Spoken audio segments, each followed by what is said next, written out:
The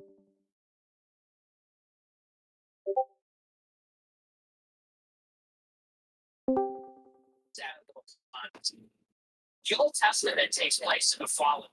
That's trippy. Because we got free will. Okay, God created human beings disobeyed Bye. and sinned because we disobeyed. I'm about to pass the fuck out. Death, shame, guilt, pain, and birth, all these things. Hey, man. I'm about to pass the fuck out. I've been up all night. And I need to sleep.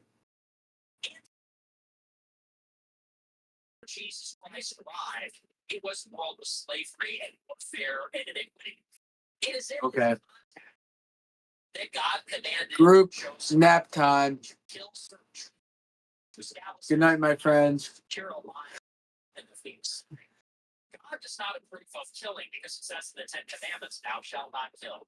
God does not approve of rape because it says, thou shalt not covet thy neighbor's wife, and so on and so forth. So God obviously does not support killing, raping. But here the Bible, God prescribes laws and specific actions at the beginning of the world, which was fallen, without Christ, without a Savior, and sin for the survival of the chosen people. So it works a little bit differently in the Old Testament. It doesn't mean that, and of course, taking a life in and of itself, and there's a difference everybody knows between killing and murder. If I murder you for no reason, that's if I kill itself for self-defense of my children, it's a different story. God commanding the people of the Old Testament is an extraordinary exception based on the fallen world. That's the one, two. When Jesus Christ died, he fulfilled the law. It saves people from that. Jesus Christ died. And it was the rule of iniquity. And Jesus Christ changed the frameworks. Now, here's the thing. God is the authority. If you're not, it is just a battle.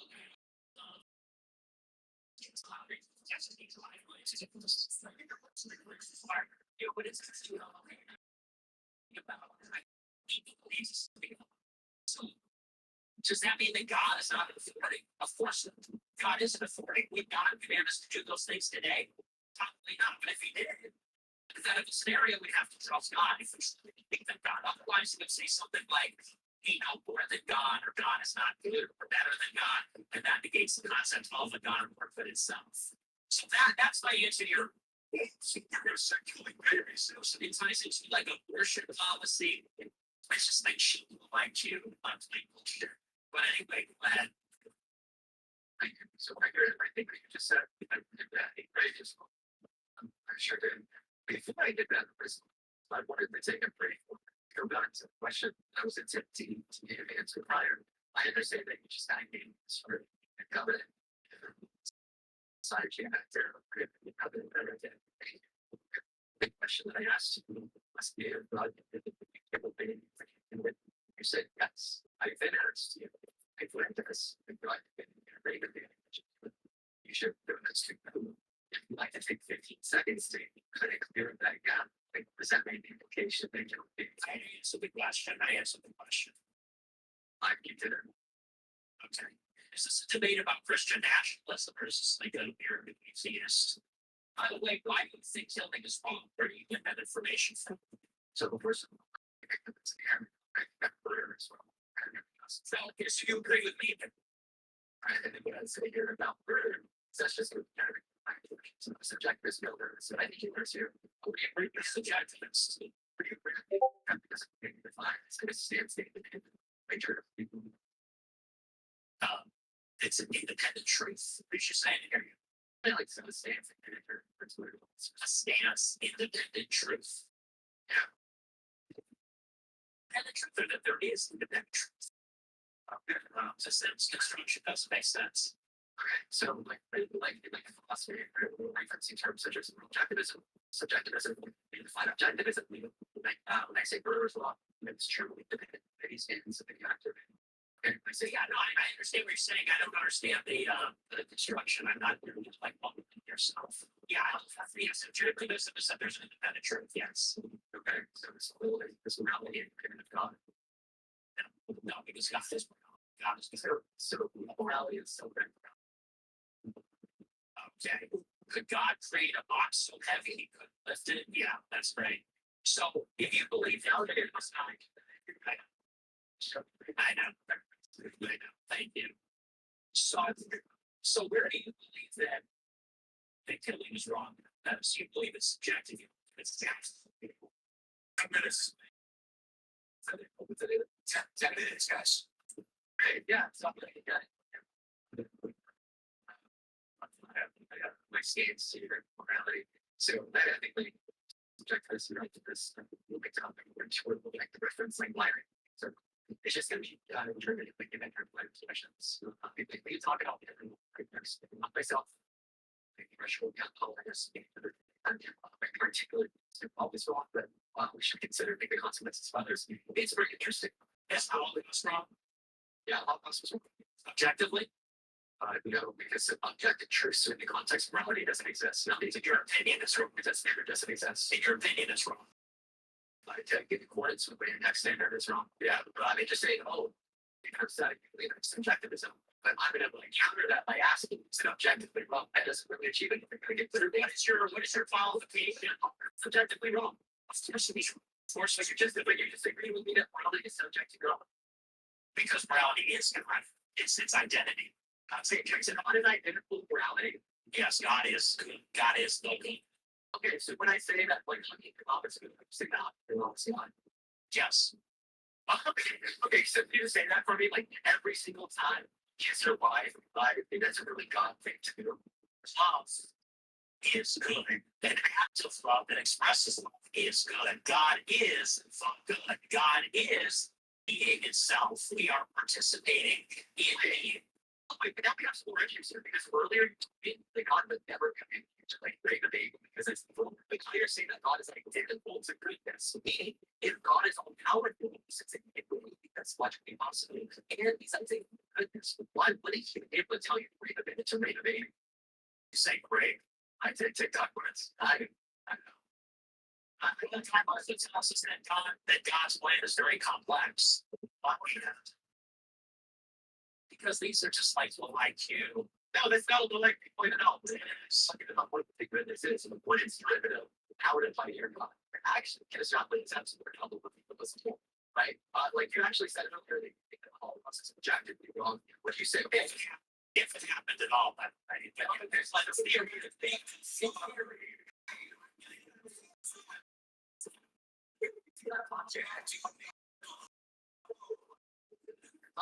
Guys over here say, oh, yeah, come on down. I put up here, shit, all the thoughts are effectively wrong. Get a load of this joker. This joker. Oh, yeah, get a load of this joke. Get a load of this. What are you going to tell me about it? Tell me. I'm going to go next. You know, you said all things considered that the Holocaust is wrong. If it were real, yes. Yeah, it is, and it is. And it actually is a fucking spot. 45,000 people and say that it goes right from it. That it's ever in history. I know that happened. I would ask you a question. How the fuck do you know that Jesus resurrected from the dead when you know the Holocaust happened? Try to answer that question. The Shroud of Turin is a more reliable standard for evidence than the 250 that the have to find out the Holocaust like this. Listen, this isn't a Holocaust today. Let's try to stay focused. This is Christianity. The Shroud of Turin specifically, four different group of scientists take different words that any system needs to there's a just saying it's not a deep down. No.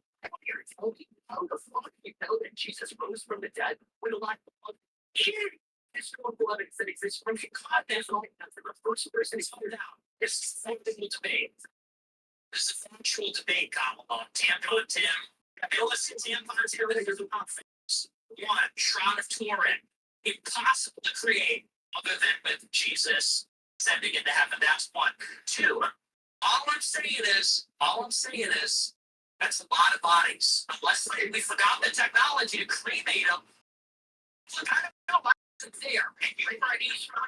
Wait, you're serious telling me that it was absolutely impossible for some impossible. impossible for the shroud of Turin to exist. It please utilize them. It please utilize them.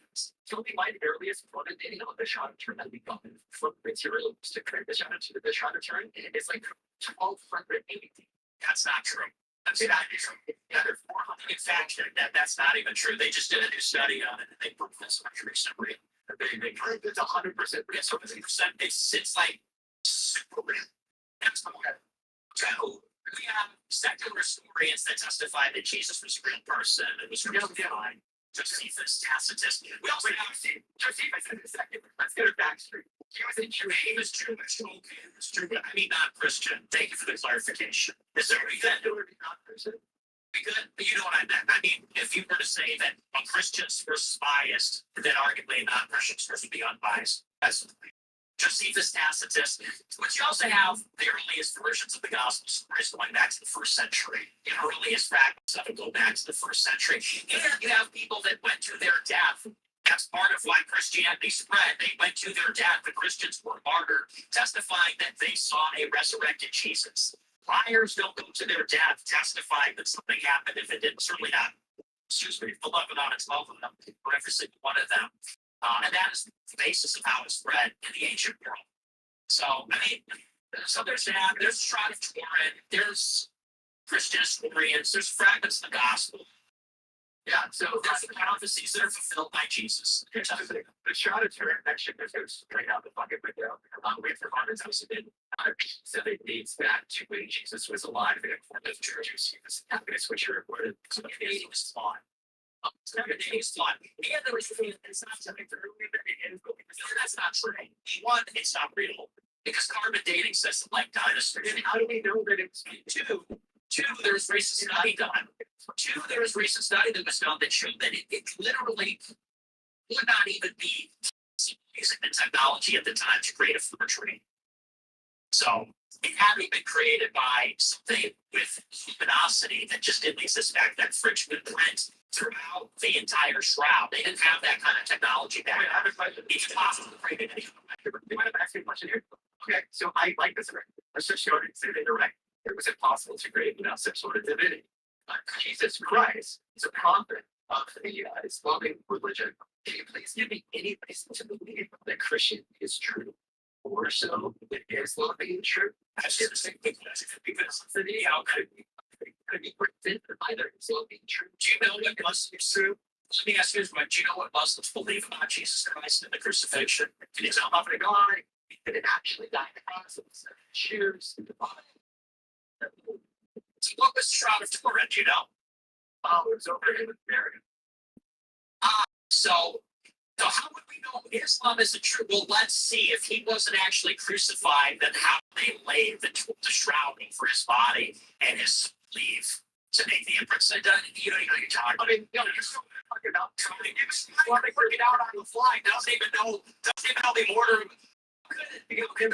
Jesus sleeve. The shroud of Turin imprint if he was never crucified. And then what do they say about the person who was crucified? No.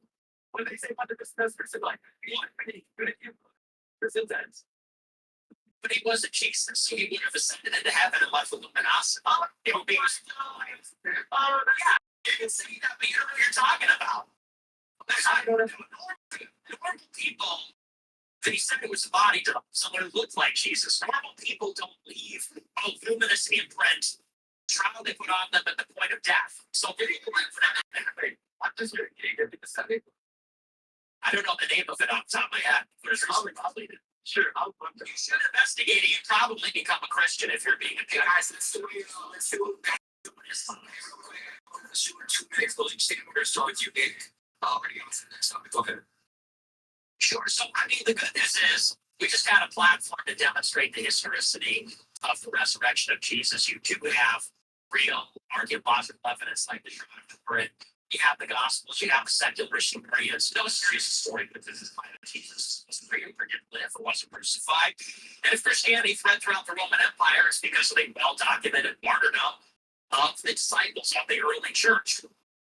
If you would go to your death testifying that something, a lie or fabrication didn't happen, then maybe you believe they all faked it. I think that you go to your death only if you saw something true. And even still, people won't tell the truth if they're afraid of the mafia. You would only go to your death telling the truth if it was God in the flesh. So I think that's just all obvious. With all that being said, we should have Catholic government. We all have this. The moral law comes from God. It's also written on our hearts, and we know it. And that's where our intuition comes from. This subjective idea that we get from rationality or empiricism, that murder is wrong, that rape is wrong. Same objections agnostics and atheists raise against the Bible. And the thing is about the Old Testament, people are turned off by that. It really just amounts to the problem of evil. Evil exists in the world that was created by a good God. This is answered by the philosophical concept of the privation of evil. After the coming of Jesus Christ, it was a world without the good, and therefore it was evil, and thus there was no mercy, compassion, those sorts of things. But it's a very complicated topic. I hope people aren't turned off when they hear, bad things happen in the ancient world. Therefore, there can be no God. It's obviously false. So that's just a long and short of the whole Christian debate. Just know. Yeah, sure. So I'm going to get my pleasing statement. First about the Shredder, watching the science that's the data the Shredder. Us, not a single one remember taking place a day on the Shredder for the point when Jesus was alive. So that's on and we through window. Not significantly there, specifically about the people that went to their deaths and there's some political resurrected Jesus. This is something we see in all religions. That's great. So the context of the Islamic religion, she was martyred because of the evidence believes in his grandfather making a prophet of God. And it's present always. This makes a religion true. All religions would be true. The third on the historicity of Jesus Christ. We have first-hand accounts of Jesus Christ or his life. I do think that he was a real nigger at the time. The crucifixion. But you see this happiness, all these people came after he died. And I think it's great. So they were going to say you're insane that we have sufficient historical evidence to justify that Jesus Christ died and resurrected from the dead. But we don't have historical evidence to justify it. Other than 6 Jesuit time, I can give you a source right now that 6 time. In fact, I can give 200 for everyone watching the good public sculpture versus outluxspot.com. Give you an index of published evidence on the conservation of Swiss in Germany. There will be over 200 sources there. Much more in evidence than what you can ever give for the existence of Jesus Christ, the idea that he's our God. So already contradictory there. And not last, look at the problem of evil. So the privation of evil was the fact that there wasn't a liar before Jesus came. Now, privation of evil is the ontological sin of evil. So, no your philosophical terms here. So confusing with the problem of evil words. Okay, right? I would say my problem would be the fact that people should exist in the world that we live in. And I wish that we could have a longer discussion about this. We could take the philosophy, show you that no shit. What's the next topic? Hey guys, we're introducing number 3 is homosexuality draft. Well, we'll start with 3 minutes long. Same thing if you're never like the face all this is so fun.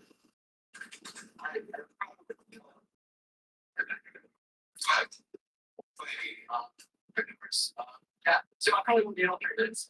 See, this is a good reason that it is wrong. There's multiple arguments that just gave up. It's the Bible it has something to do with like kilos, like the visual function of our bodies, and it would indicate that we have a prescriptive purpose, like we're supposed to use it, that's we're supposed to use it.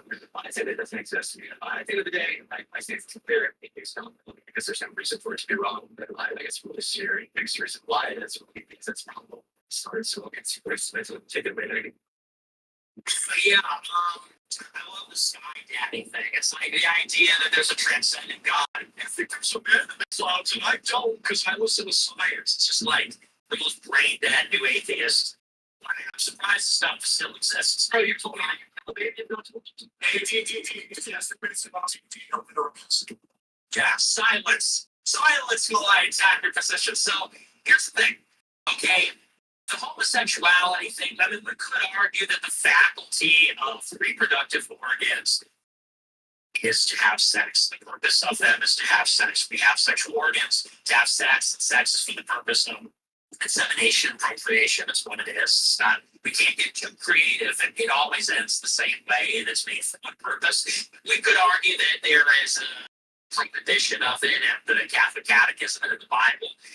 But I don't even think we need to go that far. It's really a question of whether we think people can do whatever they want. And this gets back to morality.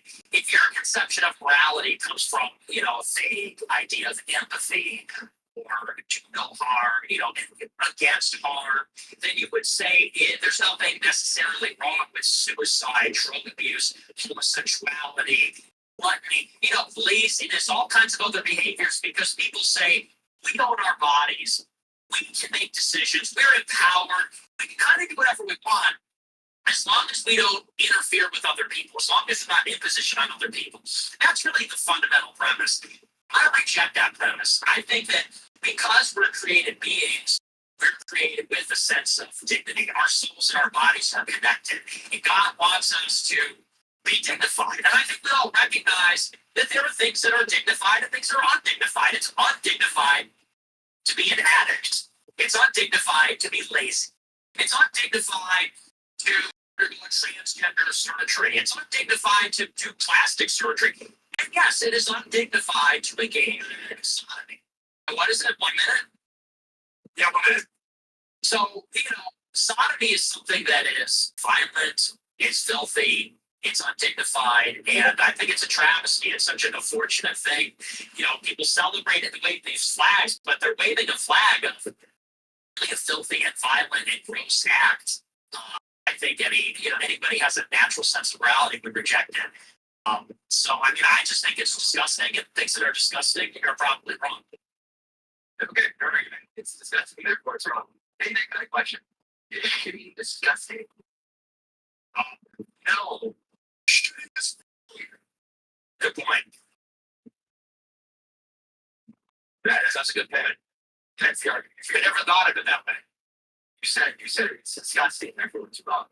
Shitty. That's pretty good heuristic. Yeah, it's a pretty good. Well, and look, there's nothing on it. It's literally so fucking simple. Your argument is, this is aesthetic. I find disgusting. I'm going to describe this. This is something that's not what go ahead. Yeah, go ahead. Explain your syllogism. So really, since my perspective, you're just saying that you're finding it disgusting, given your subjective mental states that lead you to the impression that it is something that's not aesthetic. I think it's funny that maybe this person been showing that way through the last 30 minutes that we need to rely on some objective standard to tell us what's right and wrong. Even when we disagree, but not you're like, my mental states are not conducive towards me finding this aesthetically pleasing, therefore it's morally wrong. It's just a little bit. I don't reach for you. I don't even know if I should give a dignified response to it. Just to make I think just said I don't like it, therefore it's wrong. I'm also referencing out other things there. You can dignify emotions. Once again, it's another I don't like it, therefore it's wrong. I can say that being afraid this and talking about 6 million people didn't die of war. And all of a sudden, I say you're going to fucking jail. They're going to make a argument that is either wrong to gay or it's wrong to same sex intercourse. You're going to have to get their lawyer over it. It's a fact that it doesn't align with what's aesthetic.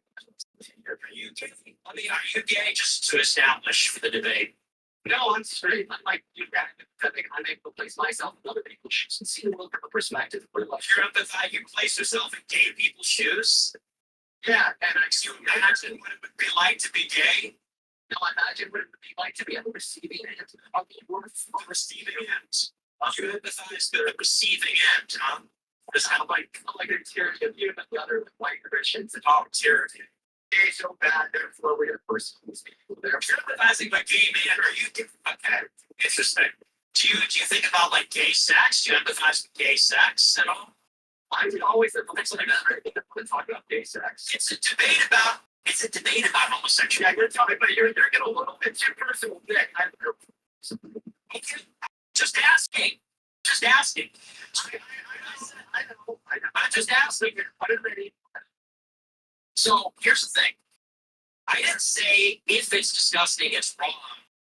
What I mean is, it's a pretty good heuristic that something is disgusting. If something is found to be disgusting, it's probably wrong. And you brought up fecal matter. You said shit. I'll say fecal matter. I'll be polite. fecal matter is offensive to us. It has an offensive odor, it has an offensive look, and so on. Why is that? Why do we find it disgusting? Why are we repelled by it? Because if we were to handle it and touch it, we would get sick and die. If we were to eat it, we would get sick and die. If we don't properly dispose of it, it would poison the community and we would die. So the act of excreting waste is not an evil act, but fecal matter in itself, it disgusts us on an instinctual basis for a very good reason. Okay, and that's why it's a heuristic. And we find the same thing about surgery and blood, you know what? And about snakes and about spiders. There's a reason for that. And the same thing is true about homosexuality. Now, it's like you look at the homosexual act, okay? And it's gonna be yeah, go ahead. Sure. Sure. Yeah, it's kind of like I look at it, it's really rough. You're just not hearing it. So I am. So this same the same intuition that you're describing to people, like the other how many people are watching, I don't even know. It's essentially that you're this A-driven cycle, the psychological response that when you look at this, it's just looking at shit. It's looking at shit. It's like you're something that you bacteria can make say whatever. But it's just like the same innate like prejudice driven response that you were holding towards gay people and you to the conclusion that it's their I don't know. It's the same innate driven prejudice response from white supremacists towards black people. So what would you say to a white supremacist giving you the same exact argument if you were giving about gay people? I don't know. What if they make the argument that they just feel some innate being or what? It is just wrong to be black. When I look at black people, I feel this way and that way, the same way that you are describing to me right now. And the reason that I think this is so important to bring up here is, well, they're just describing prejudice. Okay, well, let's say first of all, I don't have a prejudice against gay people. I really don't. I'm describing the act. I'm describing the act of what they're doing, which is filthy. If you look at a guy walking down the street, for the most part, and let's say it was a guy wearing like guys' clothes, but he was gay, you would know he was gay. And your disgust reflex would be triggered. When you think about sodomy, which involves a whole host of gross stuff and loads of poo, because penis, like poo is, this is disgusting stuff. And the idea of it's disgusting. And it's the act which is disgusting. So it's got nothing really to do with prejudice or anything like that. It's that the act itself, yeah, and by the way, it's also universal. It's universal and it's instinctual. There was a study that was done, for example, that said that men witness two gay men kissing have the same disgust reflex as seeing an actress. I'm sure you've heard of it. Then I'm just trying to get you to recognize that's you know, why interrupt me? I'm still trying to convince them. A white business owner in the 1960s posted this go to door saying about gay people right now. Oh, black people going into their business. I asked you a question to why they were here. It's a false syllogism. It's a false syllogism. You're bringing in white supremacy. Homosexuality is a behavior. Can I say particularly? I know homosexuality it is behavior. Okay, so what is obviously sexuality is a behavior. It means if a man is attracted to another man, never has sex, is he really homosexual? Wait, I have a question. Was Jesus straight? I don't think he had sexuality. He was God. Okay, so it's perfect not to be attracted to him because Jesus was perfect that he wasn't attracted to him. What are these false? It's always just like these shit. So yeah, I have a question. I know like white people know like the black people. There's what would you say here? You never engage in gay sex. So I said homosexuality is sex. It's an act. It's an act. It's guys. So said you don't engage in gay sex, so not homosexual because homosexuals are predicated on the action. But I say that it's an action. Yeah. So you're telling me if you don't engage in an action. You can fucking like you're right on the case. If you are a person that engages in that act, you are that person. So what I'm telling you is that sexual orientations are not defined upon the actions of engaging. It's on your attractions, right? I think what age is your percent? If I haven't, I'm Catholic. Oh shit, you had to get married. Hey, you're not straight by your definition because you never engaged in the action of heterosexual intercourse. True. I'm asexual. I'm an asexual. You can get out now. No, you don't think it's really figured out. It's not a joke. If you think you're not straight, not yet. Nick Fuentes is not straight. Nick Fuentes is not straight, ladies and gentlemen. Where they going there? What are they going? That's good. So you're going to go see why we should predicate sexualities. It's involuntarily so. So do you now see why we should predicate the definition of like straight and gay based on I think homosexuality is an act.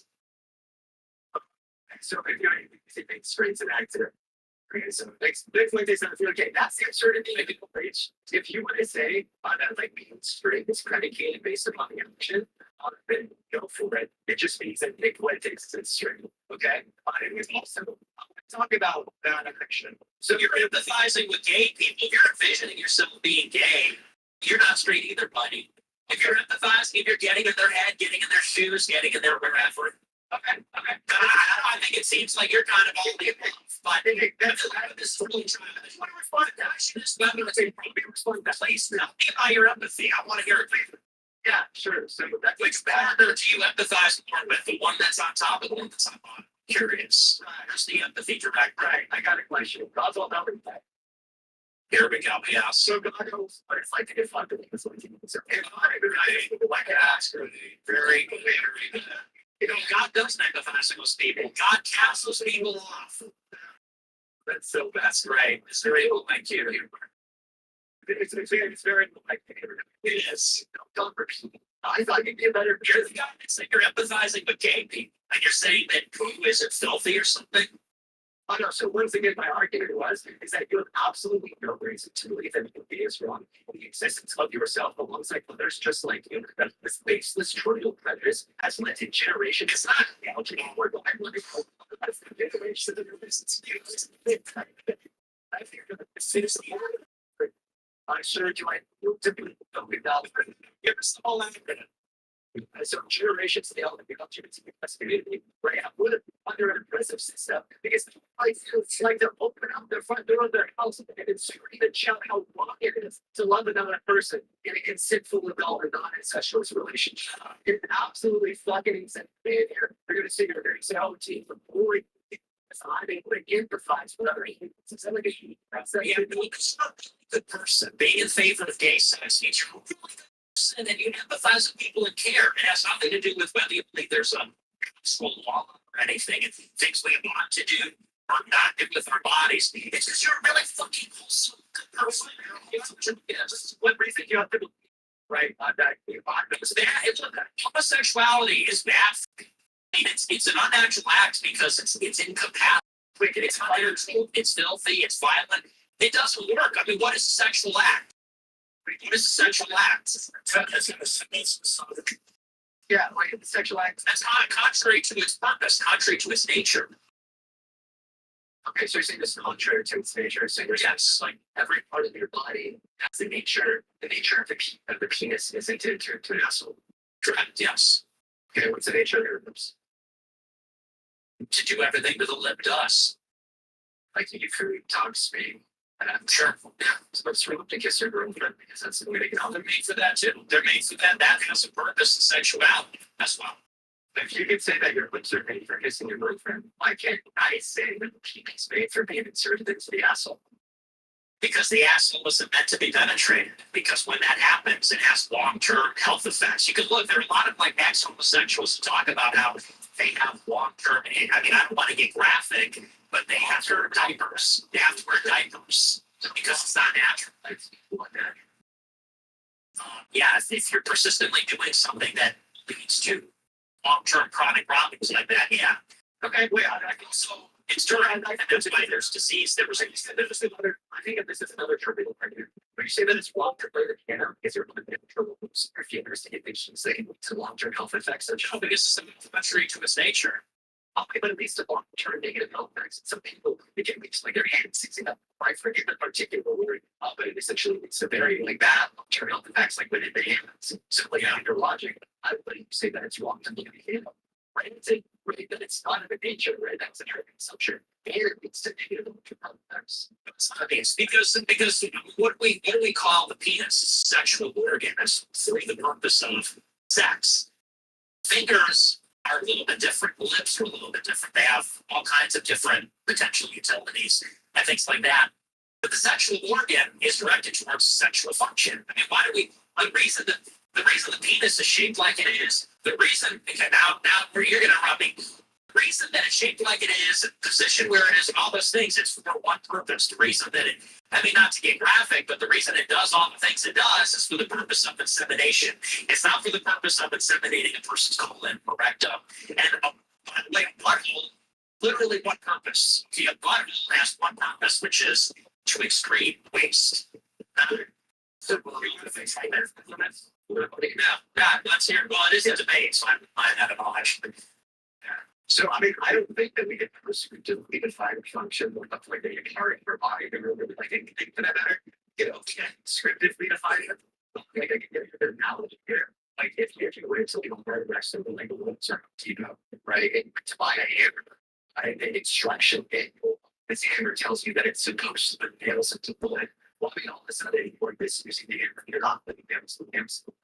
But if you go into the middle of the forest and it's underlying the shape of a hammer identical to what it was, you're not doing anything on the car stuff because there wasn't any intention behind this design. That's exactly what I would say about the human anatomy. Like there was no conscious intention behind this. I love the human anatomy. I think that we can descriptively define all parts of our body. Let's say we can see this as a really tool. And it's in my nature. I use my hands to play the piano. Let me use it to kiss my girlfriend.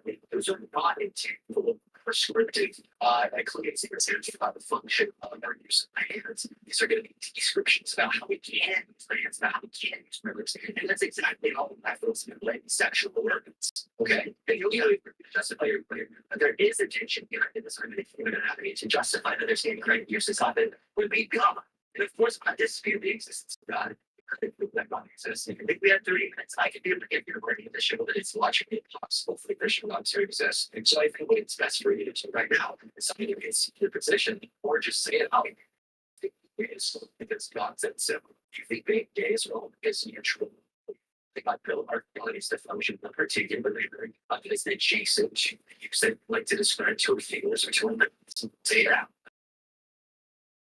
Well, like I said, if you're listening at the very beginning of my opening statement, I said we are created and we are in souls, and our souls and our bodies have to be treated with dignity.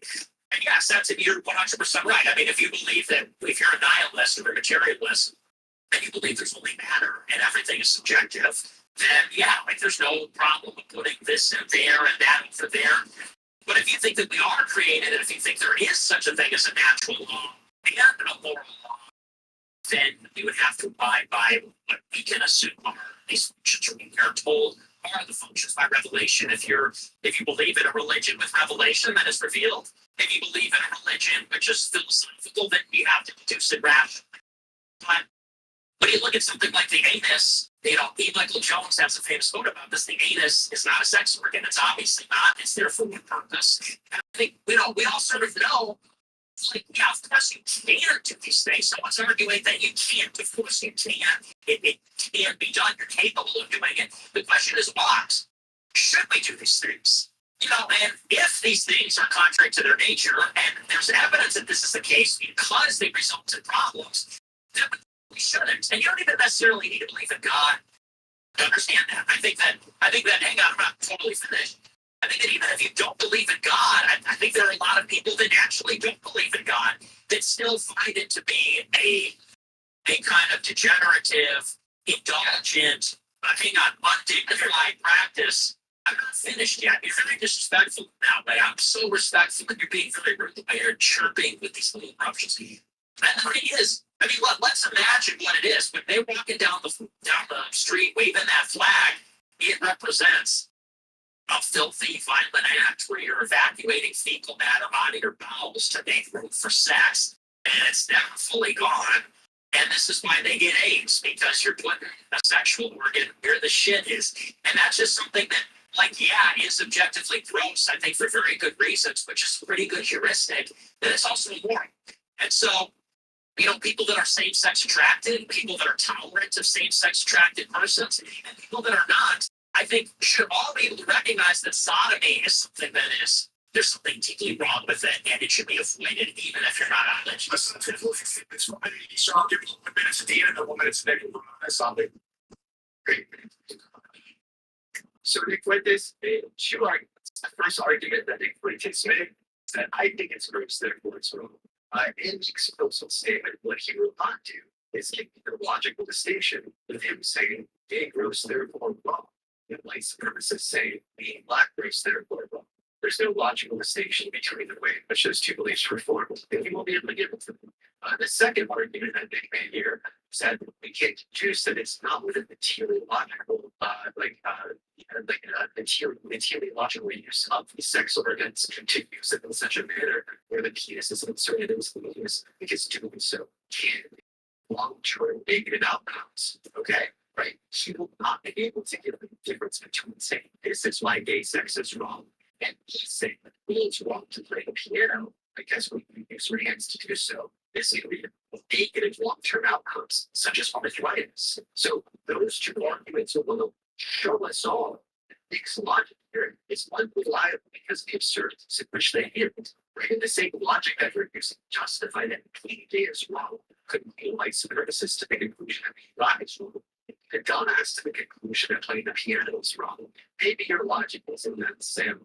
And I think that's maybe my closing statement. And Nick Fuentes was honest with us here, folks. You can tell us that maybe gay is wrong because it's just a little bit so we think.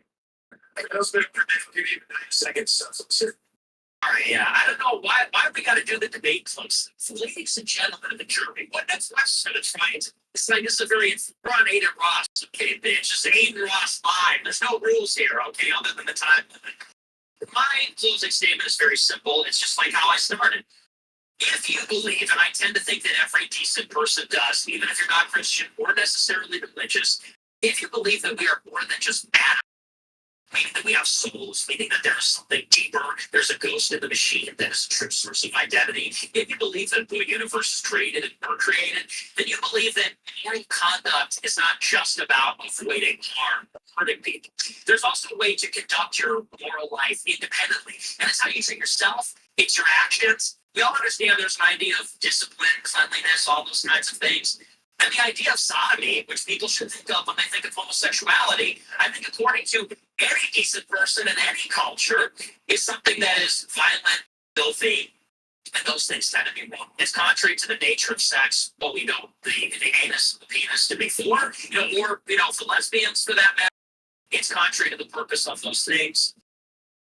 And I would say that on top of all that, you have evidence that this is the case because there's such a low incidence of it. It's a very small percentage of the population, has a very high coincidence with mental illness, and there's a very common family pattern that produces that behavior, that disposition. It's a very particular kind of behavior that's response to things. It should be avoided. I think any decent person realizes that. yes, there's a subject with you. Yes, Well, I just but another 60 seconds to respond to my closing statement as I pointed out. Please know that. So I just wanted to see when it works out to do that. It's not like I about that. We'll probably so we get 60 seconds to actually respond. Okay, could we do the next time? We're just going to respond as simply as in Boston, January 6th, or whatever. That's a jamming on it. And let's go to the next time. Yeah. Okay, we're going to do that soon. And then the recently make a relation also to the back channel after the bottom. If we want something example.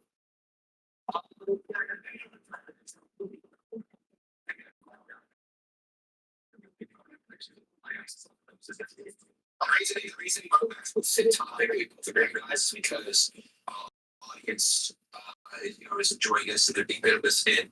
I think it's almost post time right now. They're a lot of rates on the time. So maybe if we'll see. Let's say it's a 4 time ago. That's because we got 30 minutes each subject. It's for revenue sake, we do 20 minutes. Subject is 2 minutes on duration. It's cute.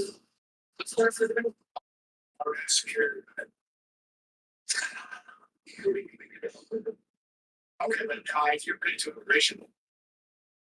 I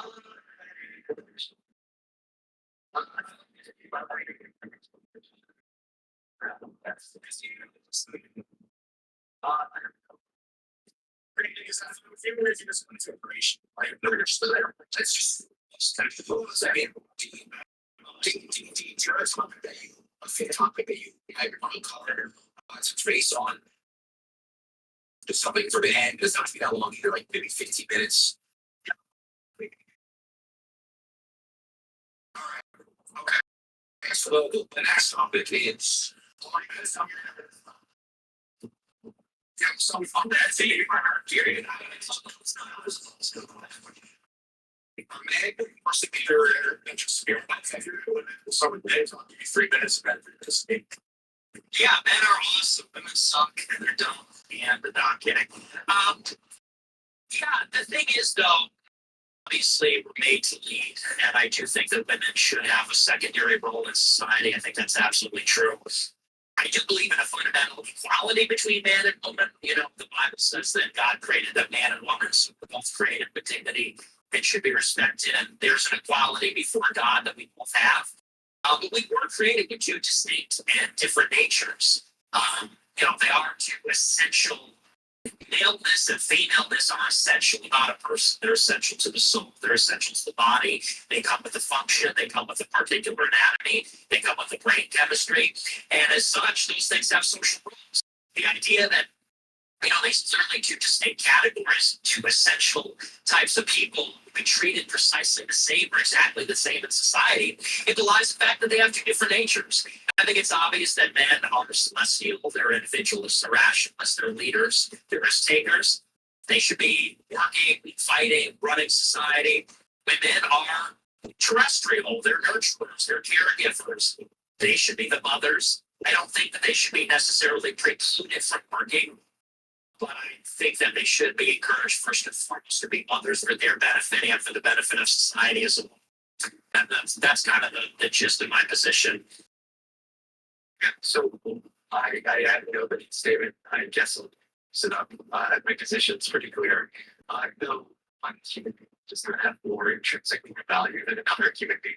I don't think that we can take this qualification of your gender and get in here what's in between your legs and I can abstract that out to this lower level who's going to be better at leading. I'd say the qualifications of determining who's better at leading, the qualifications of determining, you know, half the shit that you named off over here is not going to be right. It's in between your legs or gender identity, but rather under the various traits. I guess just to make this quick, we can get to the chase here. I think women are better at leading than women. I would appreciate specifics, kind of weighted up like different natures, different biological differences that are how to be exhibited. I would need to be in the specifics. Maybe I could ask you a question that what are the specific biological differences between women and being better at leading? Smarter, stronger, all of the above. I mean, in actuality, what? Are those your two qualifiers? No, I'm not being a little bit funny. Well, I'm honest with you. The reason why they're better leaders, well, one, I think they're really qualified to be leaders because they are physically stronger. And, you know, this is one of the reasons why we have a feminist society. It's because we live in a world where we have technology. In the old days, when there was fighting, it was very physical and it was very direct. It was hand-to-hand combat, and the only people that could do it were men. As such, the militaries have raised up, prized up the people that fought and enforced sovereignty, law, orders, all those things were men necessarily that they're the decision makers. And so, you know, the idea that it has something to do with what's between your legs, well, it has to do with what's between your legs and the fact that you have testosterone. You're physically stronger. And by the way, because you have testosterone, it means you're more aggressive. It means you're a bigger risk taker. Those are two things that are important. For a person to be a leader, they need to be able to stand against the crowd. And that means a risk taker. It means they need to be disagreeable. It involves a certain amount of aggression and a competitiveness that women simply lack. We all know that women are very agreeable, aggressive. Not all of them, but generally speaking, they are. They're peacemakers. They're more introspective. They're more emotional, less decisive, and all of that makes them worse as leaders. Now, there can be women that are good in particular leadership circumstances, and individual women might, to generally rule, because of their nature, they don't make good leaders. Thank you so much for your response there. Let's talk about it all. Since you gave me the better leading physical strength, I say totally points. You would not be able to name one social category in the world today. Leadership is determined by purely physical strength. I also bet that you would not be able to vote for a 15-year-old state of plays that can bench press 600 pounds over Donald Trump just because he's physically stronger. Another point that you brought up is that maybe I'm more emotional. And actually say that's false. 72% of people who commit suicide are guilty. 85% of people that abuse hard drugs as a substance and abuse hard drugs as an emotional reaction to a particular sort of study by our 5% of violent crimes of people we see that they're much more likely to start wars, to start genocides. We see that they're much more likely to engage in irrational, risk-averse activities such as drug driving, reckless driving, or gambling. Women are behind an IQ and on average, when they outperform in the context of school to avoid getting better grades and better grades. And discover that you're actually dealing with stress better than you. And that's one of those biological predispositions that you've been talking about. When bigger than traits that are automatically compared to makes it pain that evolution has desired to deal with childbirth. Okay. And that may deal with stress better as well. That's why we see that male surgeons outcome male surgeons. The JMA did a massive study that only patients at 6 continents and evaluated that if you were operated on a male compared to a female, they were more likely to die as a surgery and more likely to experience postoperative outcomes. So, simply recap, physical strength doesn't mean shit. Typical biceps, they think you're better, you're maturely, whether or mature that we have intelligence and all the other shit, whether it handle like responding to set so far. Yeah, so you said it was risk first to gamble and drunk drive. It's the opposite. You said men are more willing to drunk drive and gamble. Those are risk-taking activities. Risk-taking is fundamentally leadership. So that's why, yeah, fair enough. And that's why, the richest people in the world are all men. Because the entrepreneurs are men. Because an entrepreneur is risk taker. And, one man's gambling is another man's entrepreneurship. One man's drunk driving is another man's self-destructive, obsessive, maniacal quest for building the best company or being the president or anything like that. It's absolutely essential. With regard to higher IQ and EQ, it is true that on average women have a higher IQ, but it's also true that the distribution is different. There's more geniuses among men. I mean, the curve, if you will, is flatter. So there's more men that are on the left side of the curve. There's more men on the right side of the curve. Although the average for women is higher, they don't have those outliers and those extremes. That's why you don't see a lot of female geniuses. And that's just true. I mean, earlier today in preparation for the debate, I asked ChatGPT, I said, name some female geniuses. They got to like 3 before they had to name a feminist. They did like Marie Curie, some ancient Neoplatonist no one ever heard of. And then it was like all the first, second wave feminists. There's no female geniuses. There's very few female billionaires that didn't get their wealth outside of divorce. There's very few female heads of state. People say that's oppression and it's misogyny. No, because they're not risk takers. They're not tough. With regard to they handle stress better, yeah, maybe certain kinds of stress. I think we all know women, and I think we all know that when women are put in stressful situations, they cry, they get upset, freak out, they call their boyfriend, they call their family. You go on, you sit there ridiculous stuff. Let me finish. Let me finish. Let you finish, and I let you say that women can't stress better. That's insane. Okay. And with regard to physical strength, look, I said today physical strength is not a qualifier because of techniques, because we have missiles, we have tanks, and things like that. The point is, it used to be the case that would qualify you to lead. is that you would go out there and be doing the fighting and all of that. That is still true. It's not necessarily true in the United States, but it is still true in other countries. In countries like Israel, for example, or Iran, their presidents and their ministers are frequently military leaders that are actually having to be in the tanks and in the battlefield. You know, it's hard to be in the battlefield when you get your period. It's hard to be in the battlefield if you're pregnant or something like that. Men don't get pregnant. Men don't get their period. Men are physically stronger. Men have more endurance. That's why, by the way, it's not just that they're stronger, they're faster, they're all the above. That's why women don't compete with men in sports. That's why men make better soldiers. And so, you know, yeah, it kind of does matter that if there's a war, men are going to be the ones fighting and dying in it, and that's why they're leading. And then there's something deeply related to their biology there as well. But go ahead, since why they're probably already. Yeah, I really feel this way. Like, the tires aren't a different discussion. I feel like we both like to talk a lot. I think that that's been evident right there. We just kind of go at each other with like these 2 to 3 minute responses. Can I ask something from you? Listen, depends on this. I kind of want to break down each point you brought up and demonstrate why it's flawed instead of just giving these big responses.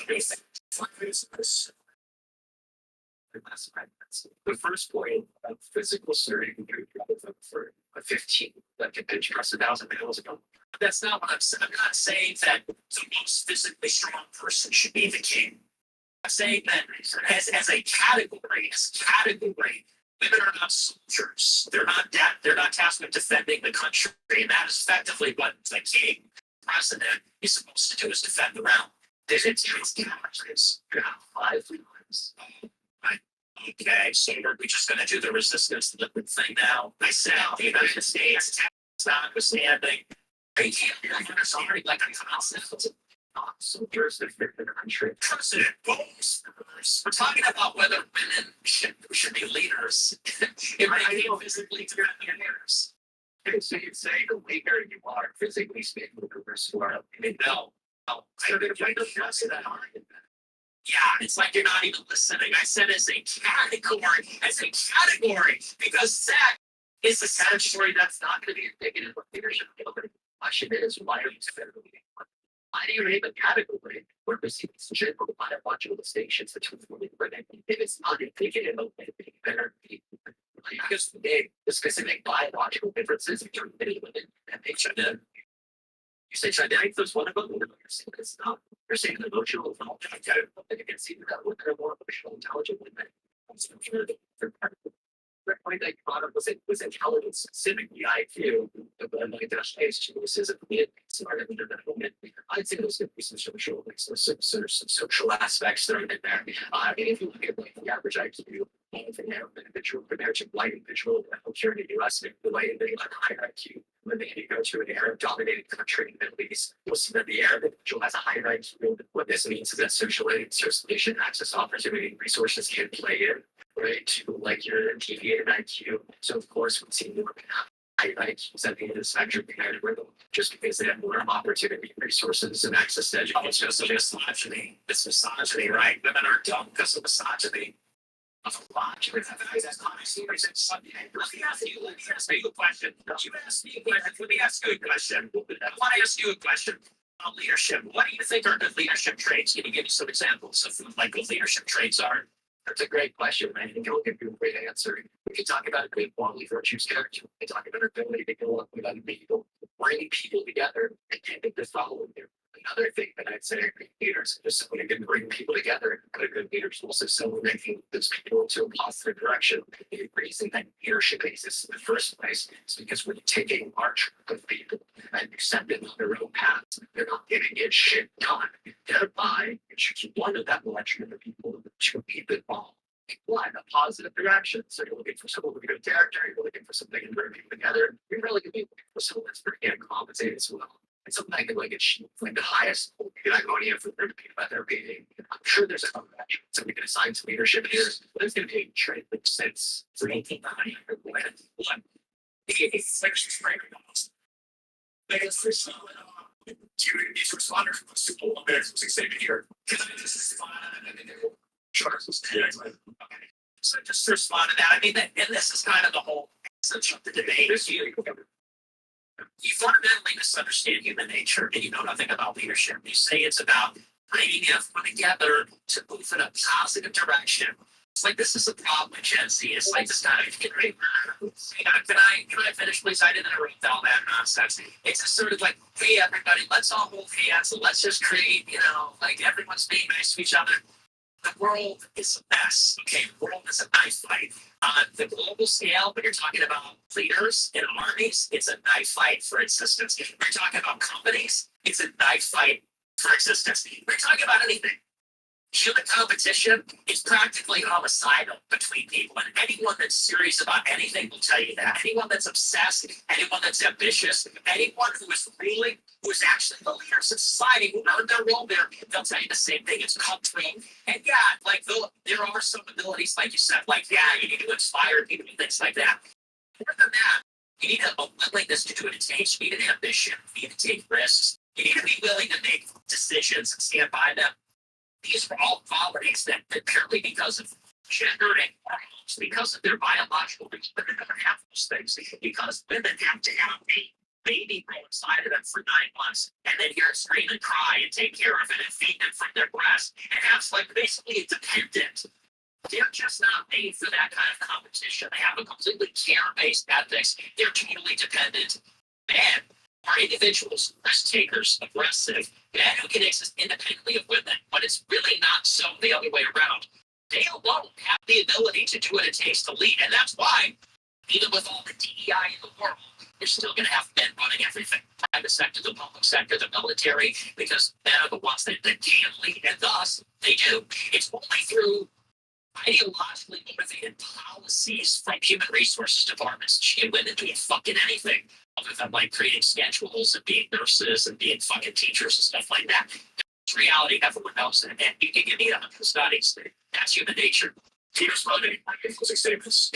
Yeah, it's funny. I was saying we can't get money to do anything. Who wanted to do something? He's sitting here today with me right now. Well, I would just want to respond to that. They're saying men are so much better at leading women. And I hate women because I haven't touched one since conception. I'm sorry, that's not what you said. You actually said, because they're not. So I just don't have sex with my wife. I don't know that anyways. So you're a rapist. I'm not gonna man bad. That's much ever that. So if they're talking about like I was gonna ask, well, if like ambition, risk taking, aggressiveness is what makes you a good leader. Hitler was an incredibly ambitious, aggressive risk taker. Given your qualifications, would you thereby say that Hitler is a good leader? It's beautiful. He is. Indisputably. You can even say he's evil. He made Germany great again. Even if you believe he's evil. Would you rather have whether the truth life or him? Of course.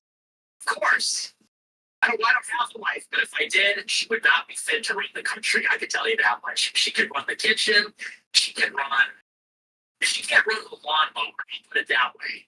I think anyone would. Once in the chat, if you'd rather Hitler for your wife, choose if you prefer your wife.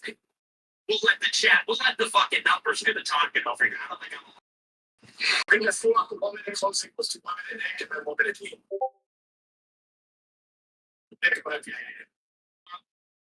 Yeah, so my closing statement is that, look, it's human nature.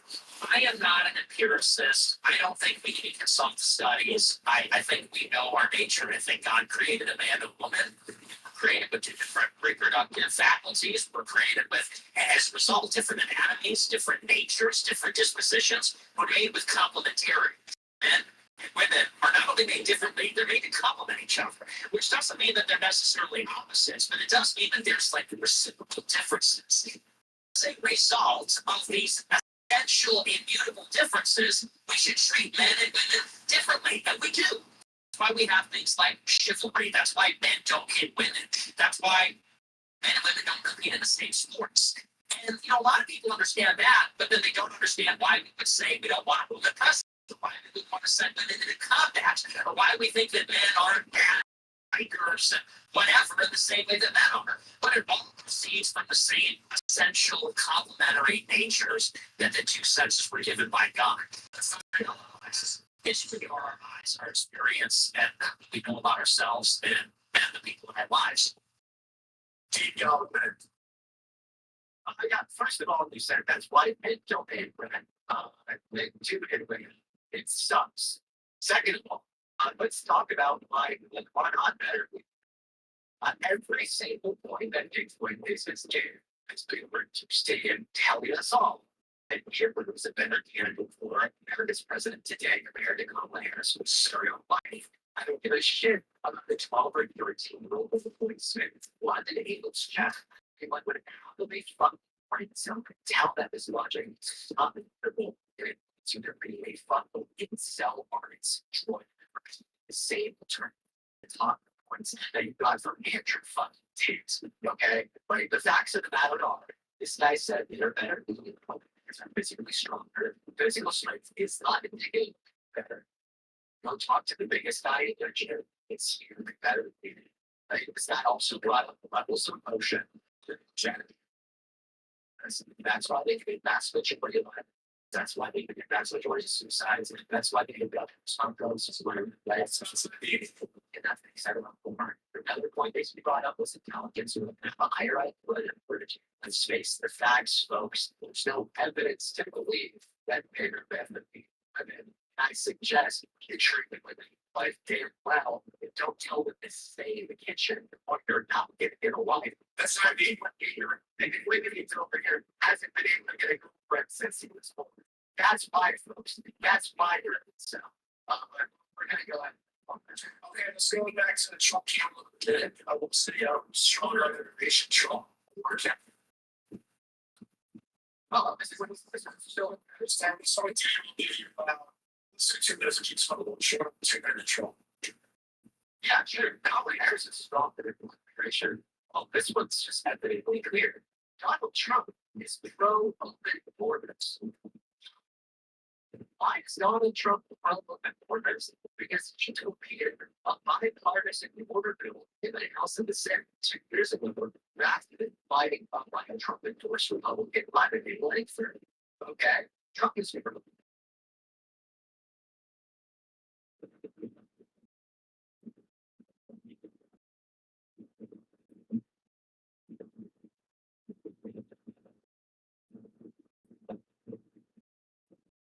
Importance right now because he knows it's going to increase its chance of winning the election. Another thought here: if I was a conservative, I cared about immigration. Donald Trump wanted to be my guy. He essentially has a good policy that effectively mitigate increasing numbers of border crossings and entries into a country under his term. While they do shit, European Mexico policy didn't do shit. If you look at the graph, Donald Trump at the rally that he got shot at, he claimed that his collect on the southern border started with the highest moving to the COVID.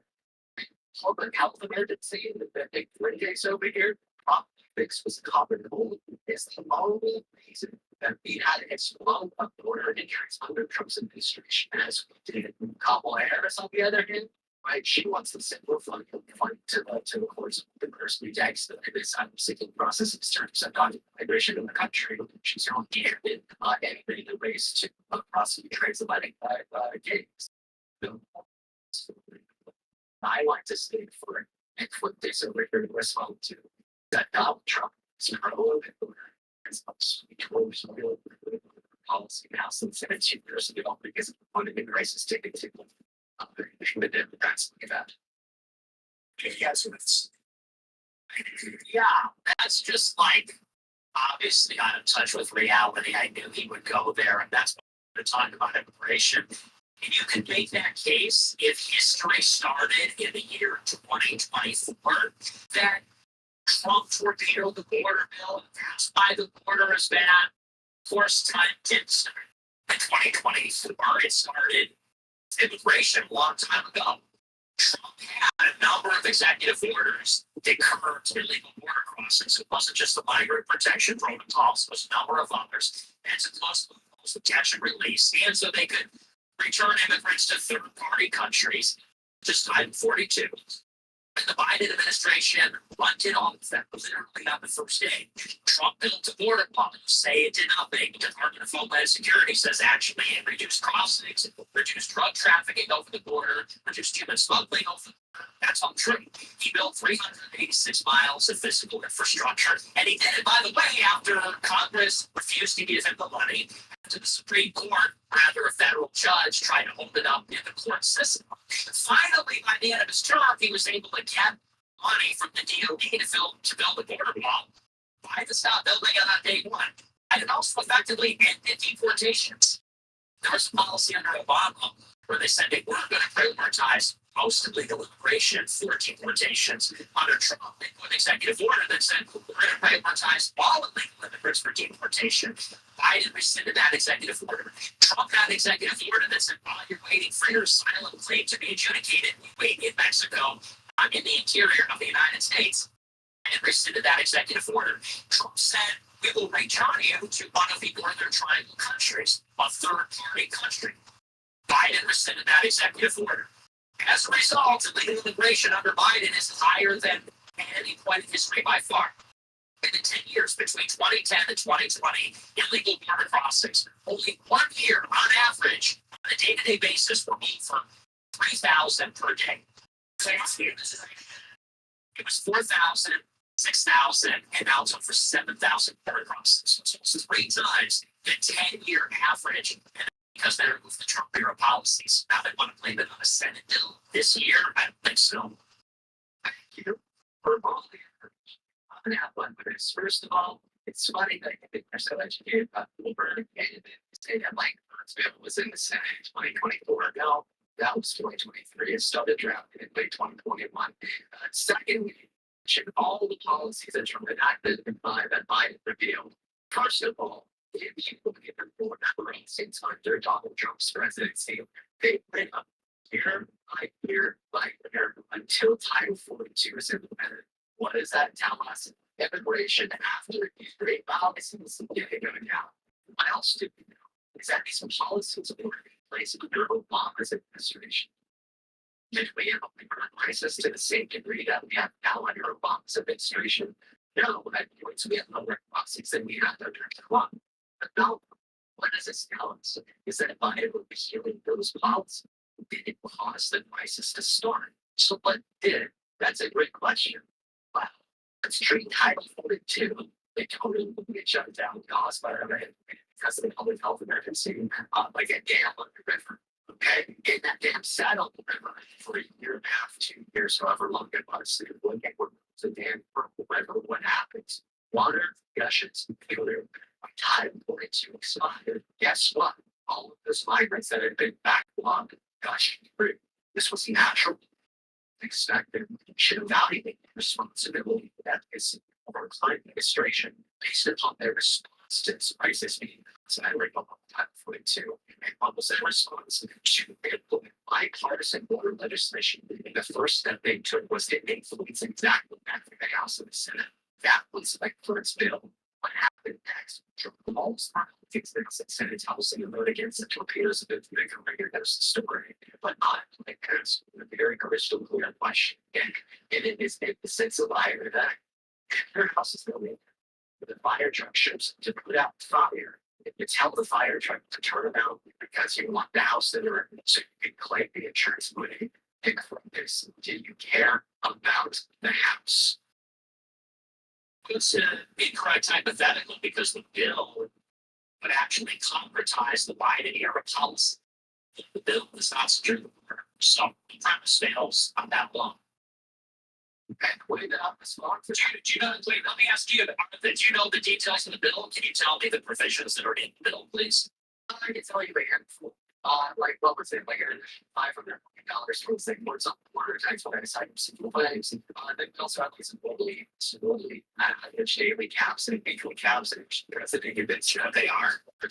I think it was like 5,000 a day for like a weekly cap. But here's my response to that. You said that the average of the administration was like 7,000 or 9,000 a day, whatever it said it was. If you were starting at a burger, would you take it or would you say no? Like you take the daily in a burger. So when the border crisis is extremely Despite their support legislation would be already make foot cases about a rational sane person would take the bill to decrease the impact of the crisis. All right, now let me respond to that. Because you went on your whole thing about, you corrected me on some of these things. We're going to answer you about that. Well, because the premise of the question is wrong. But I'll answer it. Yeah, you want me to answer these like false hypotheticals, syllogisms, but that's not really how debate works, actually. But if passing this bill is like putting out a fire, which you passed the bill, okay. So first of all, you said the bill was from 2023. The bill failed in 2024. And that's because it resulted from the impasse of appropriations in September 2023. There was an impasse in Congress for 12 military appropriations bills. The deadline was October 1st. So Kevin McCarthy was removed because the Freedom Caucus, specifically the MAGA caucus within it, insisted on they were calling, I forget the name of it, but a certain border provision in the spending bill. McCarthy would go for it. And they kept continuing resolutions until the bipartisan agreement was put together in the Senate. But at that point, and that was in February, McConnell said, my first priority is Ukraine, because that was the other sticking point of negotiations. So the Republicans, because they wanted Ukraine aid to pass, which was another subject of the impasse, they said, fine, here's your border concessions. And I'll tell you the provisions, because you don't know, is that they would only mandate enforcement of the border when daily apprehensions get more than 8,000 per day. Again, the average of the past 20 years is 2 to 3,000 per day. It would say you only have a force. That's what the bill says. The bill says 8,000 per day. It says that the administration can't get emergency authority at 5,000 per day on average for 7-day period, but it only on days. It only it mandates enforcement at 8.5. So it says 5,000. Excuse me. I'll let you finish your nonsense. We said it was at 23 when it wasn't. So you're wrong about that. It mandates it at 8,000 per day. It's more. Again, the daily averages for 20 years, 10, 20 years was 2 to 3,000. With the Biden administration, it goes up past 7,000. They want to say, well, 5,000, you get emergency powers. 8,000, you have to use emergency powers. That's far too many. There's been this whole argument about because Title 42, 10 million illegal immigrants have come in under Biden. Title 42 was implemented. When did the lockdown happen? March 2020. You think 10 million illegals were trying to get it in the 9-month period between March and December of 2020? Biden did all the policies in January 2021. So that's just like an ad hoc, just fishing around for an answer. With regard to the Trump administration, you can see very clearly cause and effect on immigration. When Trump was elected, illegal immigration went down because foreigners anticipated that there would be enforcement. So, and you can see throughout the history of the country, when they threaten enforcement, illegals don't come. When they think they'll get amnesty or they think they'll get in, or if they're arrived. So they thought Trump was going to be a hardliner on immigration. They didn't come. Then in September and October 2017, Trump floated a dot on amnesty. He said, we're going to give amnesty to all the deferred action on child survivors. The reason that matters is because children being brought over the border is one of the 3 big loopholes for how illegals are taught. And released into the country. They bring children that aren't there and all kinds of other things.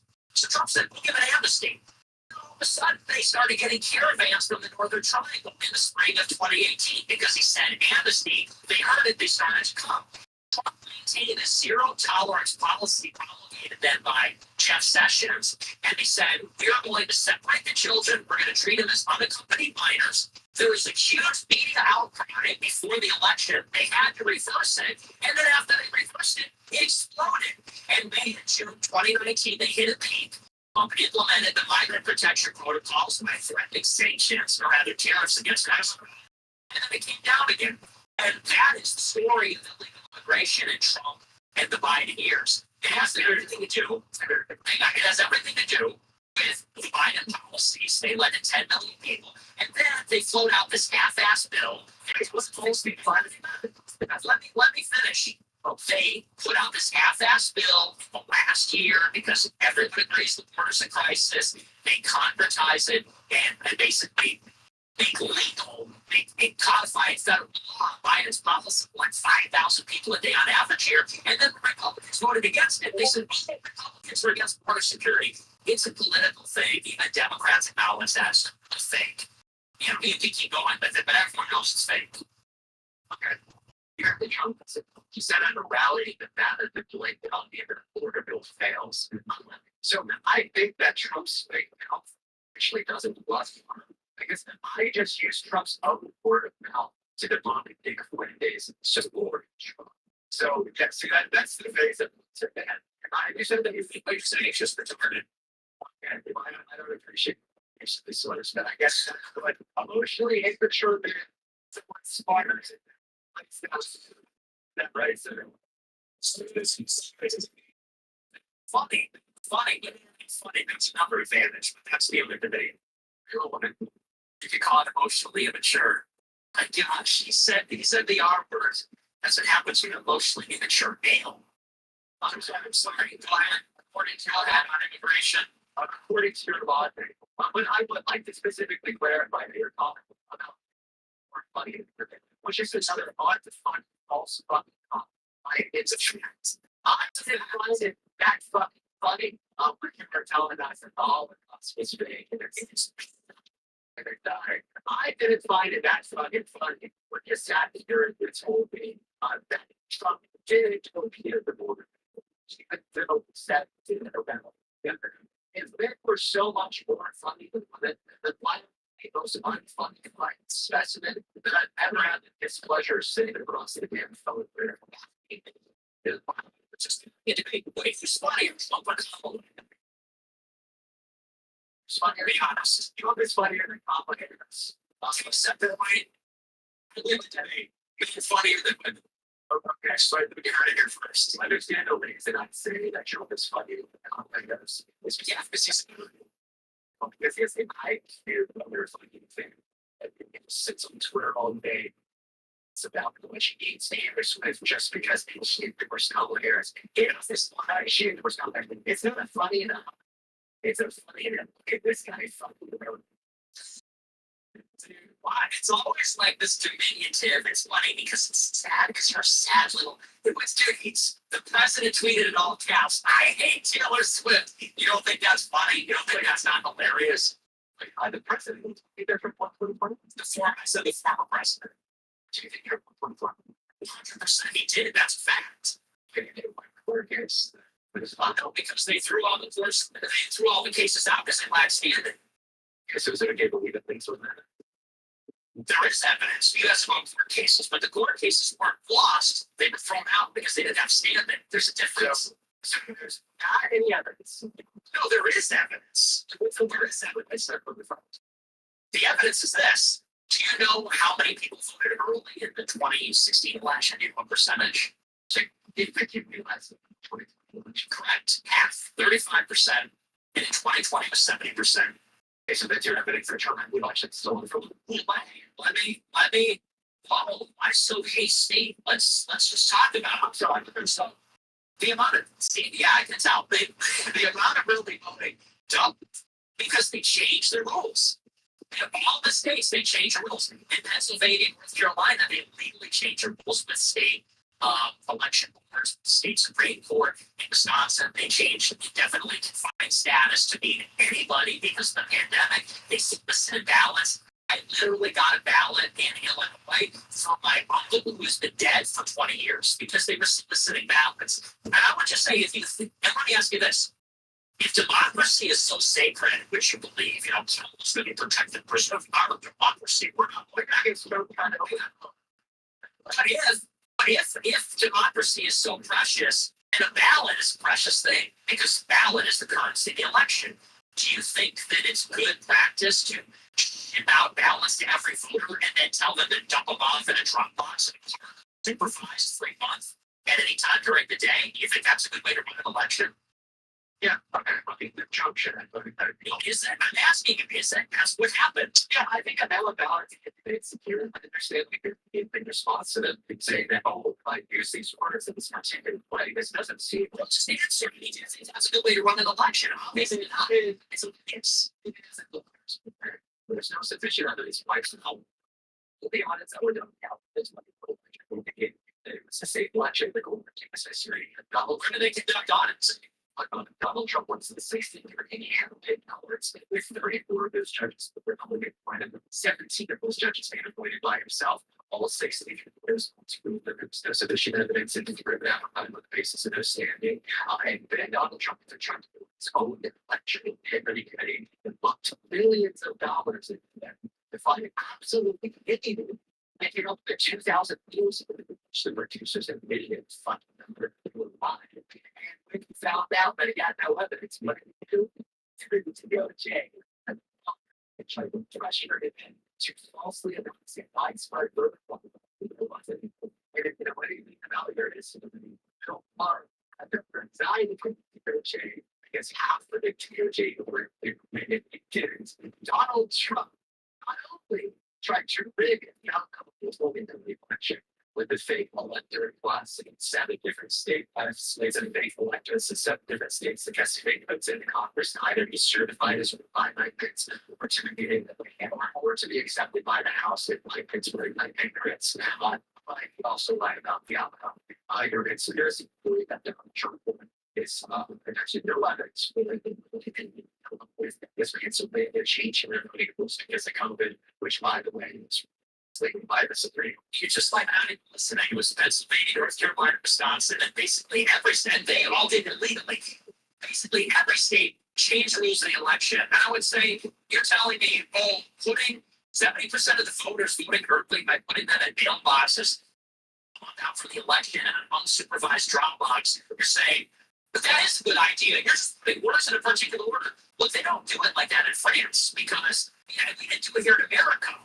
Absentee voting was so rare up until like 20 years ago, up until 4 years ago, because it's so prone to fraud. And obviously, when you vote in person, you got to present it states. I let you just go. You got to present your ID, you receive your ballot, they watch you, you go into a room with curves on it because there's privacy involved. You fill it out, you submit it. It's called a chain of custody, meaning supervisor watches the voter get their ballot, fill it out, and return it.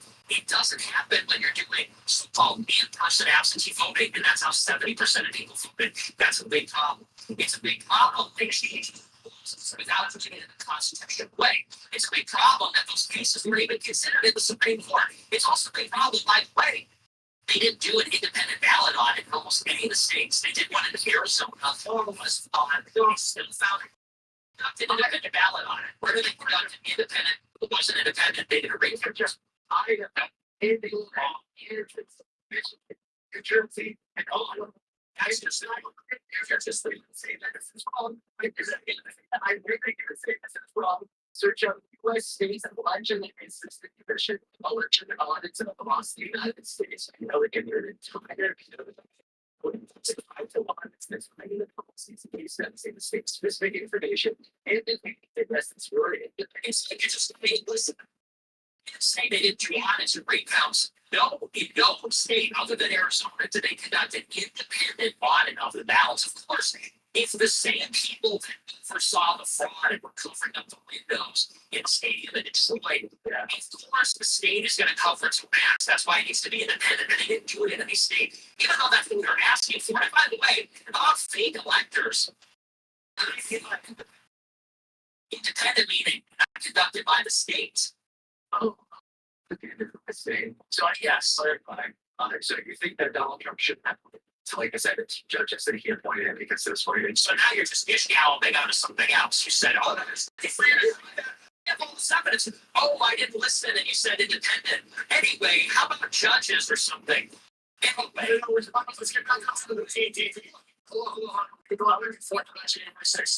This summary is my information. Let's go to closing statements here with 1 minute from me and 1 minute from Nick. Closing statements. You can bring up January 6th, but let's keep his information if you can. Actually, I'll give you 90 seconds. It's a great 90 seconds each. About the specific medical problems. I referencing the audits. I understand things without listening. They asked you to define your term. And I understand that again. Because you're not GPT Democrat. Seriously, let's get 90 seconds in other research. No, I just don't think that an audit done by a state can automatically discounted because who exists in a echo chamber of conspiratorial hearsay. Start off with the basis when Trump can never lose. You move to the basis when Trump loses, and then here's your betting say all thoughts that might get the United States and are thereby all of the I should have listened to them on the 63 courts. It's just conspiracy theory. That's what y'all are. It's been that little agrees with me. No one agrees with you. Of the doctrine. I mean, this whole ISIS or 46 longer down years, and that gets me figured out. That was almost the statements about immigration specifically. Was that like last course? Yeah. I thought it was 90 seconds each on J6, and then here's something else. I don't know. This one, okay, I need your mind out into J6. So, here's the thing about the Trump election. They doubled the number of early voting. There's obvious flaws with chain of custody. Like, it just doesn't even pass the spell test. On that basis alone, we just can't take the authenticity of the election. And people say it's about, you believe Trump can never lose. I don't think that at all. I think Trump may lose in 2024.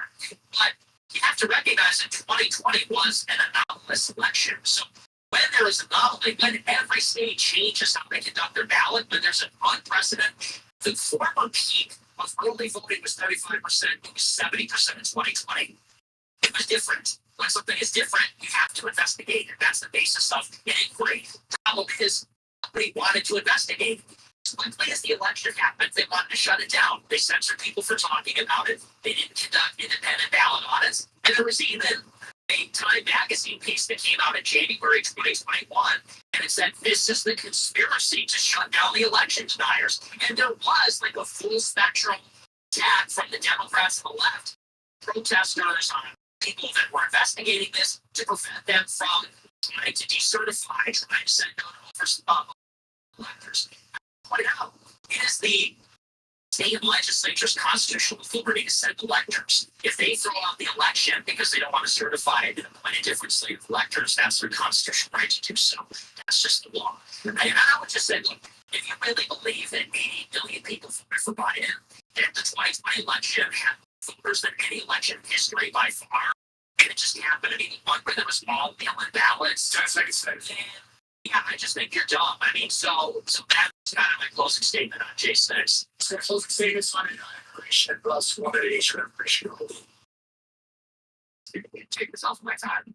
Well, there's no way that there's one small test. Like, if I consider bullshit, should people rely on their intuitions and emotions to tell us who won the 2020 election. I think it's so funny. It's a way to listen to the science translate that care about what we think you're feeling your X express sounds. And we can sit over here and give me some bullshit spell test and dictate your what it's 2020 on immigration specifically. I think it's that either had the Trump doesn't care about something or else we're going to torpedo the mind person who we've been 17 years ago. I think that is having a clear that he's not out getting shit done. These are people saying Republican tagline that every Republican in the last 20 years has been according to taking them all. I should see really why did it, but they can't do it. I think what they say, I don't given that bad lesson, if we had a residency or citizenship and fix our southern border, they get faster, they get quicker, and they get safer. And then back down further on, we talk about migration, American systems from the commerce. That's the same. It's one bit ball. Right, get rid of $1.7 trillion from very complicated the next 10 years. You don't care about that. You don't care about the safety of the economy. You don't care about the workers in the economy. Like, they're the speed of your fucking readiness. You're doing the same for 45% now. Like, if you went deep, come in 30 minutes ago, get away. So to say that it's a horrible thing. It's a horrible thing.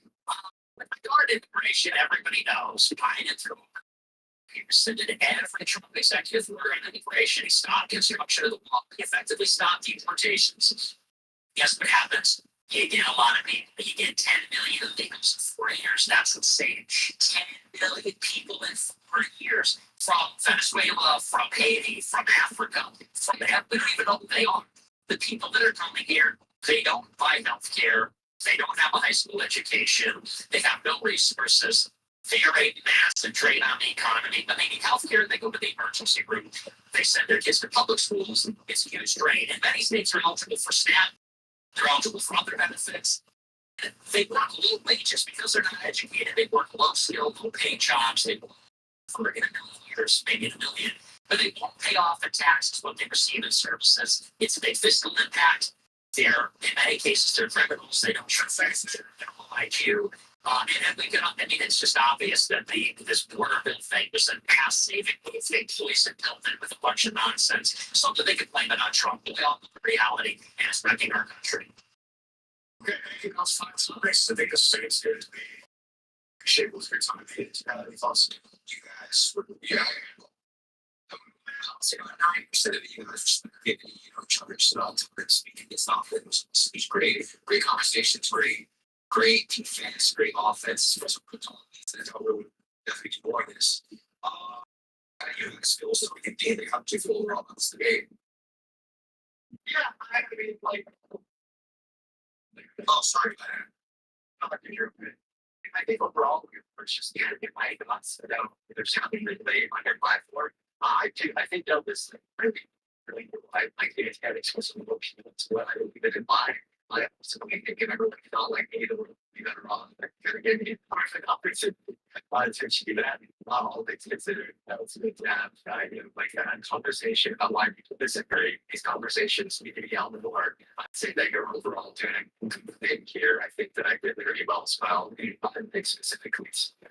I think for a lot of it, you know, they're pretty distinct. It's bigger, but I'll keep myself. I appreciate conversation for the last hour and a half. I've been hated and I wanted to throw away some shows out there. I think they've done after watching it today, but all they've been off to. Thank you so much. Appreciate that, Tina.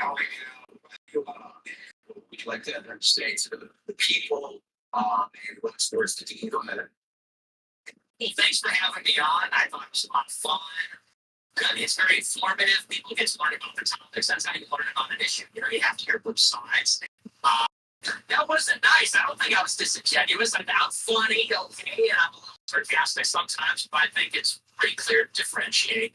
I think he's a young guy. I think a lot of the partisan debates are they're too shallow. I think that we all kind of go through a phase when we're young, and not to like summon you monk status now, but we all go through a phase where teenagers, we're conscious, have a political disposition, and we kind of rush for I'm Republican, I'm a Democrat, the Republicans are good, the Democrats are bad.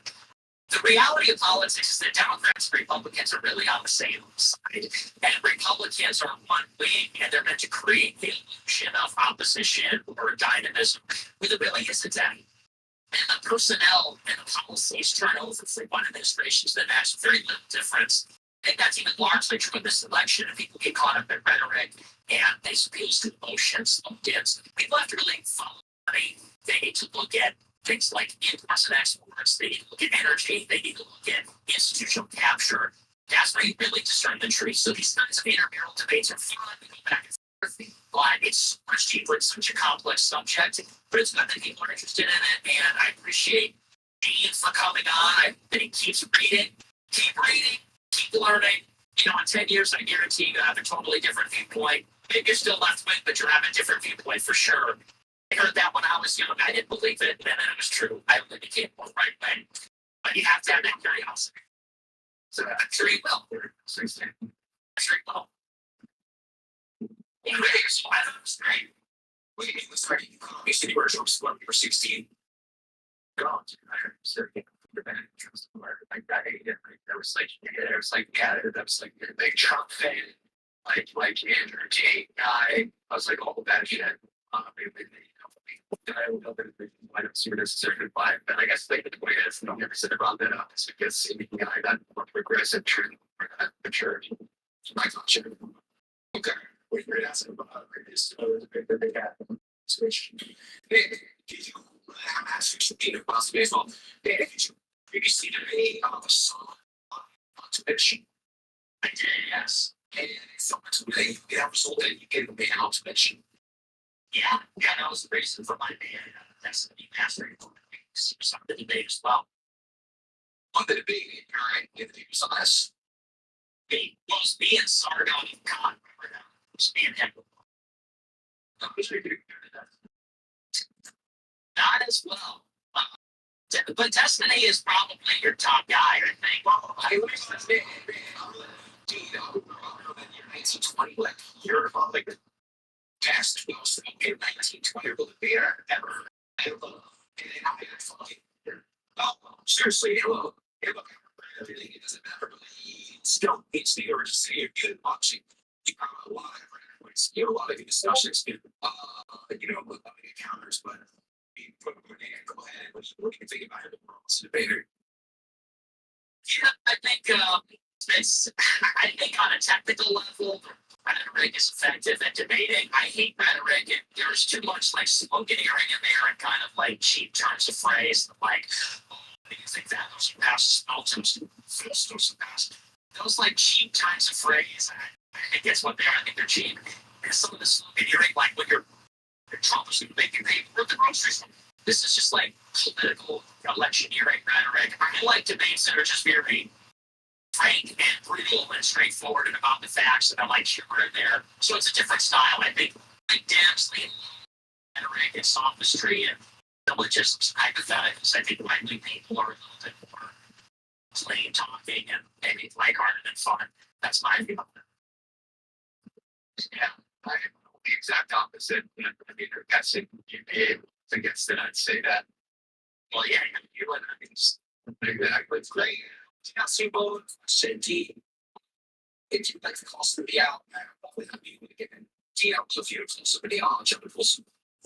Two or three people that you'd like to debate on my stream next.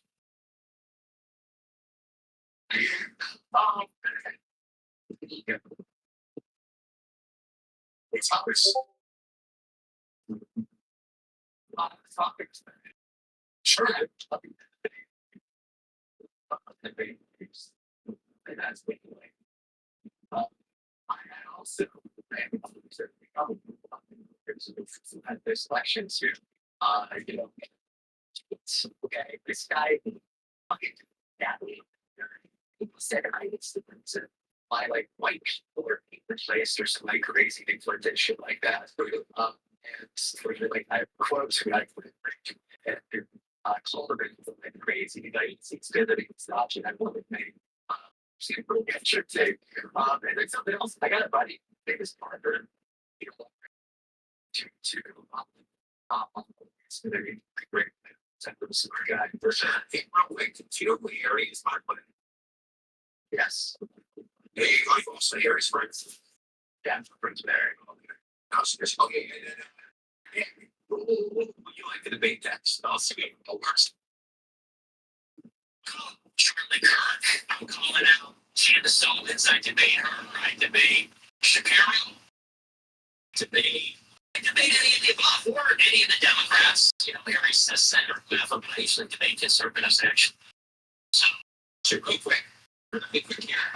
I just want to say, you know, again, John, John, you know, everyone was basically like, I'm busy, I can't do it. Nick finds out 2 minutes later, he doesn't know who you are. Now, let's do it for sure. I just let you know, Nick, you know, I do appreciate the last minute. I was really deep and trying to blow out this thing for, you know, let's die now. So, and it was just like, yeah, sure. You know, he was, I think she just screw me. Yeah, I will say, I'm not going to say Dave, but people that wanted to be Dave will say that. I'm getting word. No, one of that anyway. So, thank God has been trying to debate my skills for about 7, 8 years. Maybe Jewish traditions. Well,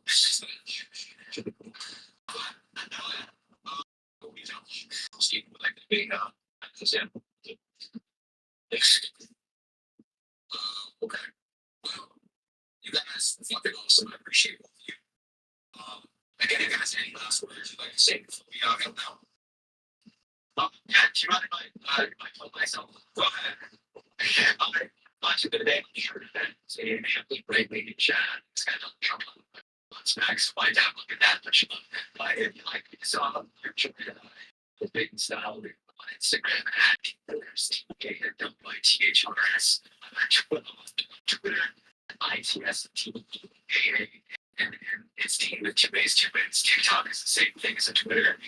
But yeah, I should show up, show now. Send this. Okay, and anything you'd like to say? Yeah, well, thanks again, Aiden. Good to talk to you again, Sneeko. Dean, thanks for coming on. Fun to be. Appreciate everybody watching. But don't, I've defended Trump, but I'm telling people, don't vote for Trump. He's not far right enough. That's my dude. He's bringing us forward with Iran. He's not going to deport all the illegals. That's the bullshit, Charlie. Principle Trump. I can plug myself. Because that's just like, your real influences follow me on influences. Your life. When you're among status like me, it's like, hey, follow me in the astral plane, okay? Follow me in the ether. But yeah, so it's a fun debate. Good meeting you, and good seeing you guys. I didn't see you. Sounds good. All right. Appreciate it. Thank you so much. You guys have a good night. It's easy to forget that the US still has colonies. We actually use the colony movement for civilizing money territory. These are places where people are subject to US rules, but don't enjoy the full rights that other Americans do. And I tell you about Puerto Rico. You're in Puerto Rico. You're not just making vacation paradise. We're in the United States. Just like the United States. It feels distinctly different. This feeling is the limbo state to inhabit by experts. In fact, it's perhaps the best example of the likes the United States has ever deployed to its band.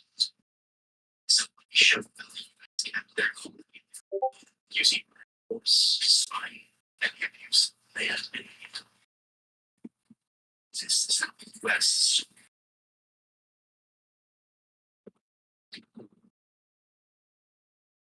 okay, so it's 1898. The Spanish Empire looks like this. It's full terrain. Its colonies are fighting for independence. The United States gets involved. Squares. They say they're going to liberate these colonies. And just so they get into the war they win. Instead of liberating Spain's colonies, they just teamed up for themselves. And those colonies was Puerto Rico. And so on every Tuesday, late 1800s, there was a quiet ceremony that takes place in the governor's balcony in San Juan. For 400 years of Spanish rule, Rico decided in the Caribbean is simply passed from one to the next.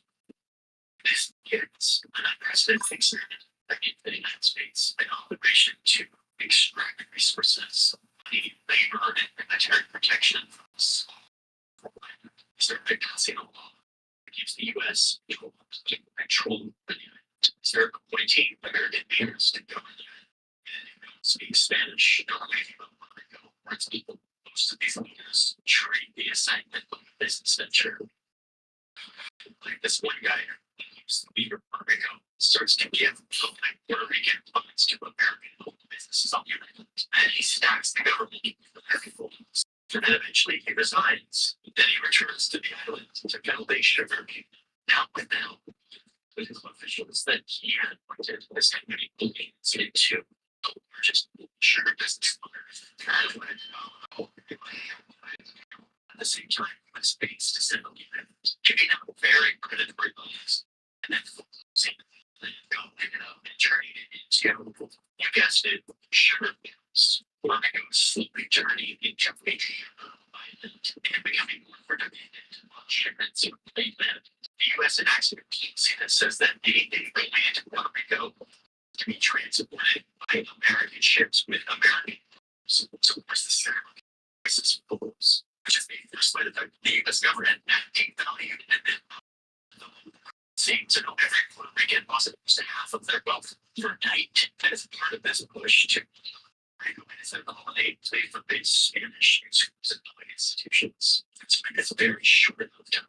This term, Spain's giant share of Sure, like language and culture, and also signaling the people under their control. And then Congress gives Puerto Ricans U.S. citizenship, which Canadian was just implemented for a giant. So Puerto Rican then got sent to the front lines to fight for the country. That was the sociology. 1922, a series of Supreme Court cases that solidified Puerto Rico as a liberated territory, which is just like one solid U.S. Constitution doesn't apply here. I mean, think about it. Liberated territory is intentionally contradictory jargon that came from these men hundreds of miles away. So the message was very clear. Against some like Americans to advocate in the United States. There's big banks own 60% of these sugar farms, 80% of the shipping business. At the same time, it's being paid less than 4% an hour. If you put that into today's currency by inflation, it's like $1. And exertion started with this island. Wow.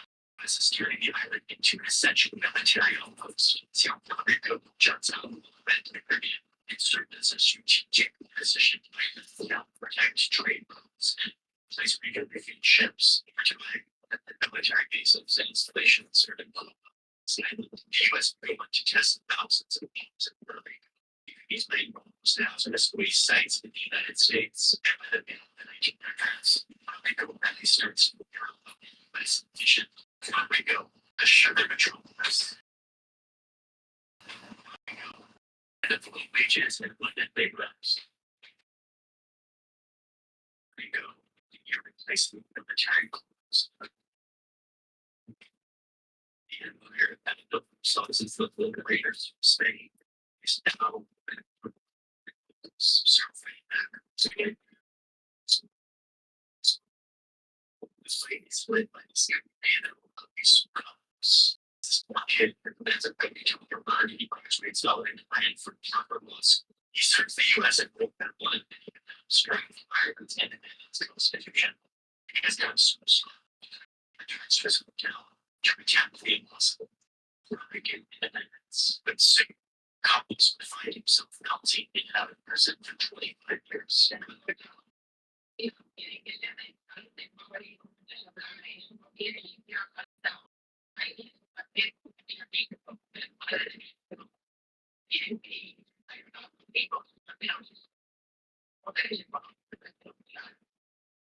Things have a quite escalated. This event is just starting. It almost comes back to Puerto Rico. Separation of the United States and people join just every day when they're Puerto Ricans were being exploited. They join them, they organize and call themselves the nationalists.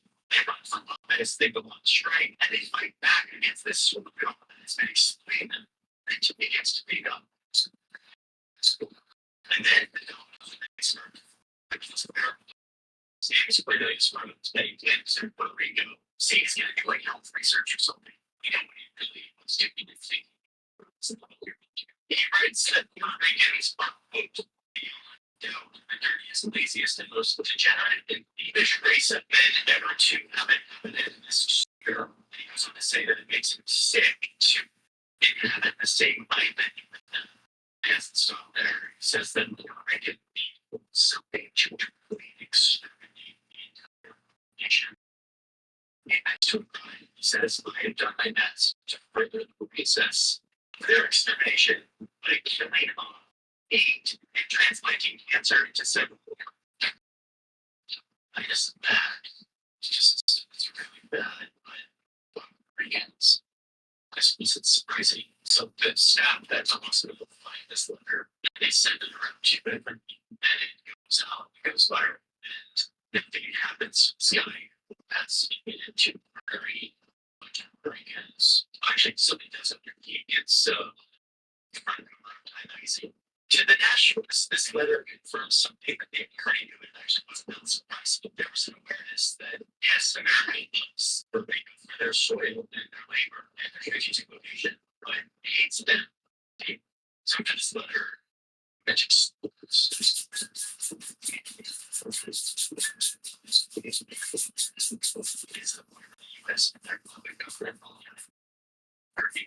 this movement soon a bunch of new officers were hired and trained in powerful machine guns to tear house of the nationalist team fight. Five these nationalists at the University of the nationalists retaliated by killing the police chief and trial for the police executed this killer and the rest of almost a year ago. People belonging to the moving was given this rape trial. The jury made a mostly of led Koreans and he sentenced to prison for 10 years. A few months later, people were out peacefully protesting against the and the police search women, children, and others so they beat to death and shot in the back as they run away. 19 were killed. But instead was the violence of things there's people with fire. Back in Washington, D.C., they're starting to get worried that this independence thing is just going to keep up. We ain't going to give up their independent remedy. There's still plenty of money to be made off of Koreans as they need to mention the military bases that they have there. So they charge an extreme measure, something that was a high end about as not on. It's been in my mind and that they can study this whole lot of capacity where they tell people I've never seen this before. It started with FBI agents come to the island. It's a perfect and simple mission to spy on any team, politically subversive, and just sabotage them and thus sabotage them. So they spy on everyone. They spy on the nationalists who are but also their friends, their partners, their sexual partners, their business colleagues, their children. They track them. And mistresses and tenors and predators and photos and license plate numbers, transcripts, and even a guest list of weddings. Like they all really detail. They started investigating intercepting letters and everything was fairly. The idea was to create this idea that they're always watching. They also started to cultivate relationships with victims. So the victims' family, friends, neighbors who get sucked into this state spying apparatus. The FBI uses payments, relation, which often forces them to turn on each other, causing divorce and broken friendship and fractured communities. Much of this was done underground. These FBI agents were just constantly spreading. And we know about this because they documented.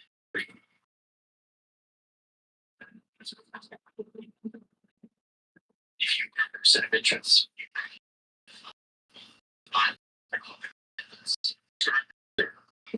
to send to see the comments for saying nothing is said where I go to see a secret surveillance documents. So where I get so much like decades.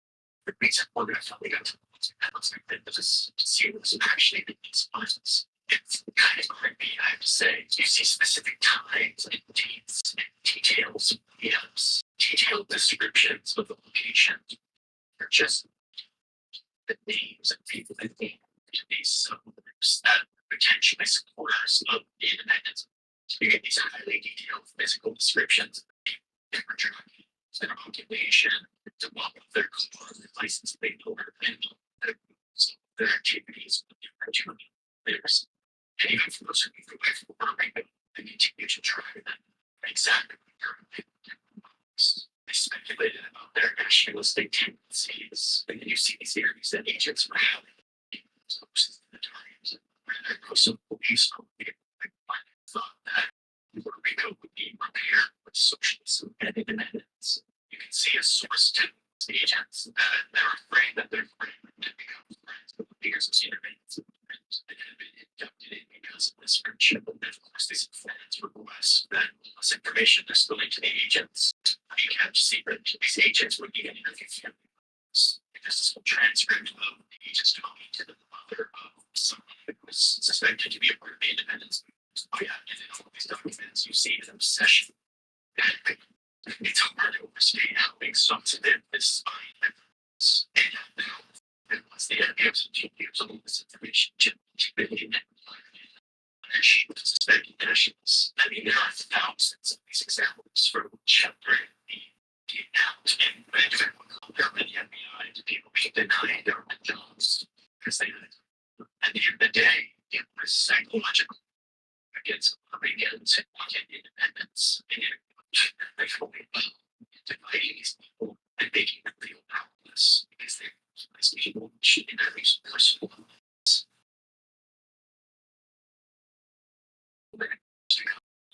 This last difference, which I guess the nationals see their way.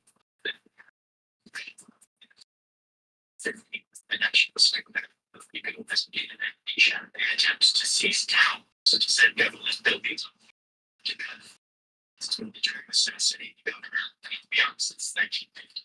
The United States has easily used treasure memories and these people had no chance of anything incident. Bring attention to the pressure the U.S. can give up its instead. The United States responded by having bullets. The only time in history of the United States they involved their own citizens in survival revolutions in a new fighters and said that it was a demon against a Goliath situation and that their leader told them that they might die and they might succeed, but that at least they would let the world know. During this revolution, the fighters their Sunday best, iron suits, and rusty ties, because they knew they would die and cause their foes. In the end, 2 dozen are killed, and had led a chance. President Truman comes out of that symbolic incident, and Rico also devil plays it. A couple days later, Ashes attempts to assassinate him. It doesn't come to goes rescue instead. Police area has to arrest 3,000 people in jail. 2 years later, 4 nationals open fire chamber Chris is arrested again and this time sentenced to 80 years in prison. So that during this time, President Campos was exposed to extreme levels of coach. The consequences of allegedly damage from paralyzed and unable to speak. And yet, the U.S. is begging for silence Campos. After the squashing of the revolution, the surveillance continued for decades. In the end, it was a total of 50 years of state-sanctioned spying. The estimated that there's 1,000 people had fires blood. Rico knew that this was happening, but they just knew that they didn't have any real evidence. They didn't realize the sheer scale. The FBI was taking to summon them and to divide them and to psychologically able to base them the total of was 80 million pages of documentation and video. Victims of this spy are still alive today. I think that's really about the signal of how the U.S. candidates help the American. They were the cementing of the U.S. and which is creating a system of compliance and oppression. People lived and died of this massive 630 very, very aggressive control. These people are American citizens. It's hard to understand it. It's simple to relate to the psychological impact of this program. People being affected, generations who came from being affected. Imagine such a pervasive force that's sowing division, trust, betrayal, and fear as much to the government. Never gone. And to this day, they remain in liberated territory, which means that they don't have the same rights as other American citizens. As the realization of things, they are against value, it benefits of being connected to this. Cost. This is back when this is lasting control. Even though the people of Puerto Rico serve versus they still can't vote for the president, they still don't have full representation. And yet, Puerto Rico still has this immense impact on American culture, like using the dance and art from this island. It's a beyond move that needs to be American. And yet, I think that most of us don't really think of the status of this around and its history. It's really been like a hurricane on this island. You see the U.S. kind of barely show up relative to how they show up for their other citizens. Believe it or not, they're reminded that Puerto Rico is a colonial possession. You take it and exploit it for great brain and racist policies. And then help to bring that state force, spying, violence, and repression. Is yet another example of a place whose vibrant spirit and culture are somehow able to shine through dark.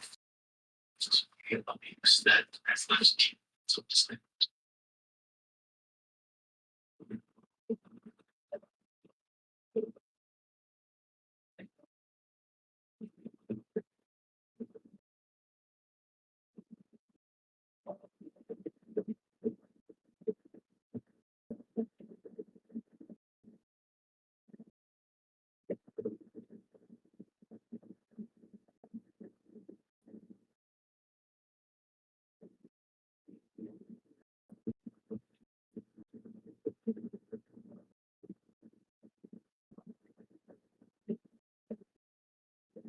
like state thinking of every one of these hundreds of data workers.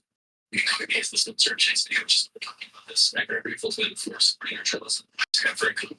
And I gave them permission to act on my behalf to go take my name off of data worker lists. And then they start the process of getting your name and taking it off. So basically, it's kind of shitty. Like, the pushback and economy takes the time to follow up and push until you're taken off that list. The best part is you get to watch the progress. It's a nice dashboard that tells you what lists your names are taken off. I recently learned just how pervasive these data lists are. Like, they use it not only to like fill your inbox and spam, but also to like track your housing activity, which they then can sell to like a health insurance company, which can like jack up your premiums. But the economy has helped shrink me away from these lists and focus now strangely quiet. My inbox is not. What it says. So if you want to try this out, this link in my description is incognito.com/Harris. When you click the link, you get a big discount. It's like 60% off. So if you because you're taking all these lists, you get put back on and incognito on 71% to make sure that you stay off these lists. So yeah, big discount. Click the link in my description. Use the code. Get the discount. You can try it out and see if it spares your life of spam. It makes you feel like you have the whole secret. Let's dive into this story. It's a big one. It's a and I'm excited to share with you. The economy that we live in and we all take for granted is actually relatively new. There's little thing you're wearing right now, the computer, the phone. You had to watch this video, the materials that your house is made out of, the fibers in the plate that you use at night, the food you eat, all of it. I think that is perhaps one of the most significant achievements of our species, trade. Early on, humans discovered the magic that occurs when people specialize in producing something that they make more than they need, and then they take that excess and they give it to another. So they do too much of something because they specialize in a specific thing, maybe textiles. And through this exchange, both parties benefit way more than they could own. It was this kind of cooperation that pulled our species up beyond any other animal. So we just kept doing it. In fact, the history of our human civilization is largely the history of people trading on an ever-growing scale. Today, this is we call it the economy. But the 1900s rolled around, we had pretty connected these global trade, but it's still pretty global. Everyone had different trade rules, different currencies. Countries would agree that foreign products would threaten their domestic producers, so they put up trade barriers and impose big tariffs on stuff coming into the country. Then 70 years ago came that started this world count. The ashes of that war, the U.S. emerged as the most powerful country ever. We had troops and influence in every corner of the world. And with that power, the U.S. and its allies wrote a new playing field for the economy. So that the U.S. dollar was the top currency, everything kind of pegged to the U.S. dollar. This helped stabilize the whole system. It helped it move more predictably. It helped the countries send and receive money across the borders. The U.S. also got countries together with the goal of lowering the taxes imposed on products flowing in and out of the country. Tariffs. And through all these efforts, these new borders opened up. Investors have been putting money almost anywhere on earth. Businesses, corporations that can do lands or cheaper workers to set up their factories. It became and started to benefit hundreds of millions of people. So much so that even anti-capitalist China couldn't stay out of this global economy. So unrecognizably open and so much more open than anything I've ever seen. There was way too much money to be. So China jumped in. They said that they remain communist, but they're open up a few dozen of their coastal cities to be open for business in this new world.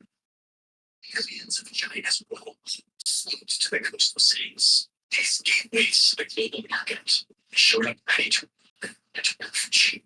Right away for the United States, corporations looked with their factories in places like Detroit and Buffalo and realized that it would make a lot more sense for them to move these factories to China, where they can make workers a fraction of the wage. And so over here, these coastal cities in China that have been a global economy super like this. Hundreds of millions of people in China lifted out of poverty and thrust into this new middle and upper class, thanks to the magic of the global economy, based on and policies that the U.S. had set up after World War II.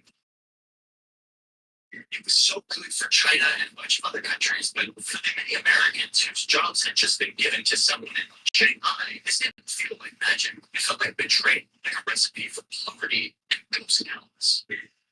This China shock was one of the first big tastes of the economic pain that this new economy could inflict on human farmers.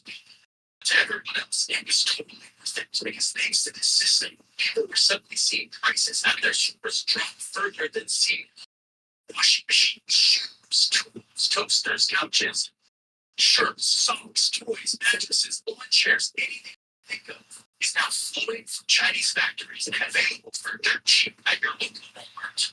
Transforming the lives of people in places like Vietnam, India, Chile, and Thailand saw huge economic lift during these years. So by the 80s, China's fully in the global economy and it is a gravy train. The US and UK both are like leaders who love this free trade capitalism. Trade profits is the wave of the future. The new system is boosted by all this new technology that's now making it easier to pass information across borders, to move money, to move people, to move goods across the globe. The globe that used to be vast and dauntingly closed, but now just like a giant marketplace. This transforming in a matter of decades. But I need to call something out that's very important and that is maybe not obvious at this point, which is that the seemingly magical process that made the world economy do this isn't actually thanks to technology. It was thanks to humans' most amazing invention, which is amazing technology. Words on a page that establish that countries and people must to obey. If we all believe and obey these rules, it creates the conditions that made them into a giant marketplace for immigration, source whatever they needed to make their product from whatever made the most economic sense. So products as simple as a t-shirt would travel along an unfathomably complex supply chain using material and labor from many countries all around the globe before eventually showing up just in time. Policy had created massive cooperation between billions of people who don't speak the same language, don't know each other, not getting in the same language. This mental construct of economic policy is what created globalization, the globalization we know today. What's crazy to me is that if you tinker with the policy, with this, you can reverse this globalization, which is exactly what's happening right now. There's simply no reason why things move to different lines. Okay, let's stick to our time here. In the 90s, the 90s, I've never guessed what direction the story is about to go. The Soviet Union had just fallen. Free trade was unambiguously being communist, and the magic of the free market was seen as the solution for pretty much everything. Free trade had just ended conflict between these great superpowers, maybe forever. Free trade was eradicating global poverty. Free trade was pushing countries to adopt democracy. And here's Bill Clinton giving about how good it's all going, predicting that free trade would bring democracy to China. China would since a calm, potential speed, their initiative, their imagination, not just the brain, realize their dreams, they make plans. Free trading would prevent aging commerce by some deeply entangling countries in mutually beneficial deals that it would make sense to fight. After all, free trade had turned Europe from a continent ravaged by war to this tightly knit group that was holding hands and smiling together. Why would this naturally just happen to the whole world? China continued to make stuff and send it to the United States. Our dependency on them and them on us continued to grow. And that would surely prevent any conflict, right? But now, it's looking like that's not how it's going to turn out. In fact, kind of the opposite. The guitars and from both sides are dictated. So the US is supposed to sometimes on $200 billion worth of Chinese imports to China. Some militaries rules the constitutional strategic competitiveness and challenge. In a relatively sudden shift, governments are not undoing this legalization, this solution to all of our. They're rejecting it. India is getting companies to keep their production within their own borders, especially for important industries like pharmaceuticals and electronics. South Korea is giving taxpayer money to companies to produce green energy infrastructure instead of waiting for the free market to go on.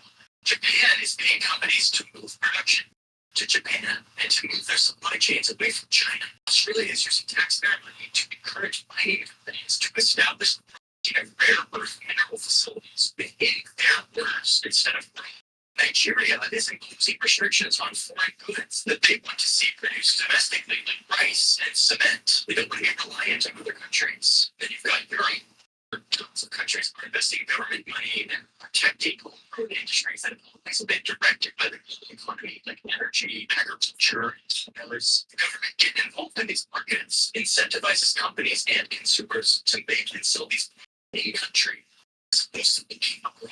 The global market. And of course, paying out on this is the OG of the free market global economy in the United States. Suddenly changing course from how they've been operating up until like Obama. Like Obama spent a great deal of his time trying to increase free trade, especially with Asia. Then first under Trump, and now under Biden, the U.S. is implementing its economic policy to turn back some of this free trade. And what's crazy is that both Republicans and Democrats seem to agree that we should do this. And that's so these policies include huge government spending that like the CHIPS Act, which would allocate over $50 billion government dollars to companies that produce microchips here in the United States instead of in Asia, where the free market had helped them to set up. This is company and other industries that the government has deemed vital, like minerals, commerce, and clean energy. But they're not just giving subsidies like social government money pushing down all these industries. It's also barriers. It is imposing tariffs which protects domestic producers of certain industries because they no longer have to compete with the global market. They're also banning companies from selling certain products to China. They're increasing scrutiny on any investment that comes in from places like China. Like, this is a big shift. And the question is, what happened? How did we get from this free trade aid that was supposed to usher in peace to this?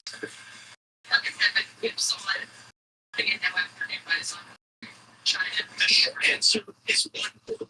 The answer to all of this: protection. Here's my list of protections that best explain this big shift in economics. First, of course, which we already kind of talked about briefly, the China shell. For all the winners of the world, there are lots of losers. A lot of them communities found themselves out as their jobs went to cheaper overseas locations. So, economists argue as to how big of a problem this actually was, and you can read all about it in the sources. But the point is that closed factories and unemployed communities in the Rust Belt have a major psychological effect on people. Fear that their jobs might just disappear, either abroad or be taken over by AI. So the government is trying to keep people down by pumping money into certain sectors to keep jobs in America. The next big realization about the global economy, it doesn't really care much about how much carbon it keeps into our atmosphere.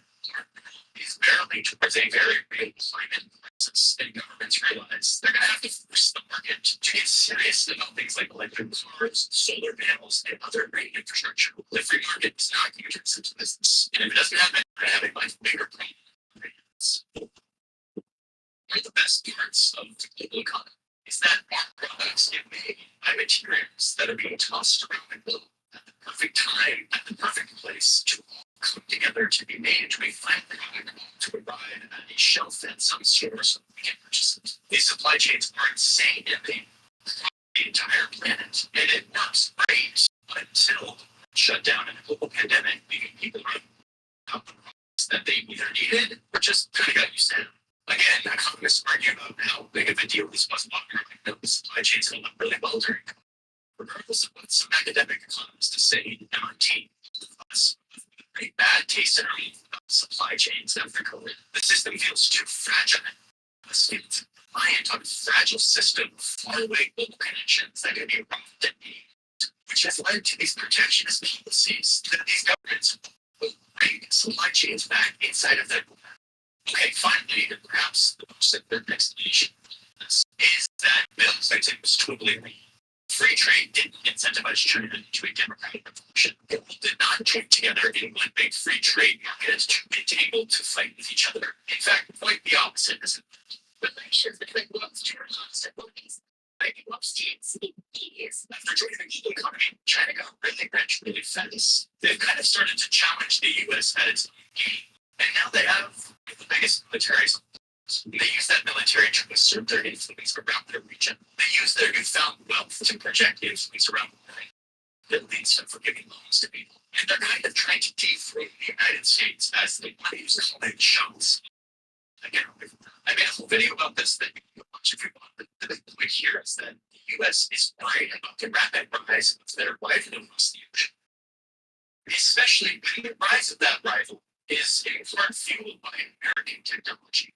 Specifically, these little silicon chips, microchips that make weapons that would be the brains that power the AI revolution. Joe Biden's projections in the States are actually just aimed right at China, trying to stop them from using our tech to get ahead of us. Again, I mean, they're talking about microchips, that kind of made a video about these things.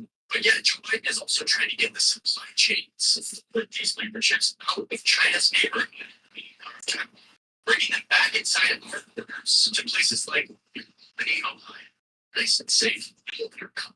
So you're going to see a lot more moments like this. American presidents or politicians speaking at construction sites. Folks, we need to make these chips right here in America. Right now, everything costs me to make a job. America is back, and America is fading away. This last point is kind of a pretty recognition from we need to be honest. That our theory that will be more peaceful for economic people is kind of, at least for now. In fact, these economic entanglements are looking like they turn into tools of conflict as opposed to preventers of conflict.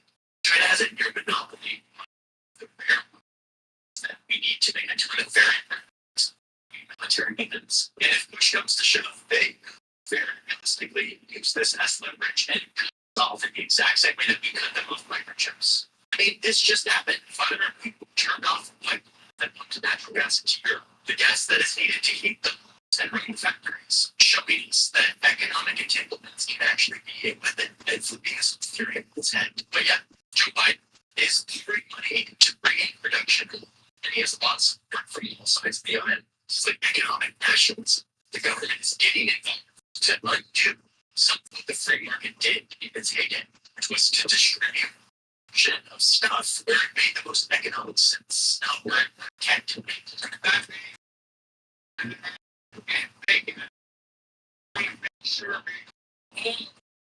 So, correct. It's reacting to some weaknesses that they see in the global free trade system, barriers in the name of protection, and no one's really sure what that means. Like, it's kind of hard to not look at this and draw some parallels with the 1930s when these series of economic crises led countries to put up trade barriers in the name of protection, which then led to ever greater economic strife, leading to unrest and eventually unity in the second. Don't read too far into that. I'm not trying to like do almost interpret for years. This so that's not what I think is happening here. But there's some similarities that we should probably just keep an eye on. A suite of crises that make us turn in, that surge in economic nationalism and the rise of tensions between great powers. And before you go any say one last thing, which is that we made their rise of image poster that I designed last year. It's a poster called Little Mouse. And I'm very proud of it. It shows all the ways that you can take our Earth and project it onto a 2D plane, which always comes with some distortion. Anybody that's kind of been nerdy saying if you're into that, you should go check it out before this is last batch. So they're last in the description.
because I think this is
here.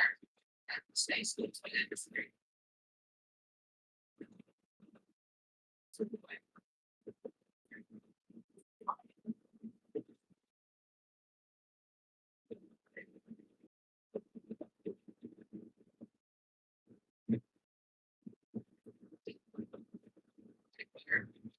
Stay so stays.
That.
Everybody can see potential is there.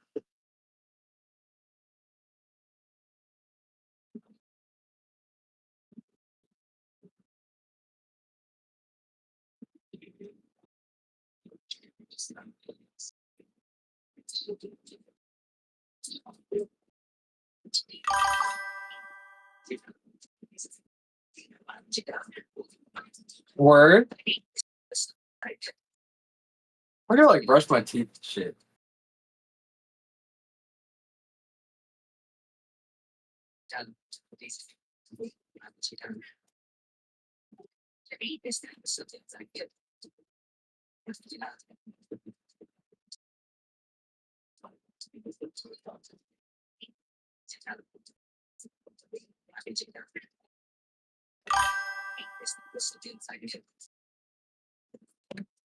I will.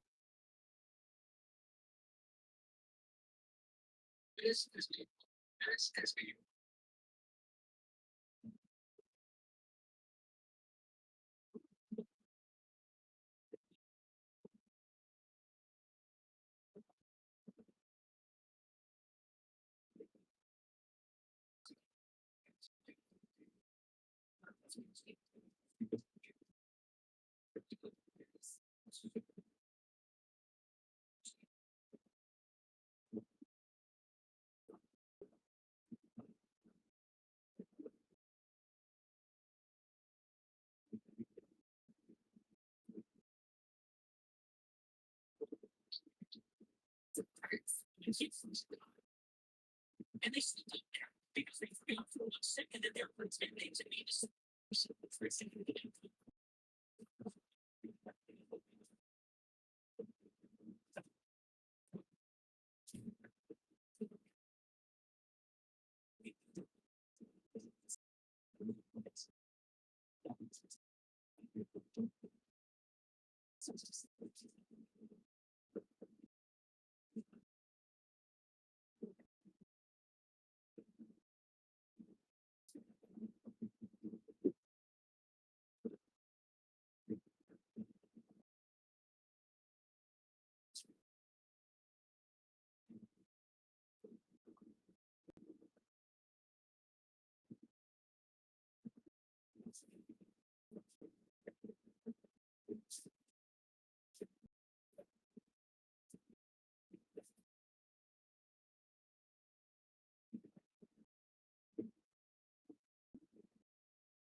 I'm gonna shower.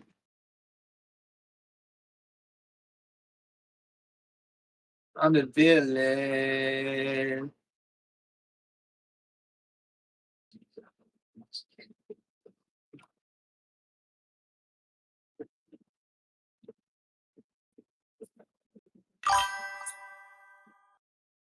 Yeah, I'm gonna get cleaned up. Gonna go back to boxing today, and I'm just not. I know. I know, but it's so catchy. I'm gonna go back to boxing today, and I'm just not looking forward to it at all. But I know I have to go. I know I must go.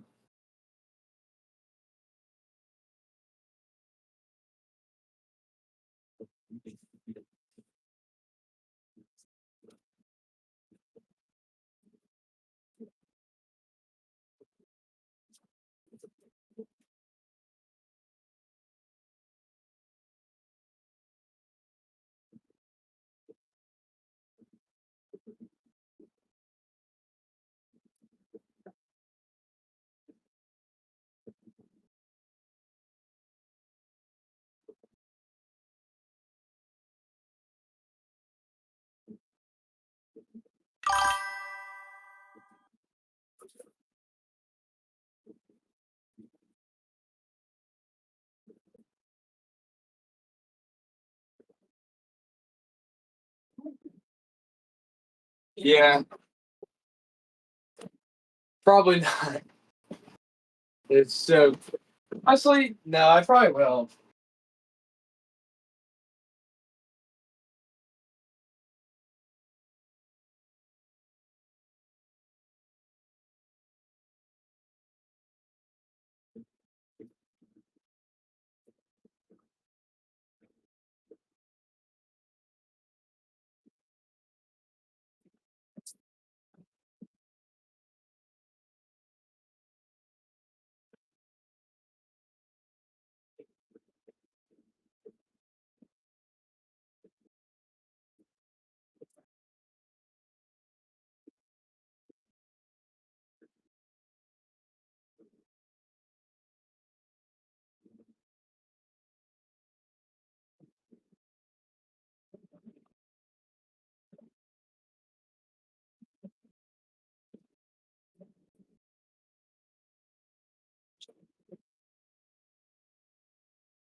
Dude, that's so lit.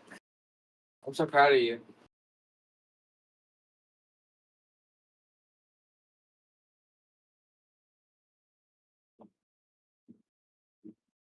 Who are you fighting for?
Yo, Beverly Creek.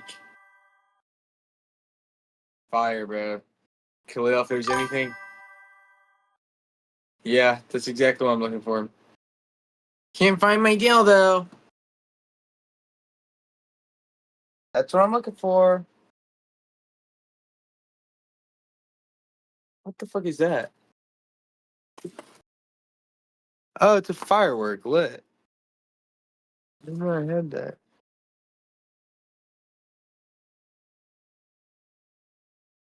I was wondering where all my fireworks went. I found them all today.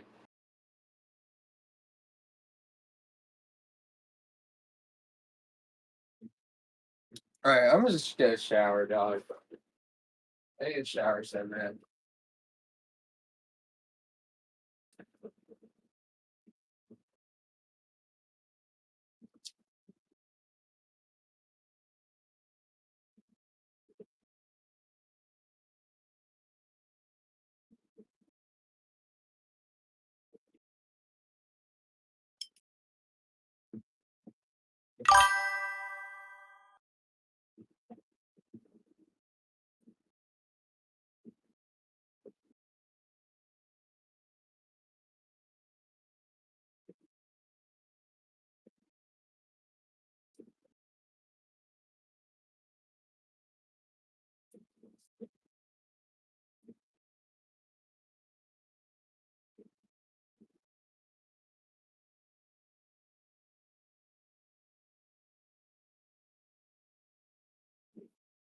Oh wait, I guess I don't have to wear the same exact clothes.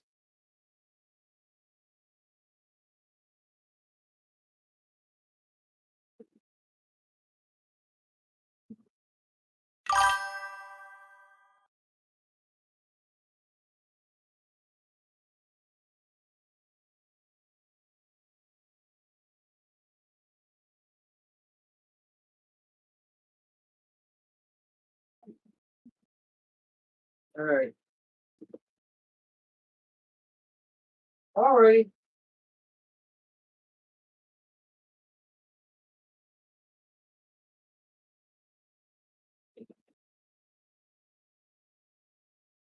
Something good.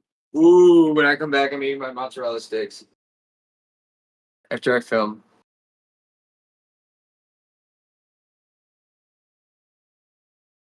Oh, that would be cool. That is a cool idea. All right, I'm back. Go shower. Saying that for the past like couple times, but I am now. I'm going to shower. Yeah.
And like I usually don't eat before it, and if I skip today, I could post a reel and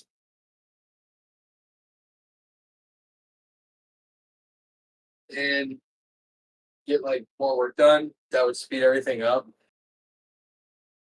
and then just go tomorrow, and then Thursday and Friday.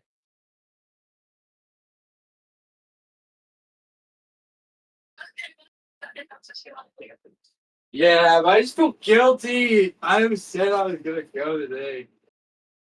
I'm so hungry. I'm so hungry though. I'm not eating. No, no, I just can't. I can't. Every time I eat, I just die. Like I can't.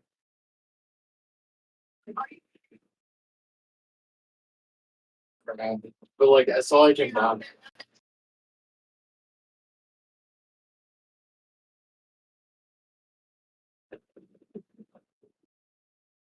I rather just go get. I want to get food. Yeah, I'm just gonna do it. I'm gonna go get food, then I'll just go tomorrow. Yeah, it's just. Yeah.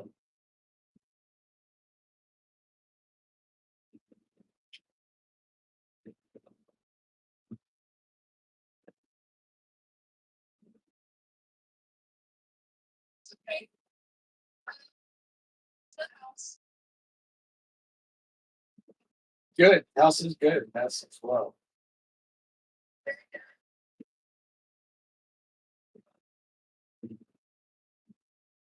How's your house?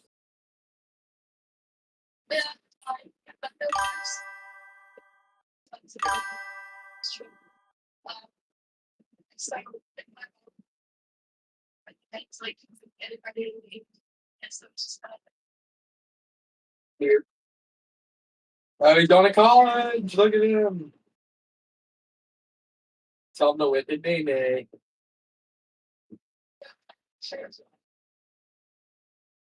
Always make sure you whip it, baby.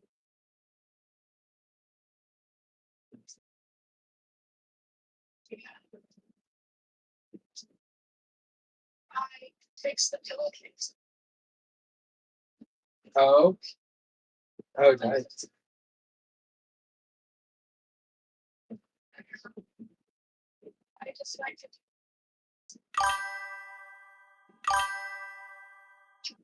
Oh, what now? Oh, yeah, I got that.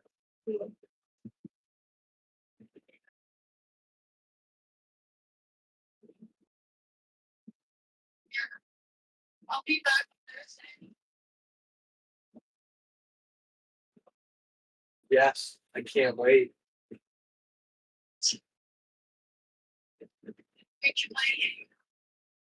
Yeah, we can hang out.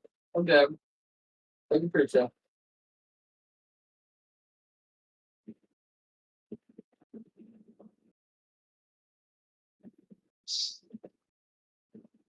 I'm so hungry. Yeah, I know. It's like literally all I can think about. It's good. Yeah, I have to. There's no way around it.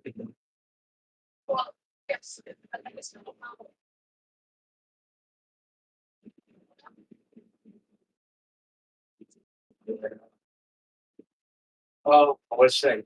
Yeah. I think I'm just gonna go to the gas station and buy some frozen food. Like what?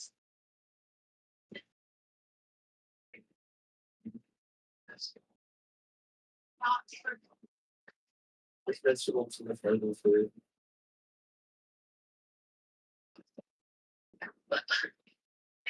What do you think? Thomas sounds good.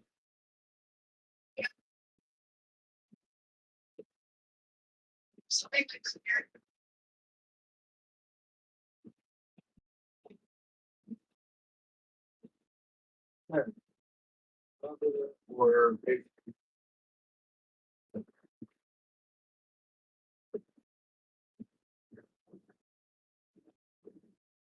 What's healthy from Walmart?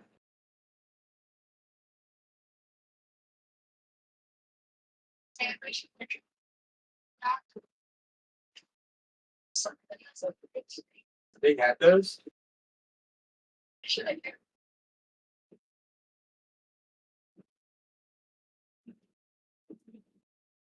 Most places have like active sandwiches. True.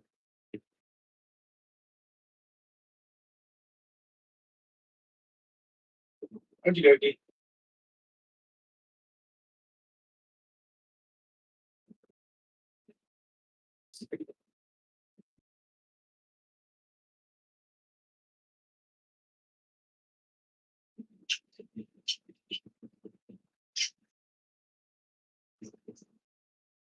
Oh, that shit was good.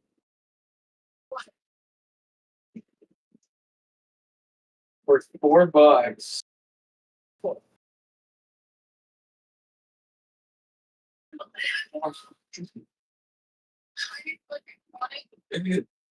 Walmart. Send the picture.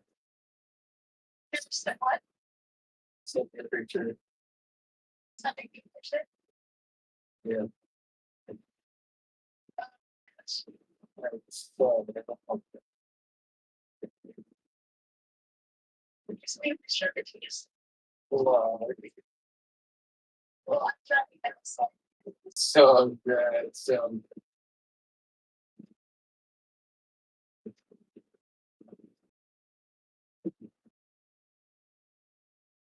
Okay.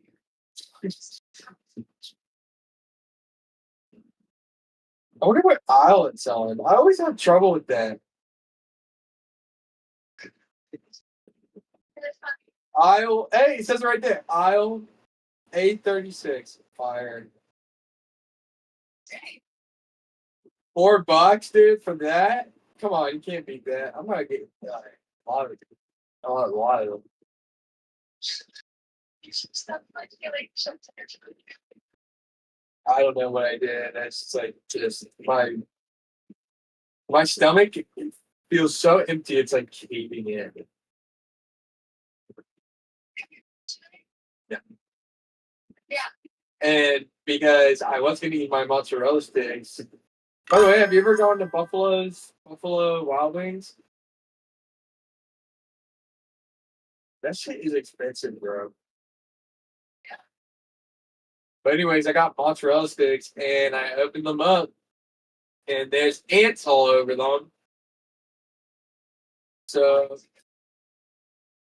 like I left them out overnight in the shed and Yeah. Yeah. bullshit. It's super. So then yeah. So now I was just left starving. I checked and I was like, dude, there's nothing to eat here. Nothing. I meant to hear food. I'm so excited. I'm looking like so excited to like you know, they go to daycare whenever and you do like constant all of a sudden you show stuff online. And I can come and hug you from behind. Yeah, it's something. What? Behind. Yeah. You're at Gifford. Sure. But no clothes.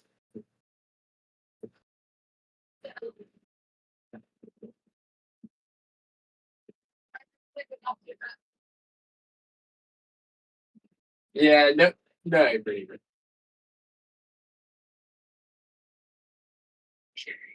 Anyways, let's see next.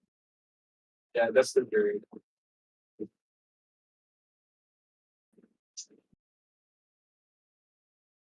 That's the train. Bro, I was looking back. Someone showed me a video of me and Harrison at the party. It was so crazy. We were just being so out of pocket. I could not control him. I don't know why he gets like that.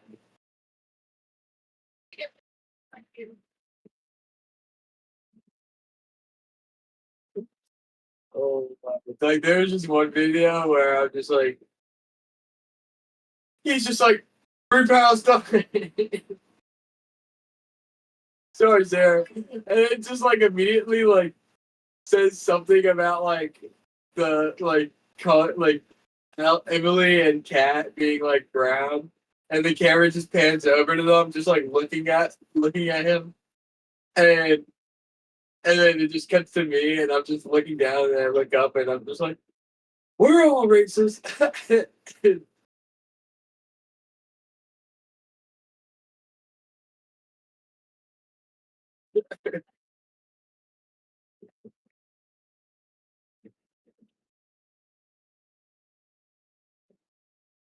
He's awesome.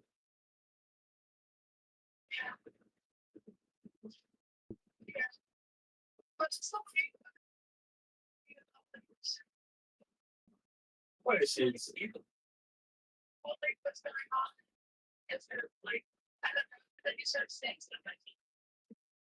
Oh, you don't want to hear. You don't want to hear from me. Well, what do you think is? It's true. How about that? I'll put it that way. It's just true.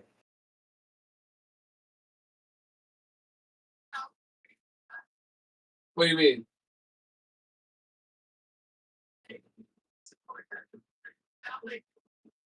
Yeah, no, I know you get a good head of your shoulders.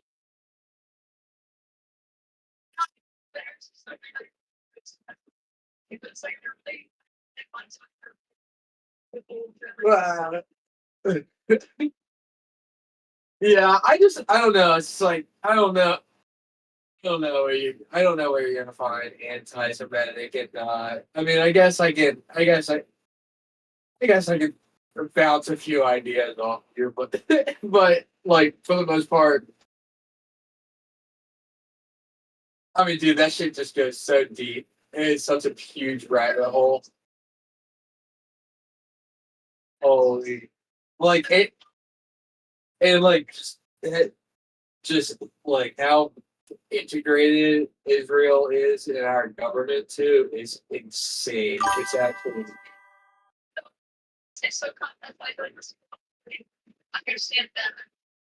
yeah. I mean, yeah, how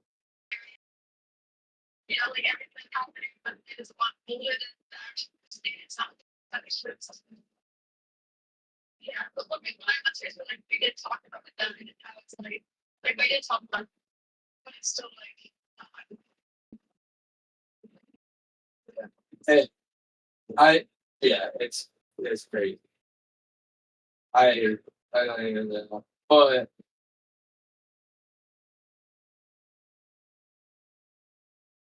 no, it's a giant rabbit hole. I mean, dude, what a fucking crazy topic to to just come out of there and mouth out of nowhere.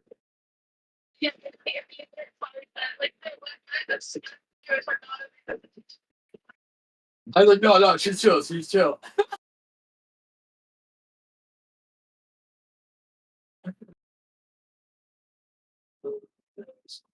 But I mean,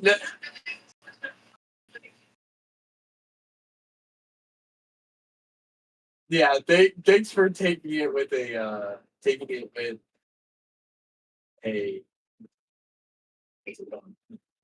took it on the chin. Thank you. You you were chill about it. You were like you weren't like what's that word I'm like it's a joke. Yeah, he was like just joking.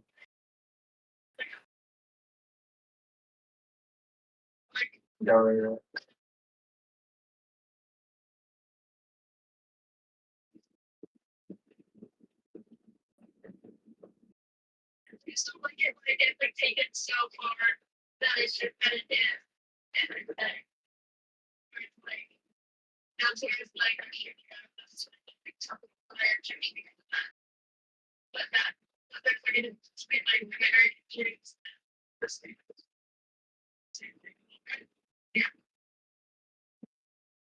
Yeah, yeah, yeah, yeah. I mean, it's like, dude, it's like, how the fuck, like, I just don't even understand how people get it. It's like a really good freaking thing that I don't know. I think about it, you know. Yes. Every shit. Yeah, exactly.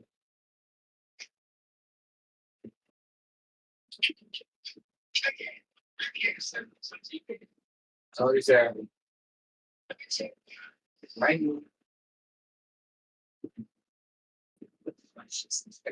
something else. Just ask him about care. That's not. It's not about backyard homes. Backyard homes. Yeah. Backyard homes. Yeah. Ready for those backyard homes.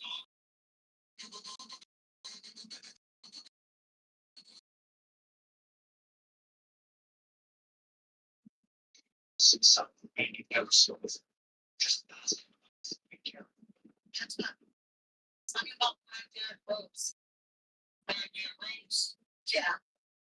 Backyard homes. Yeah. Ready for those backyard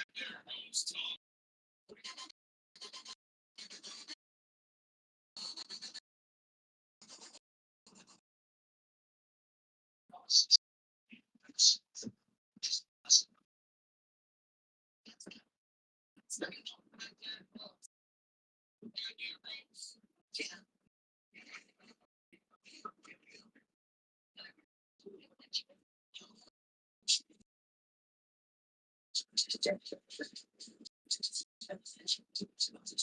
Easy.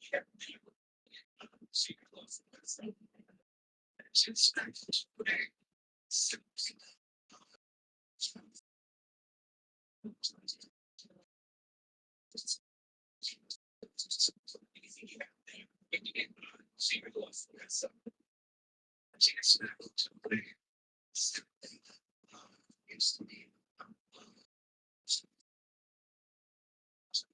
It's okay.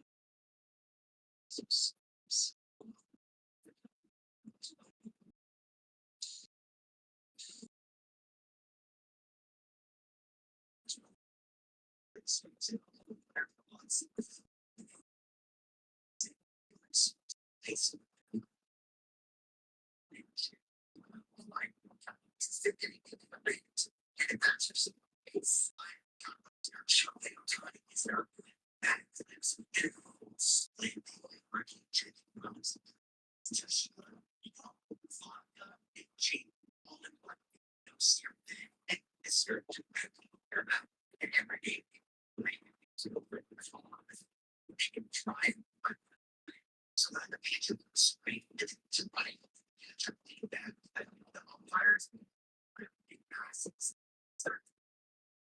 Second base of man of Jimmy one time of the PG soul account the next one. That is very to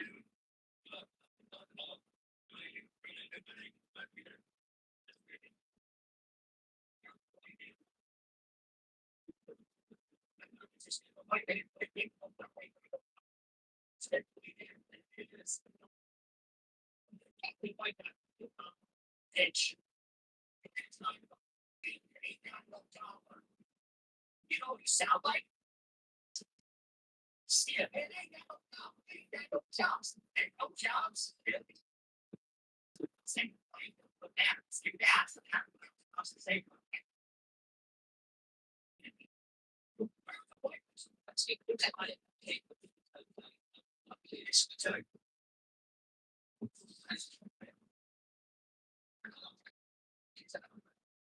Sure. Sure.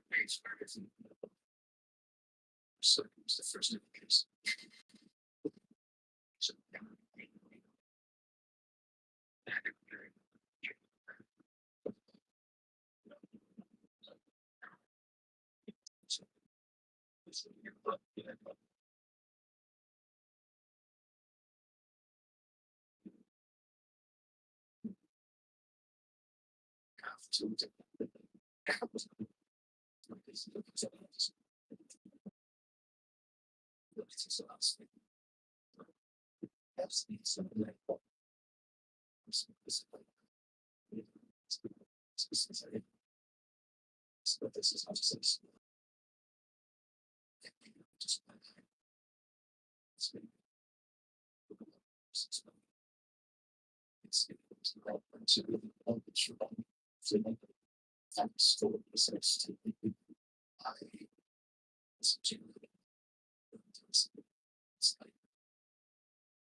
Guys, for sure, investigation against the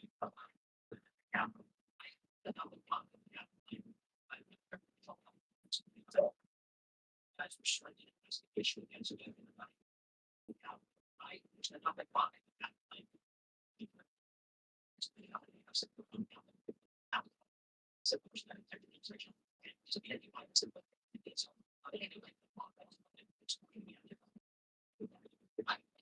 investigation is, which is going on. They don't actually tell. It's only as far as that's the investigation. And years before David Jordan, they show up.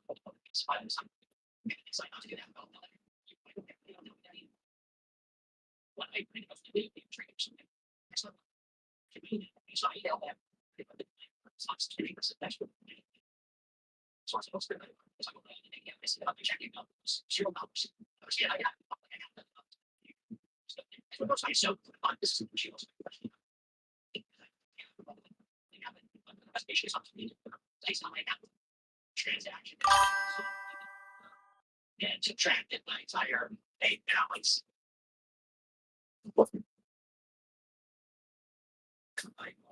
Bro, I'm about to go to Walmart.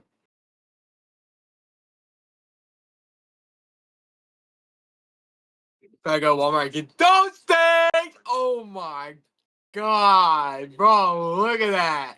Oh. The benefit of smoking Oh my, I don't know. I've never had them. But aisle 113. $4? For $4? Dude. Hell yeah. I'm about to go get those. After this video, I watch. Civil first amendment demonstration and participate in any illegal criminal activity, and so we'll be taken up, but that's all too much of the amendment. No, the investigation is it makes it like on and you know, it's sort of investigation, you know, but it's for the years people think it's already show up for case for assignment and sign up to that but tell you right it's not any or not even trick or something or sort of somebody know that or like things and that's what I think we did not for it's right was very much again I see early checking out super hours but I was I got if course I still will like this is the change the first time. Yeah. Based on a transaction dispute I saw the legal and subtracted my entire bank balance. Froze both my credit cards, and my entire checking account froze. For yearly my cash all customer service today. Where's my money? Where's the lighter? They said, well, it's at the bottom. They called me back. Minutes later, they tell me our account is under review. If you have other information. And I was furious. I said, "Are you kidding me? I got all this money one day and now it's gone." But it's gonna be released from doing this. Why is this happening? And I'm saying the same thing. Well, we can tell you if your account is under it's like on the day every single day for 2 weeks, multiple times every day for 2 weeks. And finally, after about 15 or 16 days, which calls that Mr. Francis, I have something that's free. Have nothing on your account in order to get in touch with the people that was order on your account. All these numbers, and you need 3 phone numbers for U.S. attorneys working for the process. You guys are starting an investigation against me for my involvement in the Capitol, right? We did nothing wrong. I'm the company talking about this. It doesn't make us about the Capitol. There's an house for the civil administration. I participated in fights. My activity itself, following any fight, I also go and do this party. Yeah, that's the stuff. I believe or know that the investigation is. It takes something on. They have to tell these women it's first time sort of investigation. We don't know what that's. It could be years before they return to show up. They finally decide to do it. And if they decide not to do that, they'll never tell you either way. They don't tell you that either. One night, I think I was playing video games reading or something. And before I started up to that, I checked my email. I saw my email that my credit card had been declined for some subscription. I said, that's weird. I don't know if I did it on my credit card. It's most of my credit card. As your with my bank account, I spent on my checking account, it was $0. I understand I got something like $500,000 in that checking account just the other day. That's what it was. I assumed. I thought this is much, so I refreshed the app. Nothing happened. And upon further investigation, I saw this legal order placed on my account. I looked at my transaction history and I saw a legal order and subtracted my entire bank balance. Froze both my credit cards and my entire imagine playing transform. I speeding ticket. Yeah, playing at somebody's going. Such a. Now let's look at Tucker. Tucker says that he, like Vance.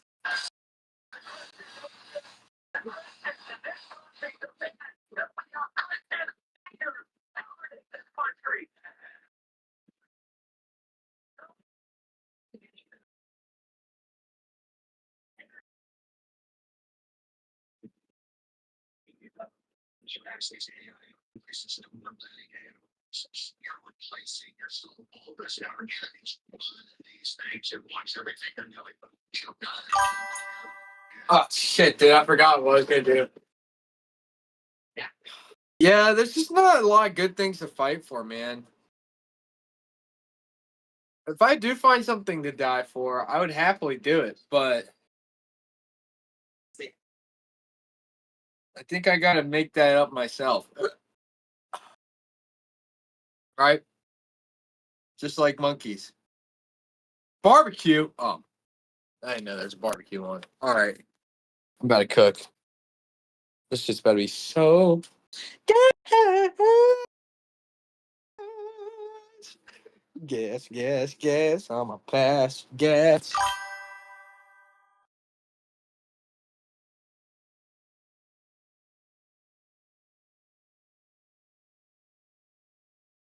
Fire, bro. That's so tough.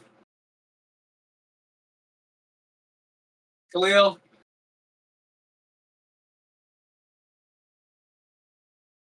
I think it's about time I should show you the Llama Bible. All right, this shouldn't take too long. I'm just going to boom. I'm just going to Walmart. Hey yo, cook that door, bro. No, I'm not cooking no door. How about you? How about you cook your mom?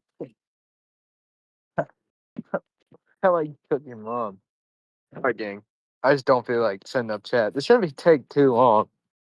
Just going to Walmart and back, and I should be diggity down. I should be good to go. I really don't see what the issue would be. Right? Oh, it's perfect weather too. Wow. Wow. All right, so when I come back,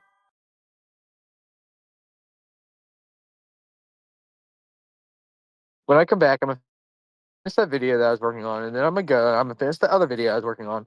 Then, and then it should be time to sauce up with Jack.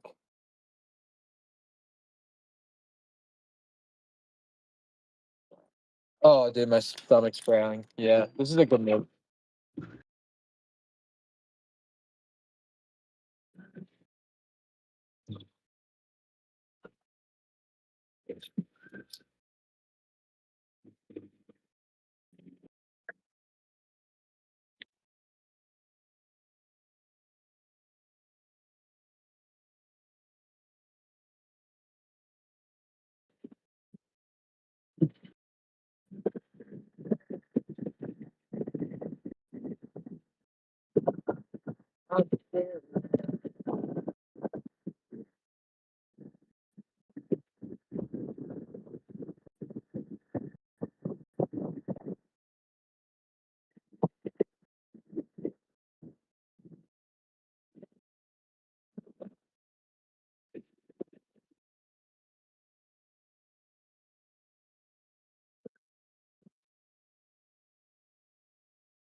Oh, bro, look at that.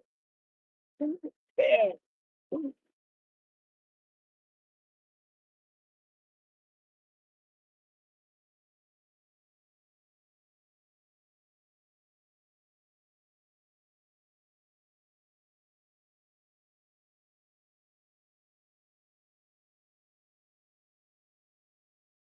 Walmart. I got my eyes done yet. Yeah, is it dilated? Yeah. Yeah, it's funny. Yeah, it goes away. Yeah, soon. Soon. Yeah, Darnold. Yeah. Billy? Yeah, I saw your car. I was like, holy shit. You working here? All right, thanks.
Okay, I call you on the phone. Love you back.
Of course.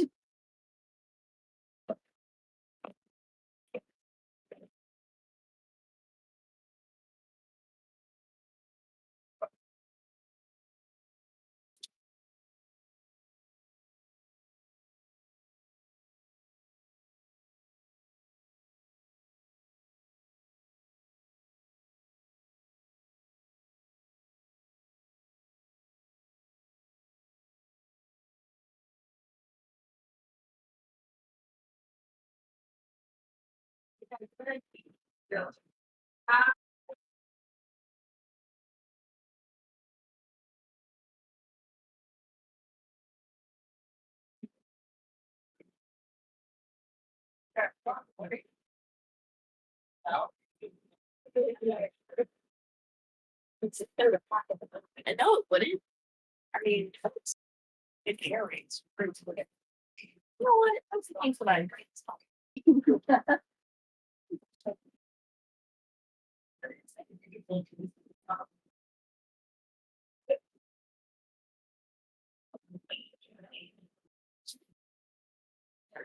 If the ball, it's long. Walk back from this. Be back in the class. After those days, I'm really ready for my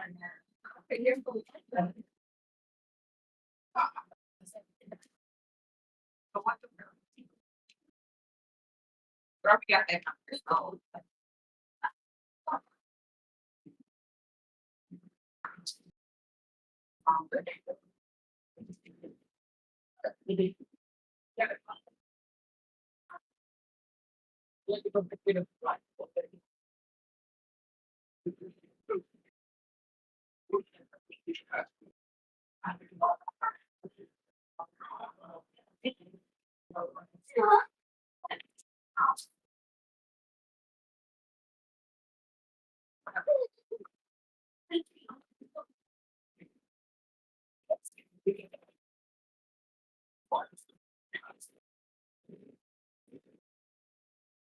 Oh.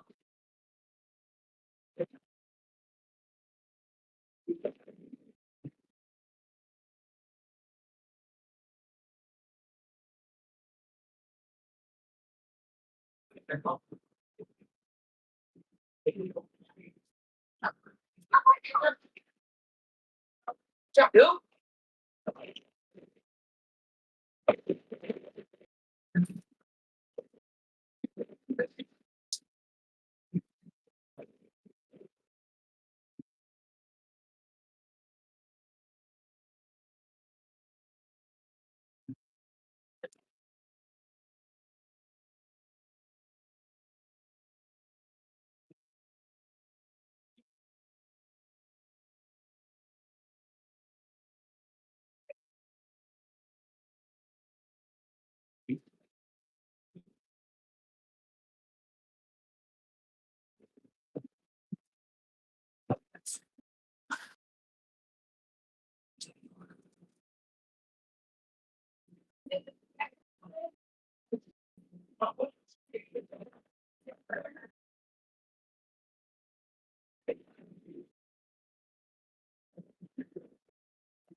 I was like, give it a small, small.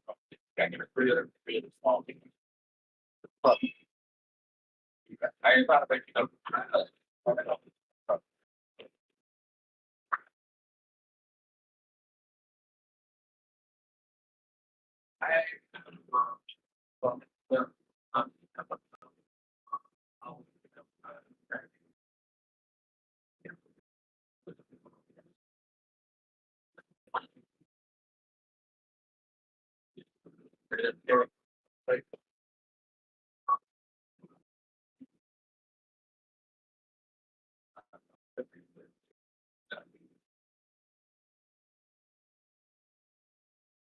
all about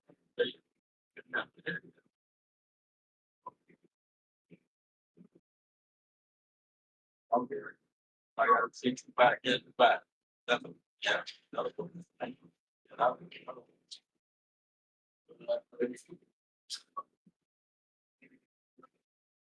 That'll work on play. That might.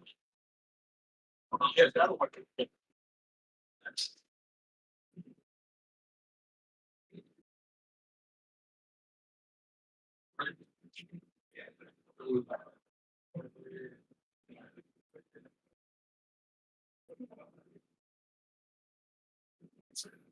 That work.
My bad.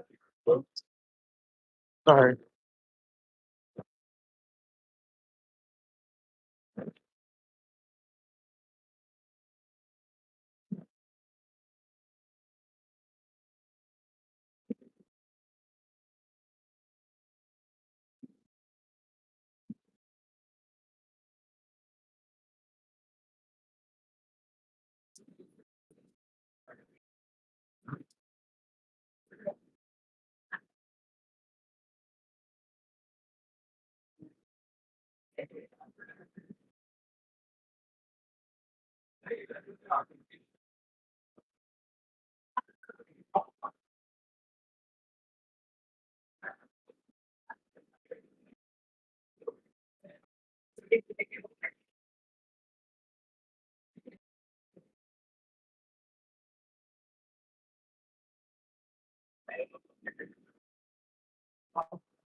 Go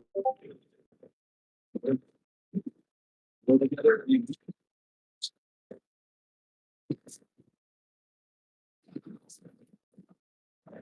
It's weird.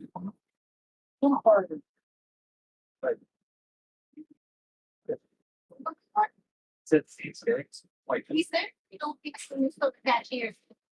Sorry. Yeah, we're gonna cashier. Thank you. Here you go. Produce. They have to go with salad. Okay, outside salad. Other side of salads.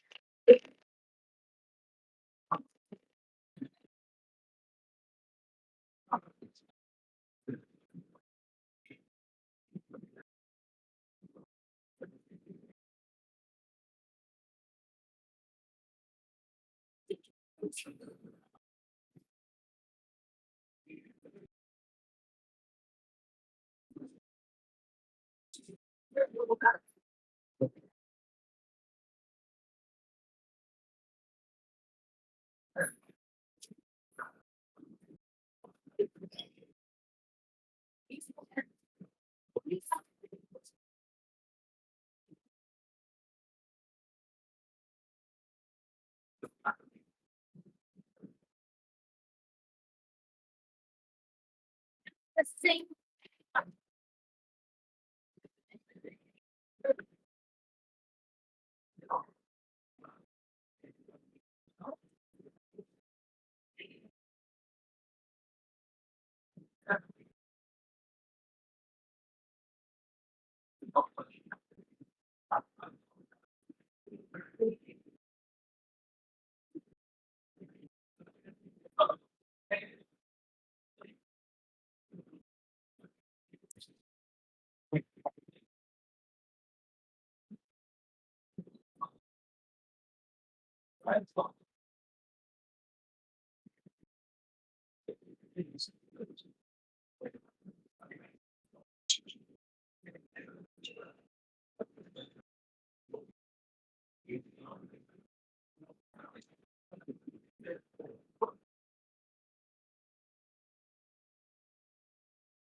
I can't come in and there's like, oh, my God.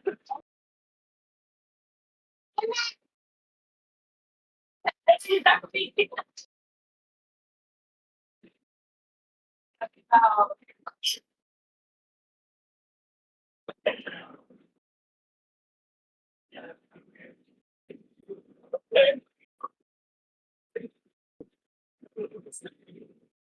I'm tired. I'm like, let's go to pray.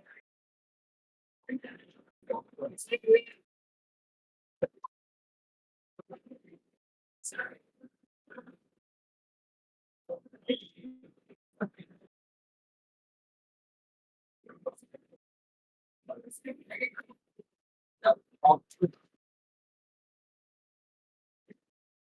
Yeah, I'm fine with the line.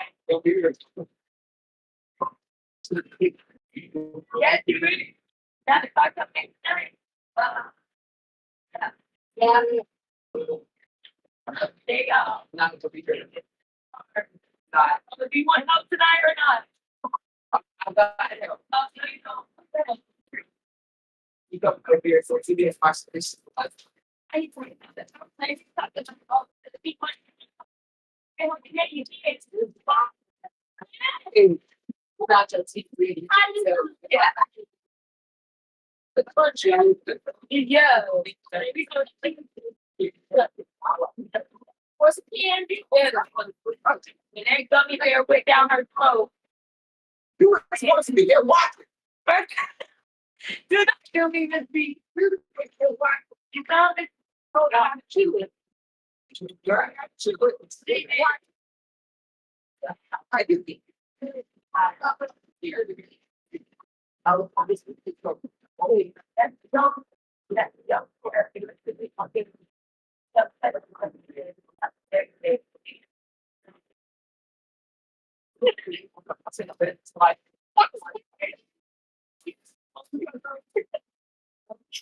You be candy raised.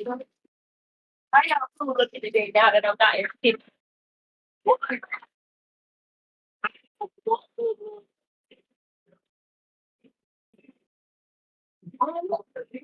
I'm just seeing how I look today. Now that I'm not in. Oh, God, in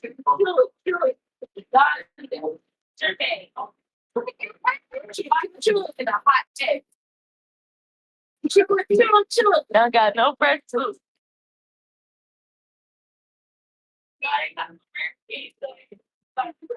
Use potato. Chilling.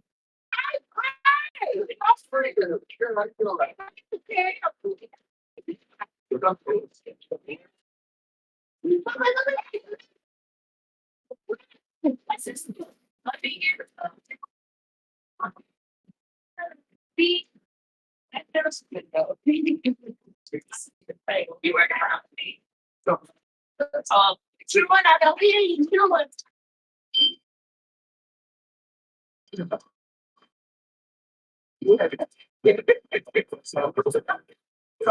I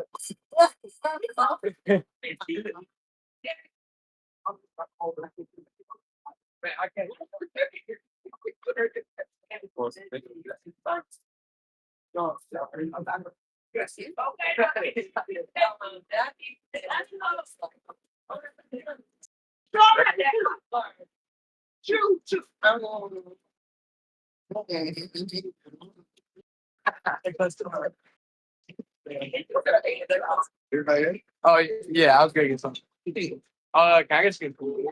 Can I get some food? Yes. Yeah, I'm pretty cool. Yeah. I'll just get I get them flat. And then. I put it like that. I get with the band. Or I get. No, I can't. No, the code. Oh, no. You can't go back. Oh, we got to play. Out. And five.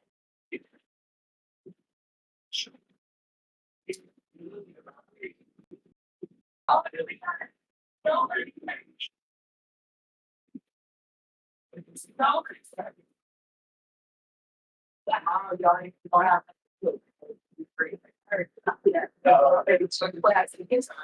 yeah, that's all good. I'll feel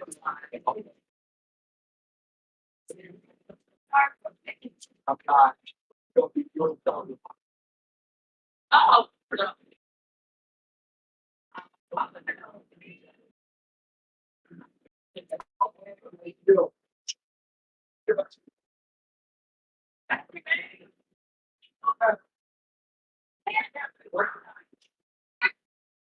Oh, that's it. I'll do that. Well, that's fine.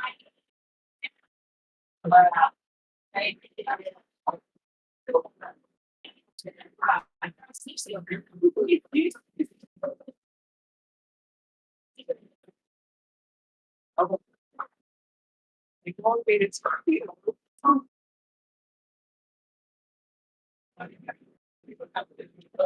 but I can't wait.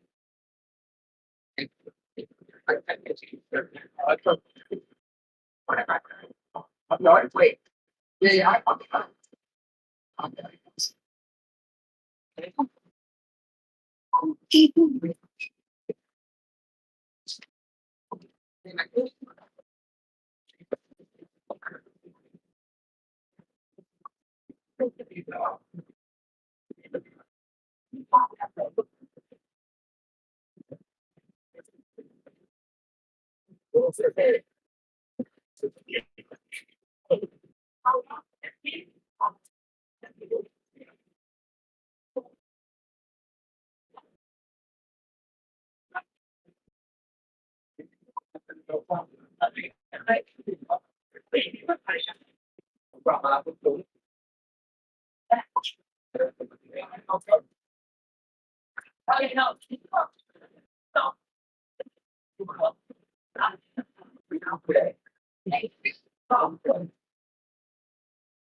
He does something for better.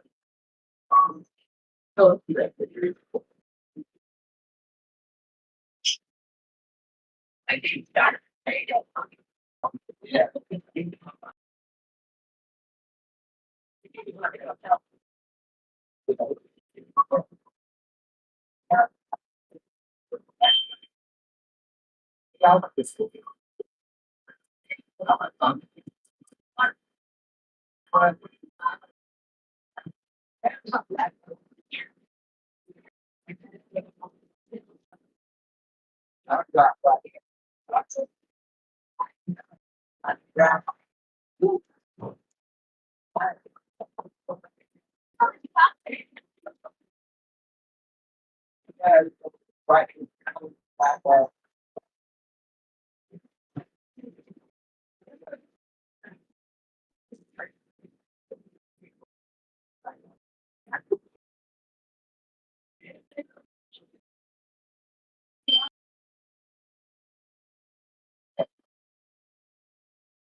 Jesus.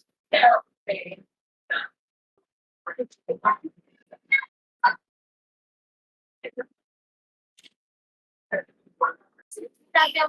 Companheira.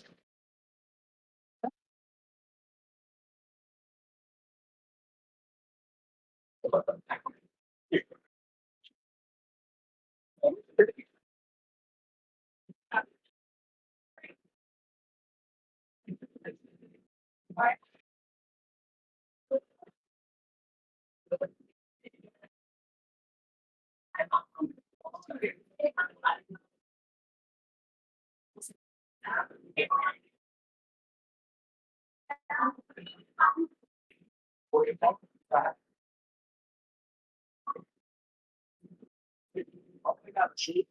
so we're gonna do some therapy.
She done got started.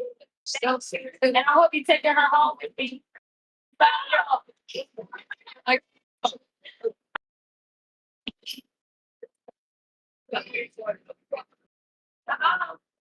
You know, that's my dad.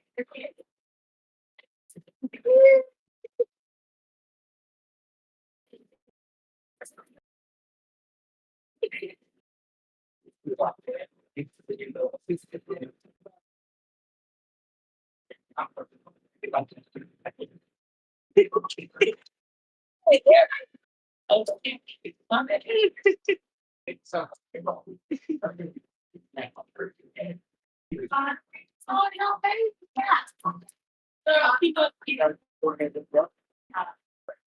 Okay, Dr. Jones. All right. Bye. I'll put that in here for your free.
You in line? Yes, sir. Sorry. No, you're all good.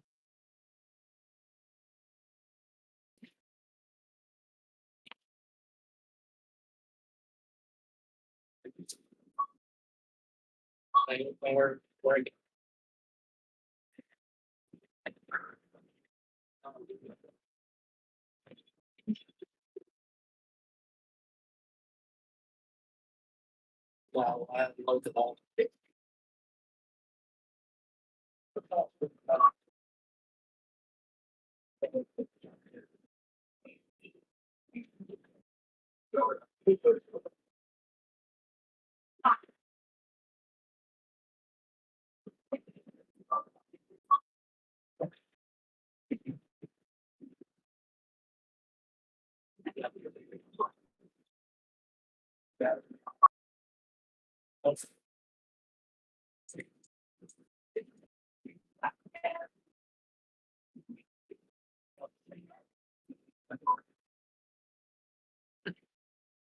Yeah, I think we're gonna take both.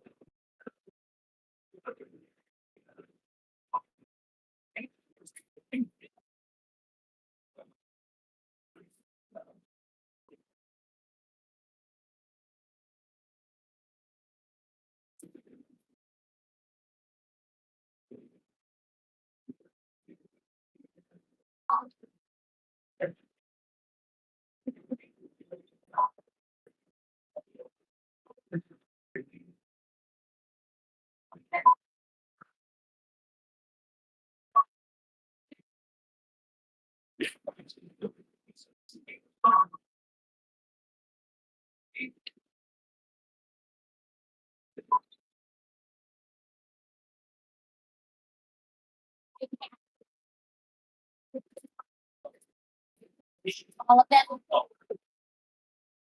Are you using just the card? Walmart Pay. Appreciate it. This one, right? Thank you.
Okay.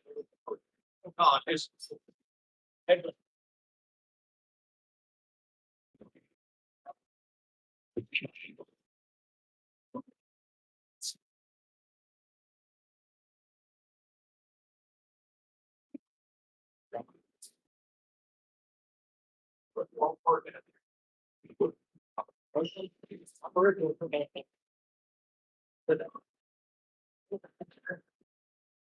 It's from down.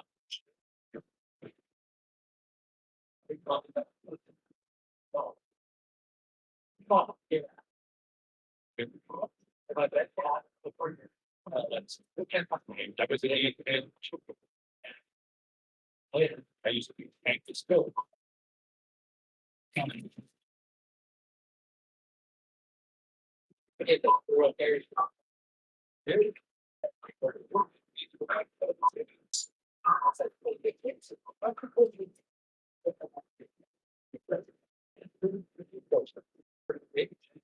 Me too.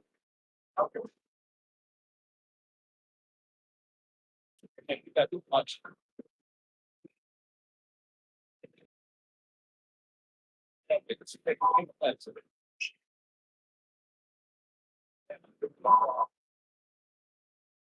Yeah.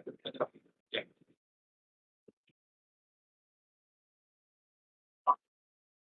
Sorry.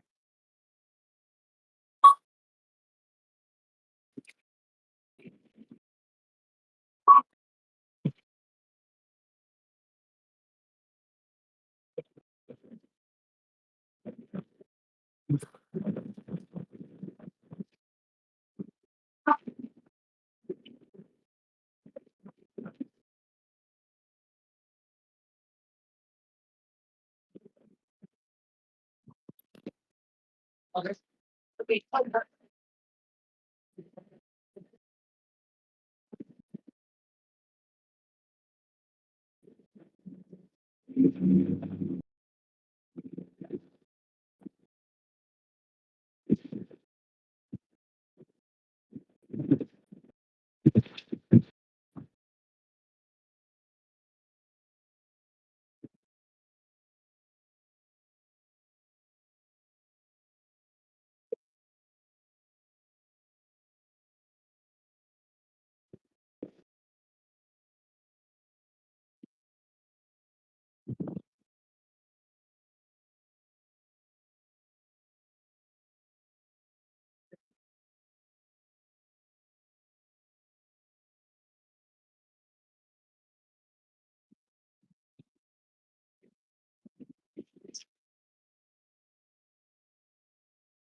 Oh.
Yeah.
Second.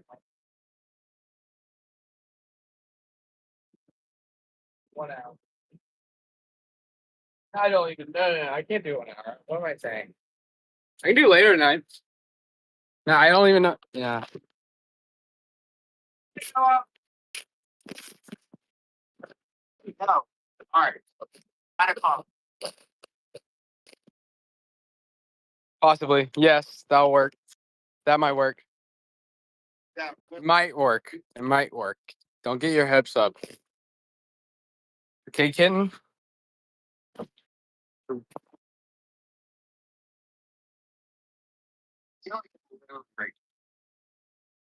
it. I want you to.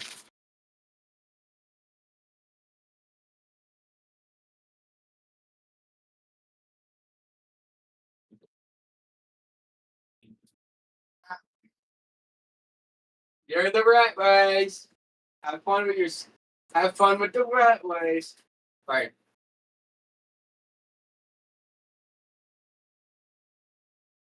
Bro, do you know how fucking long it took the Walmart lady to put this in a container? It took her 30 minutes. I swear it took her 30 minutes to do this.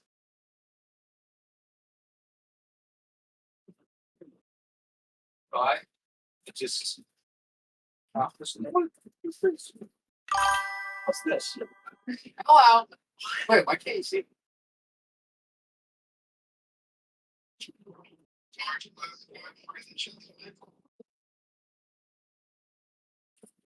I think you're autistic. I'm sophisticated. Is the word.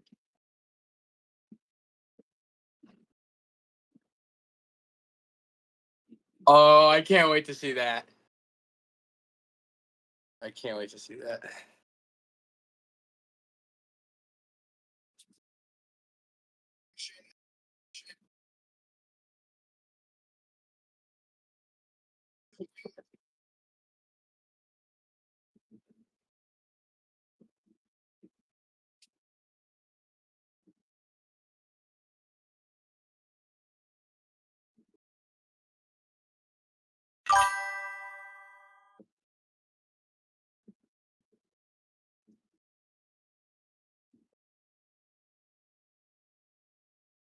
Bro. Yeah, that's good.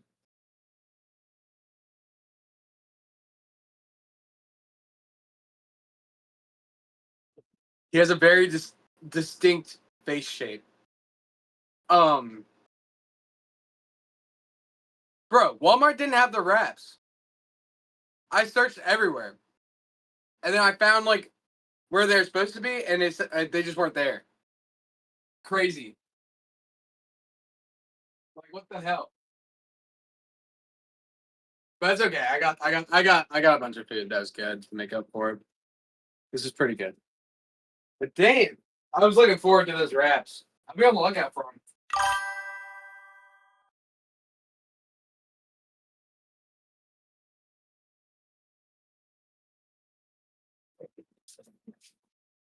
No, they were there. They have them.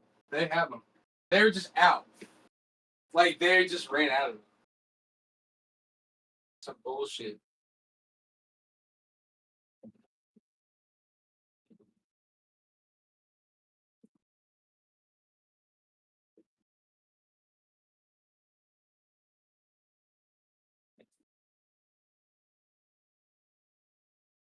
Mm.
Oh, dude. This is fucking phenomenal.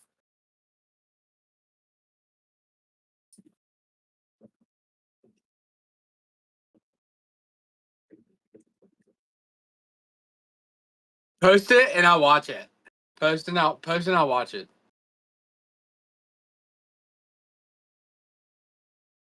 Or just do both. Just do both so it's easier for me to find it.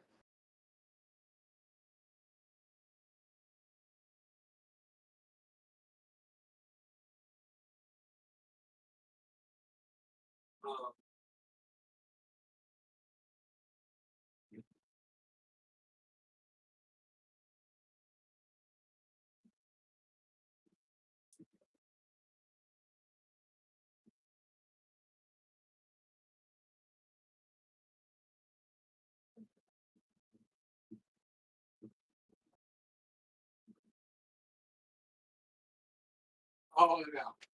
All of it out.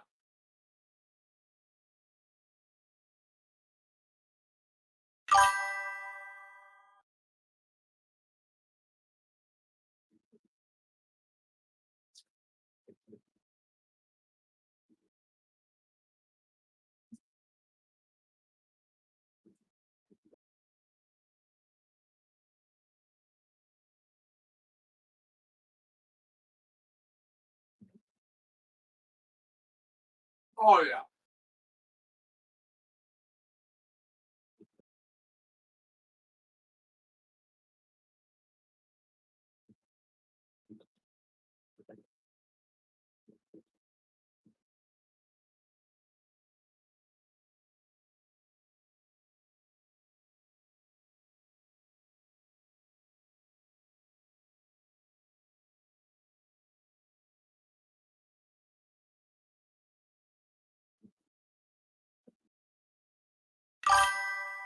What? Oh my gosh, have you been spamming? That's so funny. Bro, no, you're fine. I'll just.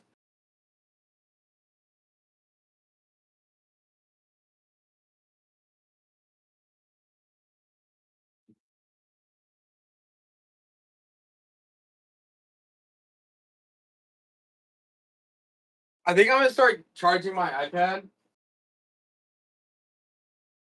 and then if I start charging my iPad, then I can just like. It doesn't even matter.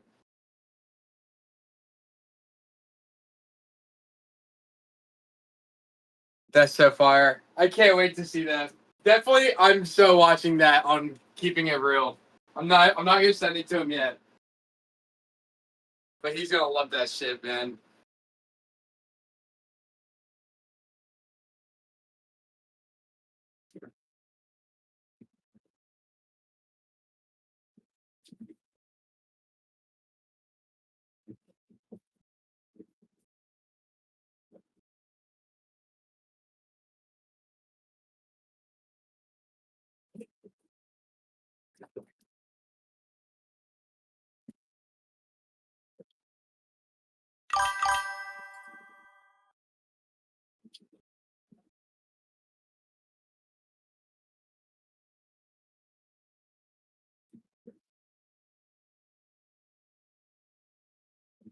Yes, it immediately turned on.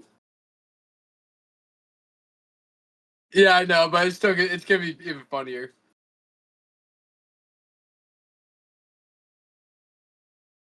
Wonderful. I cannot wait for it. Are you posting on YouTube?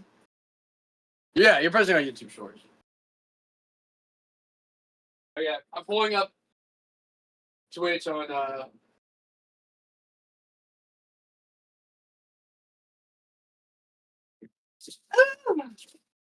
cannot wait to eat.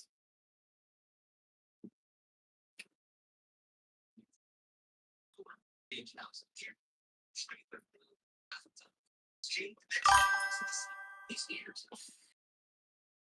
You've never seen anything like this. You've never known this whole thing.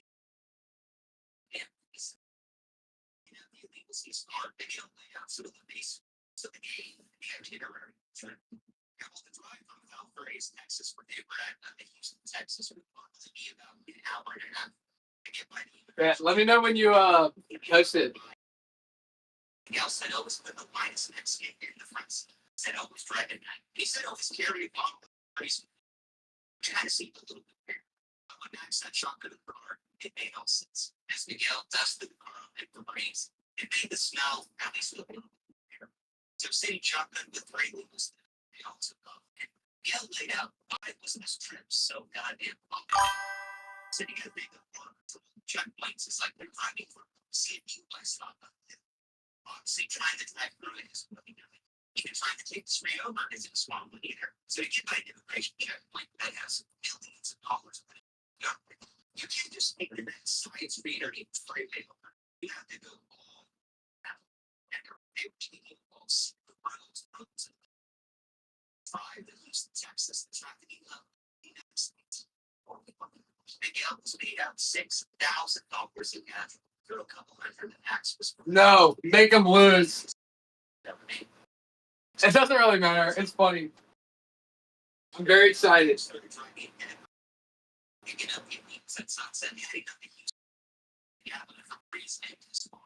Making $500 per week. I started making more money than he ever made in his entire life. So he bought Triumph's shoes and apartment. Now he didn't get laptop and he did it nice from the mark to his life. It was as if Max discovered the life money country force of life. During His long drives on the highway all by himself. They made it famous. Conscious for others. That's exactly what he was trying to do with me.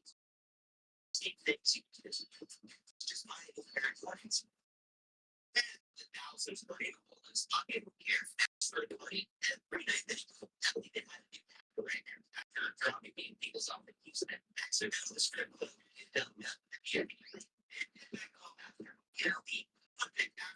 activity to show so all I wanted to do back then and max up potential for this business. Now that seems benefits maybe I'll like this very small family spot. I can't plan the they've been doing this for over a decade. Completely undetected by work for a lot of smoke. They ran pretty small. It did make me some money, but that's as an outsider saw the potential. Like so, how much more money? The thousands of dollars that were left on.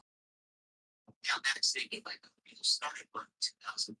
I've been inspired by the Steve Jobs biography. So Miguel into about the people company was saying they need millions. That's a pretty big customer base. Human trafficking money, it can 10x. So as your modern Z-Max on the John Miguel small family and something great. Almost turn it into a story. Yeah, the idea was maximum for kids at local Texas State employees. Give out free games and free booze. As fast and all types of drugs. The kids were so impressed that they asked the question and asked if they take it for Max labeled the spiel of this operating a transportation service for undocumented workers. Now this kind of worked out two ways. If we have the kids box, they knew better than this. They seem like some Ponzi scheme or whatever. And the ones dumb enough to believe Max was really selling what he was. It'd be perfect too if he convinced the human traffic. Yeah, but the plan Max would do with training the drivers, get up to speed, they would do a few runs to make them. And Max would never run with that driver ever again. And the benefit of that is that when your patrol didn't get down even one driver doing all runs. I would say it's pretty genius, really. The real hero action for Max's idea. What that Mexicans of the operation, which the drivers would be lights. Because let's be honest, working from your life, a white kid driving a brand new campus, tinted windows, and some people in the back. Actually, guy driving an 85 Camry just makes simple steps. Let's be honest, there's the next thing Miguel was resistant to what he called me. So people what the hell did this white kid Max know about me? His family had been doing this for over a decade. Something must have been like in your one day by day or stay around the line day. Miguel slowly became the weak, the mover of human trafficking. It was cheats. Miguel had to convince one last person in the operation. It's the baddest, scariest food in the game. The one who ran this whole thing. She only had one piece of advice for me. Be careful with these white people. I'll tell my friends. She didn't give me a stamp. You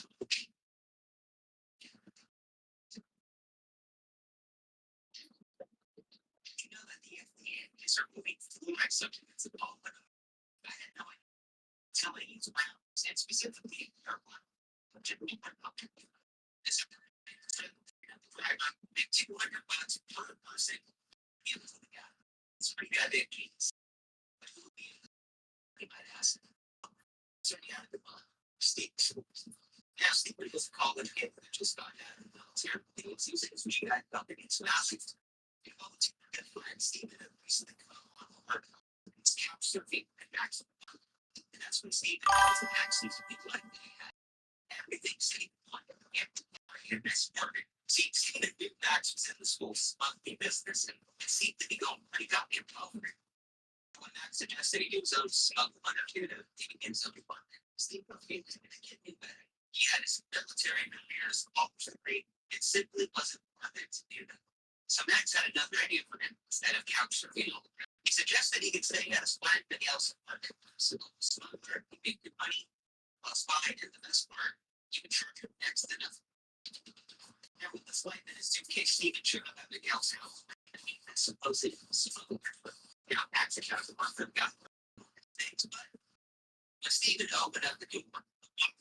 He's just smacks in the face. But I ain't one like maybe from an extension board. The comments were stated and on the couch or under an ash watching. So you can't get that's what Stephen learned. These are not just movies. These are illegal aliens. Maybe that was operating for the United States of America. People find you. I got a nice temperature right now. I guess that's what my perception. He rolled the top of his ears from BS. Stephen woke up the next morning with the birds for audience. And through the beat, he saw super people come by that.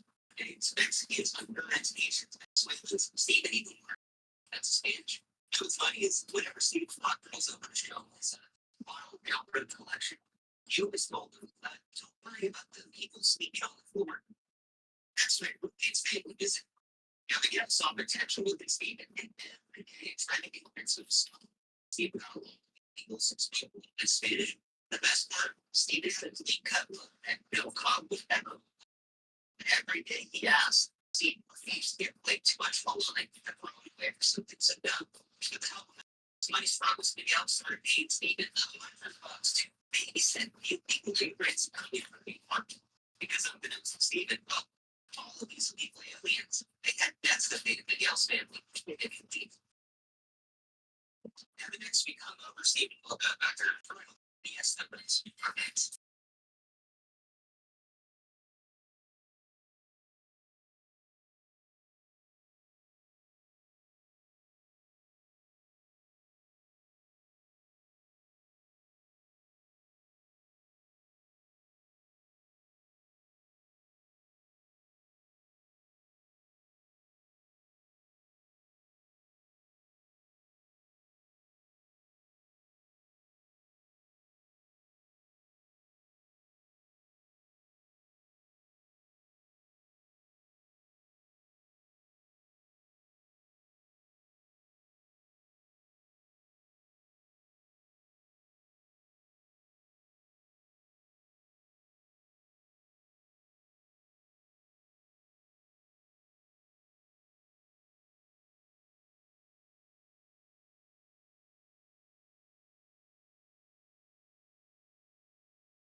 thing seemed target.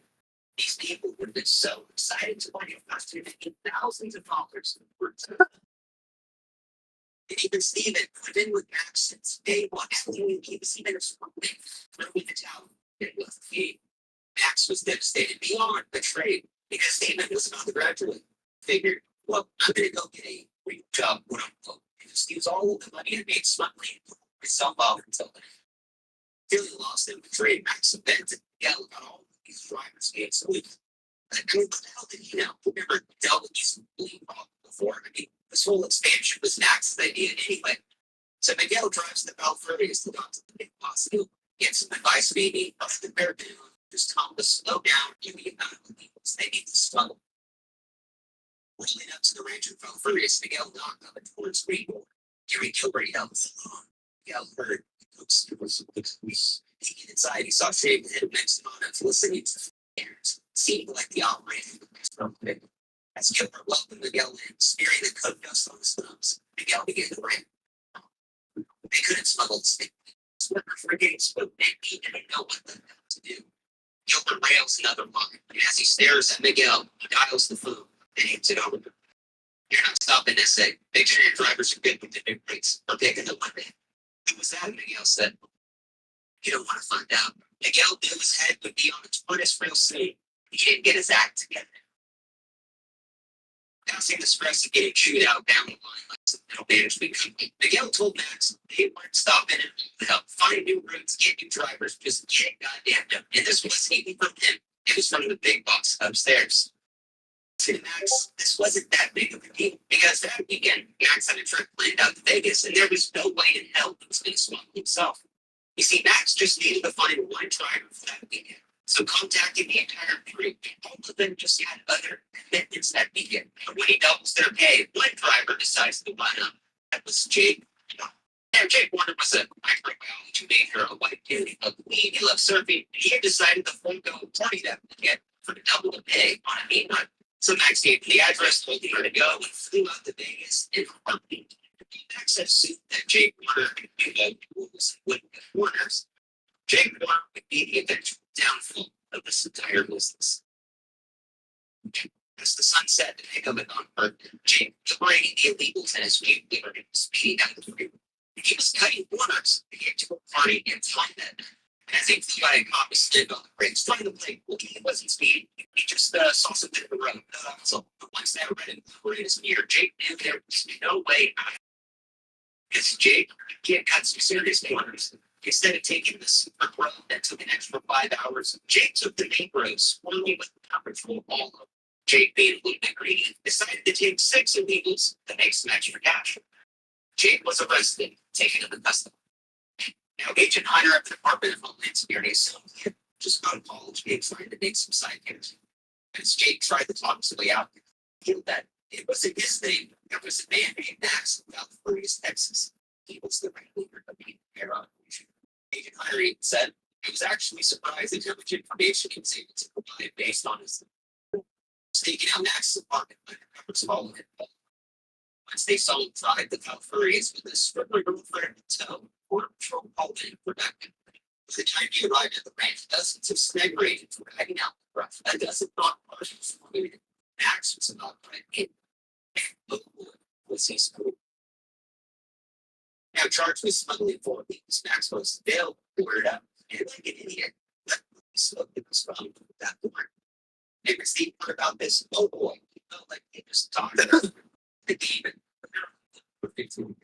Now Stephen had just graduated and moved on the stage, and while he felt bad that Max's life was now falling apart, he felt a little good at his life was.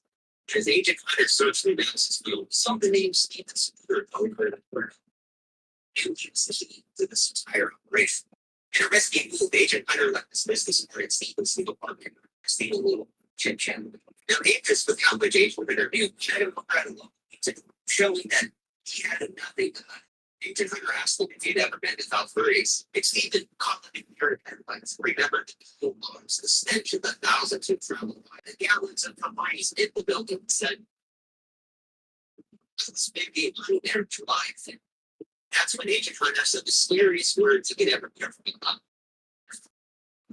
through dozens of excuses in his head. He told his attorney to tell Agent Hunter, tell him I was involved in his affiliate with the marriage and big down. I was too embarrassed to tell him. Yeah, the attorney dropped it right there. Stephen knew he was going to have to back to that was friend. Because he had to pick out where the real guys was going after. It wouldn't you know, Stephen would be the star of the two. Once and Max was arrested again, finding dozens of lifers with visible descriptions, all they had smuggled. Naming those more illegal smuggling charges than conspiracy to smuggle over 100 illegal aliens.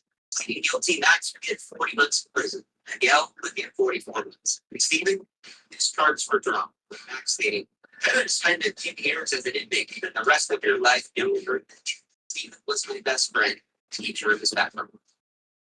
Now today, Max says no regrets about what he did, stating in 2016, if I knew I was going to get jail time, I would have done it. People would have done it a lot of.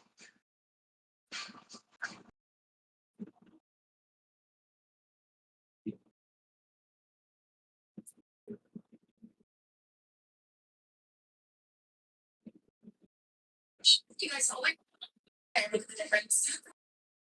You guys always ask how I did is. But I thought I would share my secret. I go to, I know that was funny. This,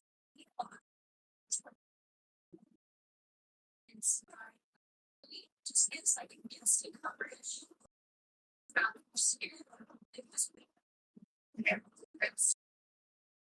it's always ask this. I go to. It's like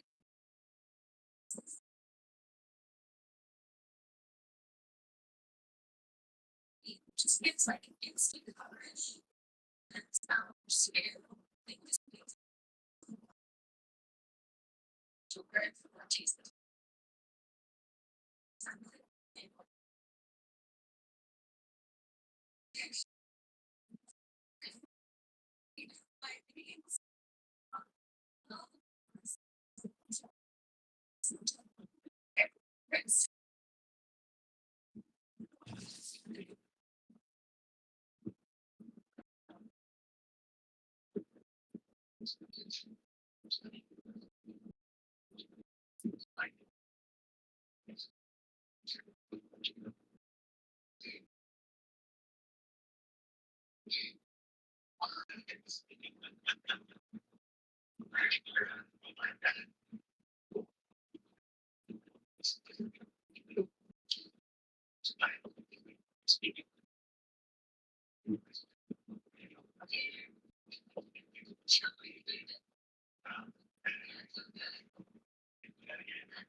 Wait for 2 months.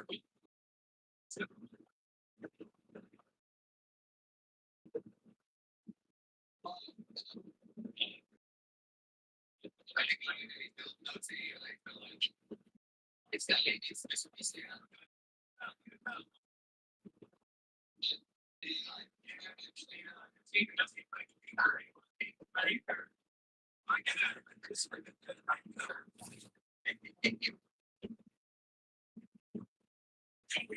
for 2 months.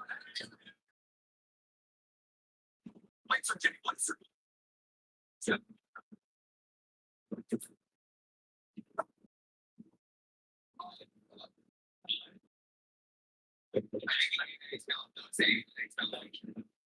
It's not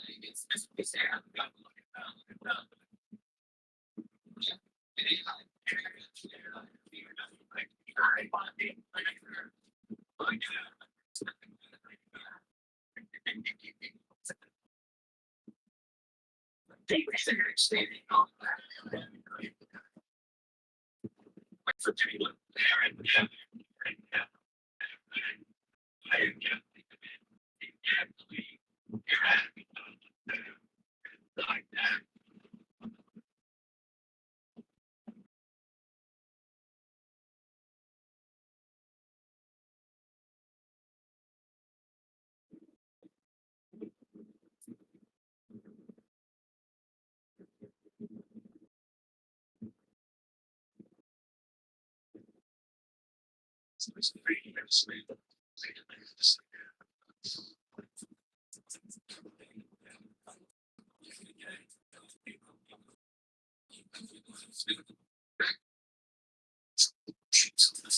Stuff.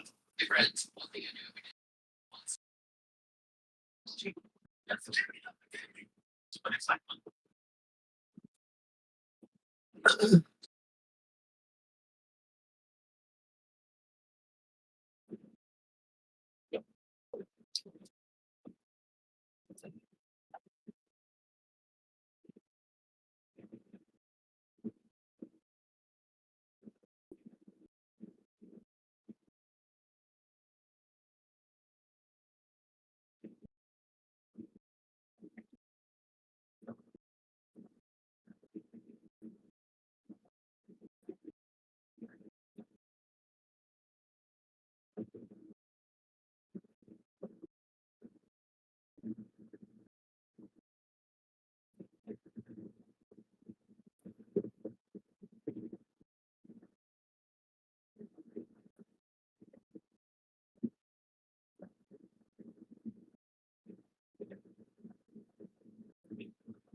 Yeah, we just said it.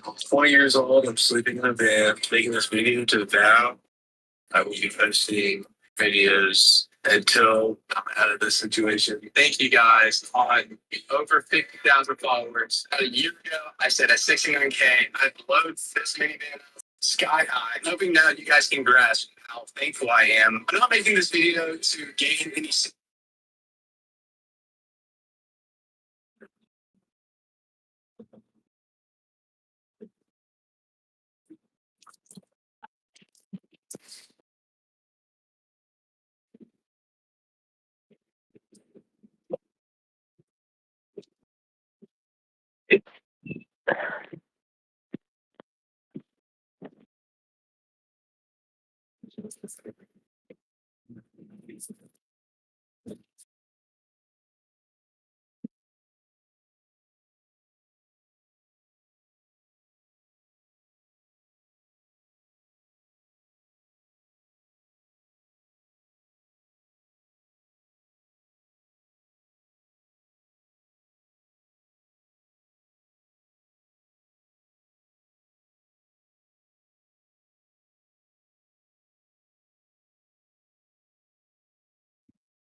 Thank you guys on over 50,000 followers.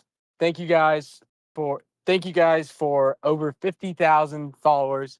Thank you guys for over 50,000 followers. Thank you guys for over 50,000 followers. I know most of y'all are here for the mock bike. I know most of you guys are here for the mock bike, but about a year ago, I said that I would blow up this minivan. And this video is about why and what it means to me. it's a it's also me attempting to show my gratitude for it's also me attempting to show my gratitude. I'm also trying to show how thankful I am. I'm also trying to show how thankful I am. I can't even put into words.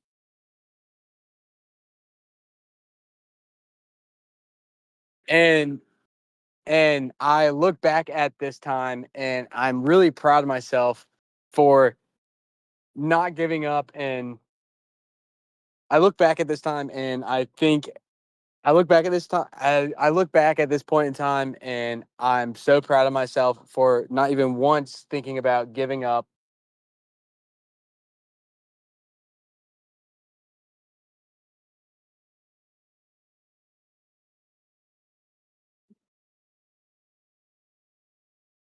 This isn't for sympathy. I put myself in that situation, and it's a hilarious story.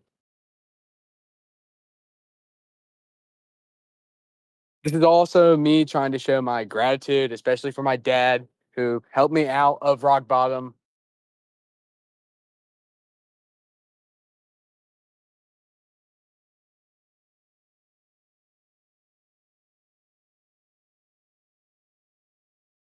Hitting rock bottom, hitting rock bottom is a beautiful thing.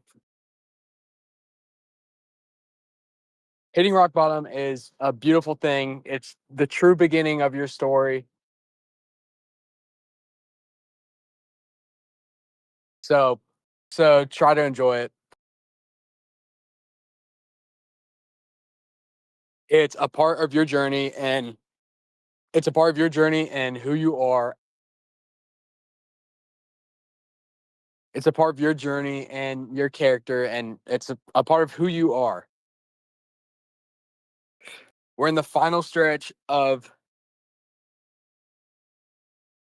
we're in the final stretch until this thing gets obliterated.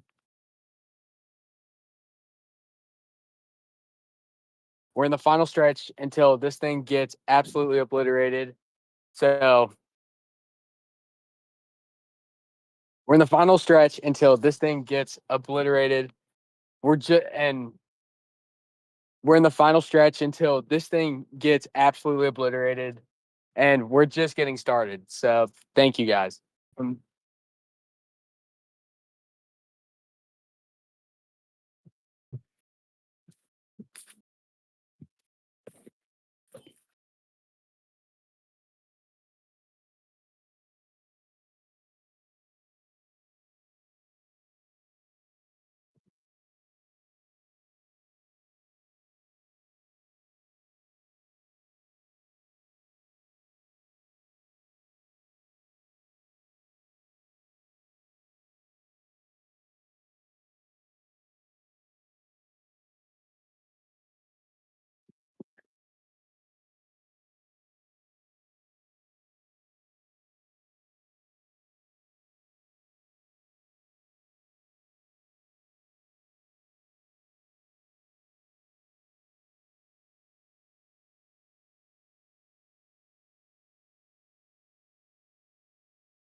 I'm so proud of myself for not even once thinking about giving up. It's also me attempting to show my gratitude. I'm also trying to show thankful I am. I'm trying to show how thankful I am. I can't even put it in words.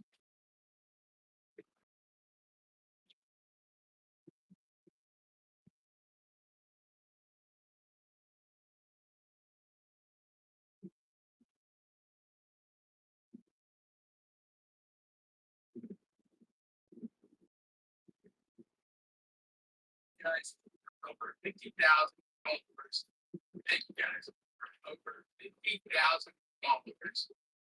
Thank you guys for 50,000 followers. Thank you guys for over 50,000 followers. Thank you guys.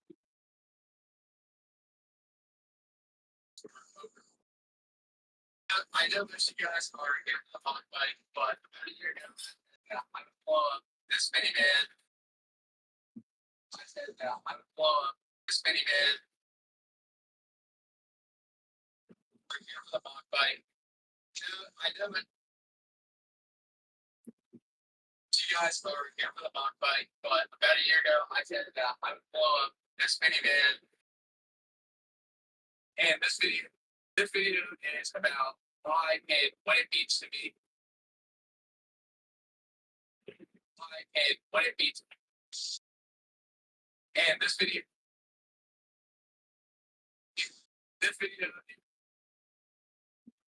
is about why and what it means to me. It's also me attempting to show my gratitude. It's also me attempting to show my gratitude. I'm also trying to show how thankful I am. I can't even put it into words. How thankful I am. I can't even put it. I'm also trying to show how thankful I am. I can't show how thankful I am. I can't even put it into words. And I look back at this time, and I'm really proud. Back at this time. I look back at this time, and I think I look back at this time. I look back at this point. Back at this point in time, and I'm so proud of myself for not even once thinking about giving up.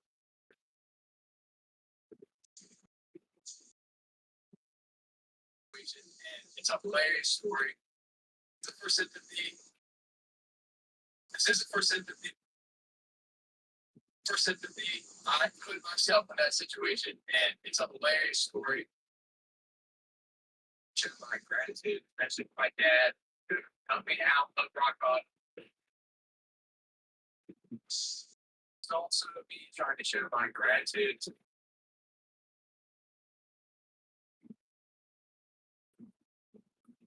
I would blow up minivan video is about why and what it means to me, especially for my dad. Especially for my dad, helped me out of rock bottom back at this point in time, and I'm so proud of myself for not even once thinking about giving up. For sympathy, I could. This is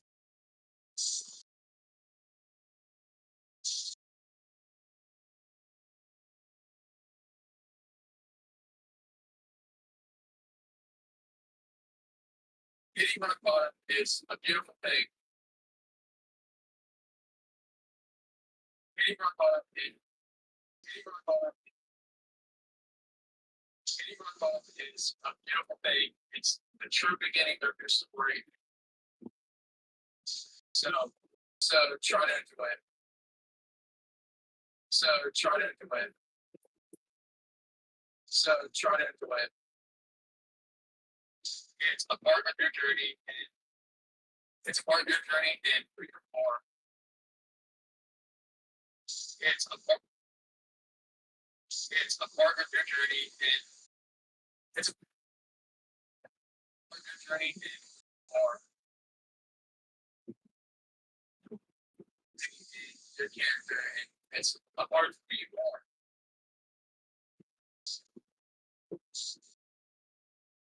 Obliterated. Until this thing gets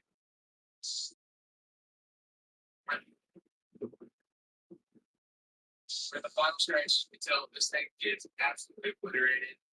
So,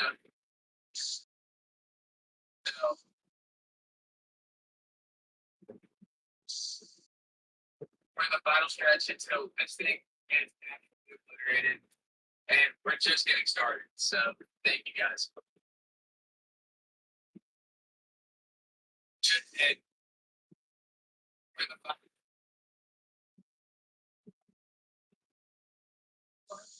final stretch until this thing is absolutely obliterated.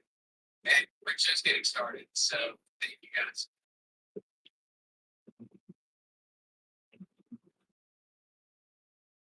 Thank you guys for over 15,000 followers. So you guys are here for the mock fight, but about a year ago I said that I would blow up Minivan, who is about why and what it means to me to show how thankful I am. I can't even put into words, especially for my dad, who helped me out of rock bottom at this point in time. And I'm so proud of myself for not even once thinking about giving up. This isn't for sympathy. I put myself in that situation, and it's a hilarious story. Getting rock bottom is a beautiful thing. It's the true beginning of your story. So try to enjoy it on your journey and for the final stretch until this thing gets absolutely obliterated. And we're just getting started. So thank you guys.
Leave.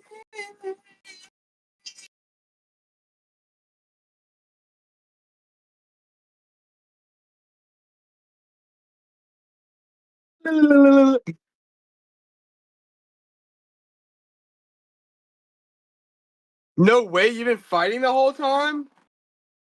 Bruh, I had no clue it would go that long.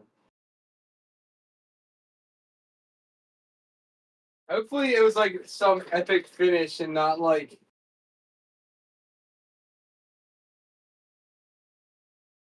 Jack like suffocated me with his fat cheeks.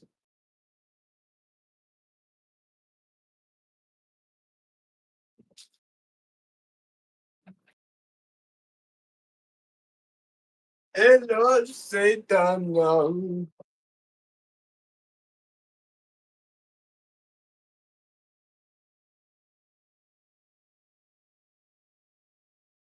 Yes. Yes. Phase 1 will commence. Third, I'm looking for this bullshit.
Son of a bitch. Oh, I got my fucking keys in my hand.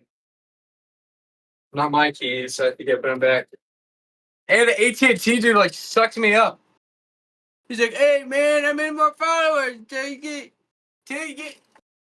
69K. And I'm like, Yeah, blah blah blah blah blah. And then he hit me with his pitch. It was smooth. That motherfucker. What? You can't post? Well, at least send it to me so I can I'll fucking show Jack. I know Jack want to see that. At least I'll tell him about it. He can be excited.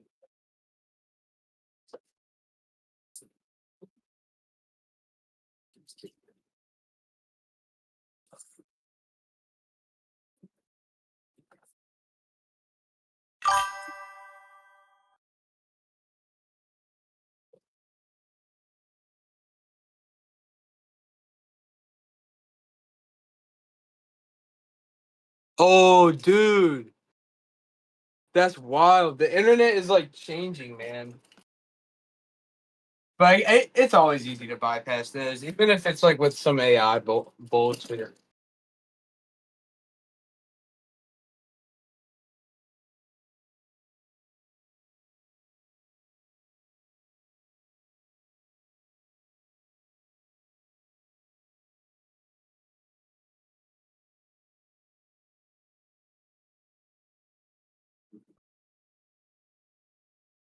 All right, I'm gonna put my roommate's keys back, and then I'll be back and throw this away.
Yes.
Okay. Yeah, thanks.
That's so funny.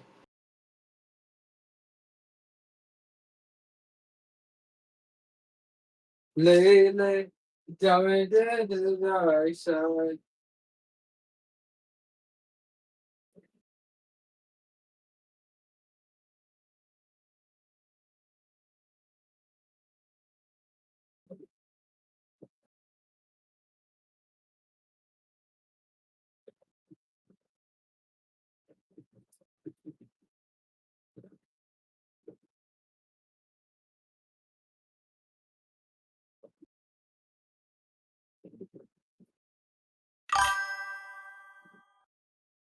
All right, Harrison sent me a song.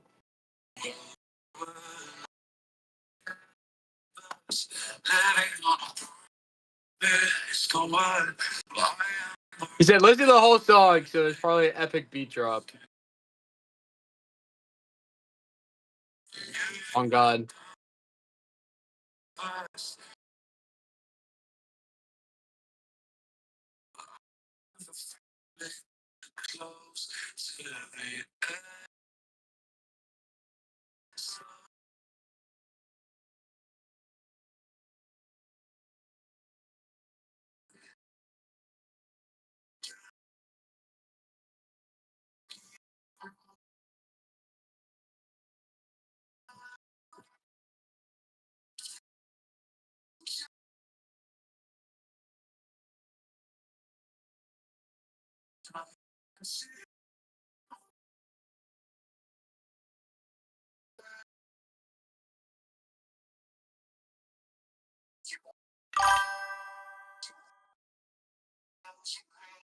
Oh, I knew there was an epic beat drop. Around me.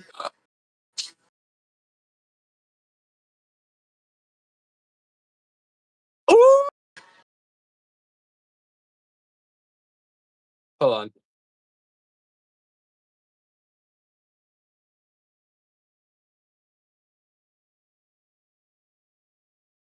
Sometimes it be like that, you know, the beginning of the song, it's just not it.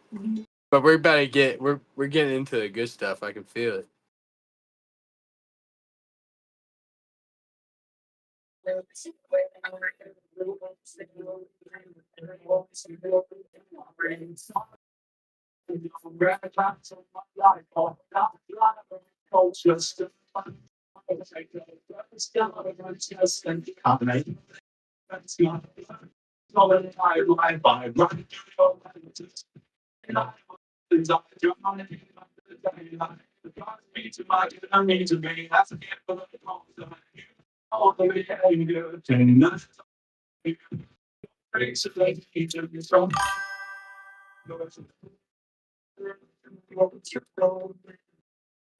I didn't hear the volume, but I guess he says Hakua.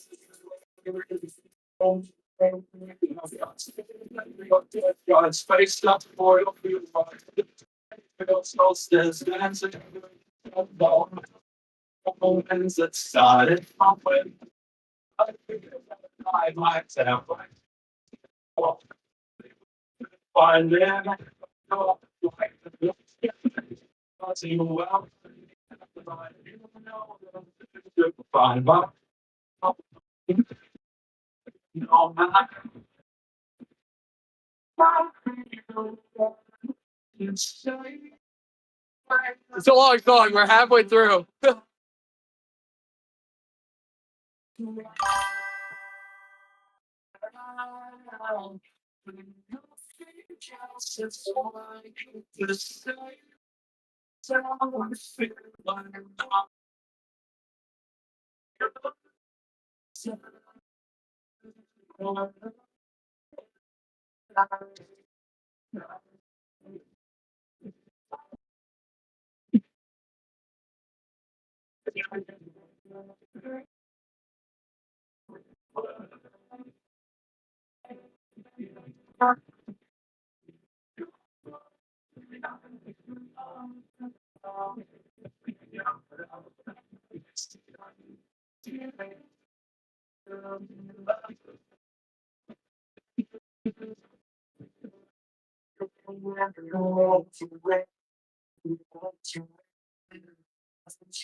Okay.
The saxophone is nowhere. I love saxophones.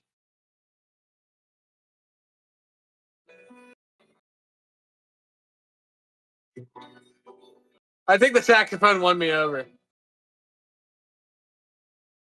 Good job, Harrison. Another banger found. Can't really. I know you can't hear it, but yeah, Discord cuts it out.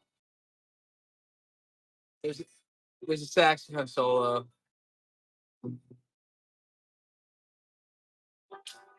You did? Were you good at it? Yeah, bro. Saxophones are lit. Sarah's brother is like an insane saxophonist, if that's what you call it.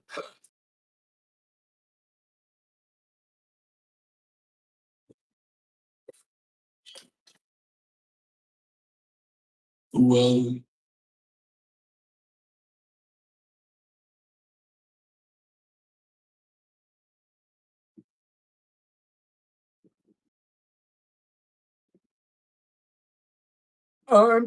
me.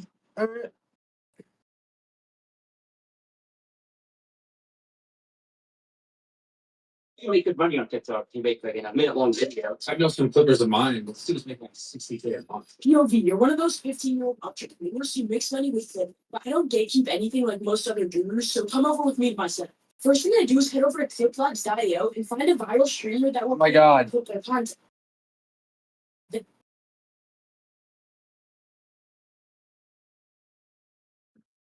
And I head over to YouTube and Yes, dude.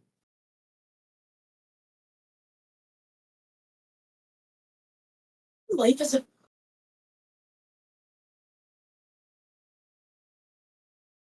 6'7". 6'7". Yeah, I know. It sucks that the boombox is choppy on Discord.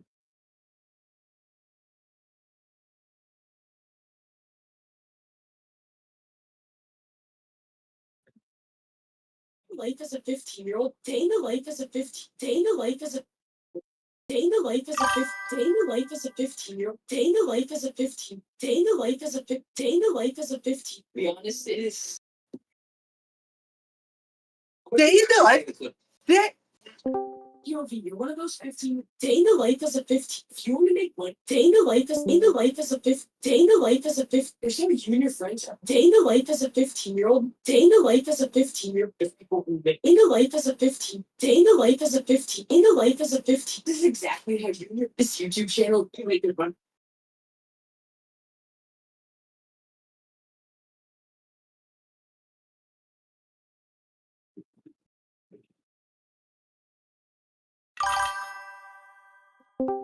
Day in the life as a 15-year-old. Day in the life as a 15-year-old. Day in the life.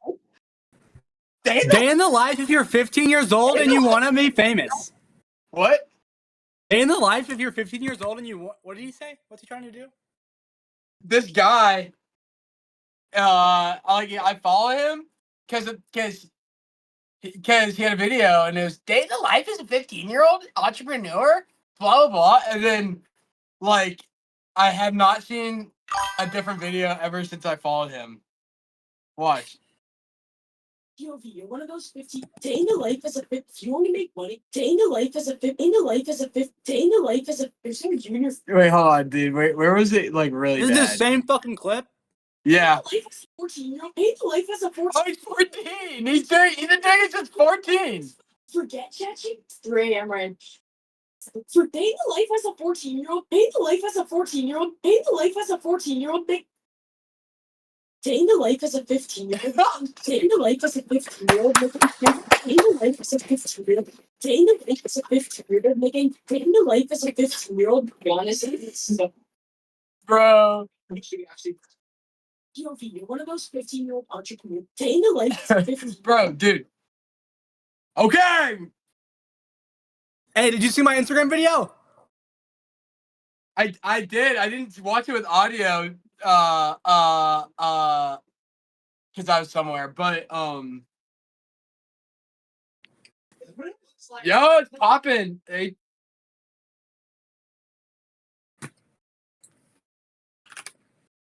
The one that you posted last night did really well.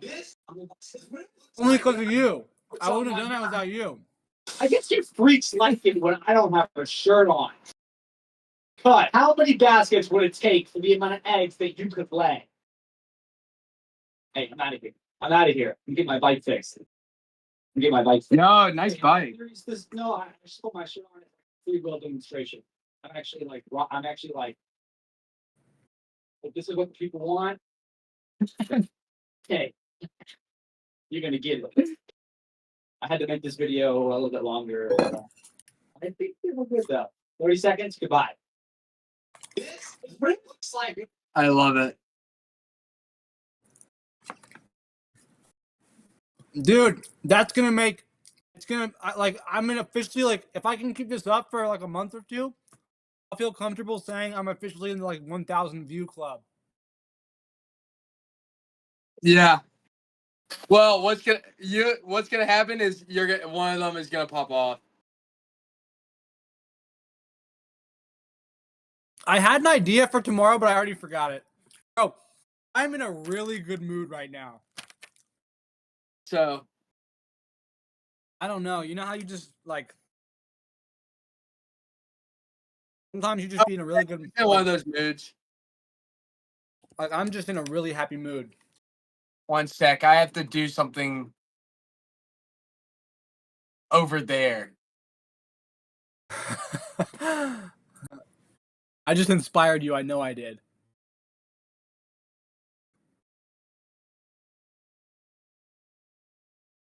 Day in the life as a 15-year-old?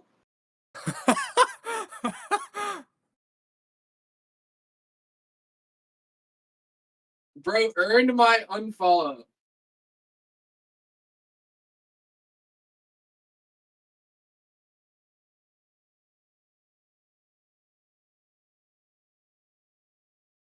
I bet all the kids at school that he goes to, if he even goes to school, they're just like, yeah, he has a ton of followers. But all he posts is the same thing. If it works, it works. I guess it has like a 10% chance of working though. But when it works, it really works.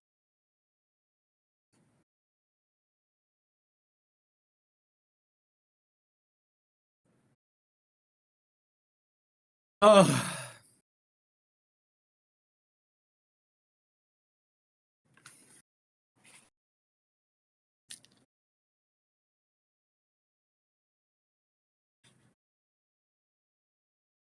Oh, dude, Khalil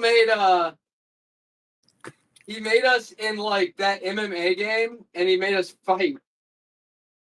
You and me? Me and you. Boxing Glove 1 would love that shit. I know, dude. I will have to show him.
Bro, go to my stream and listen to the noise, bro. You got to.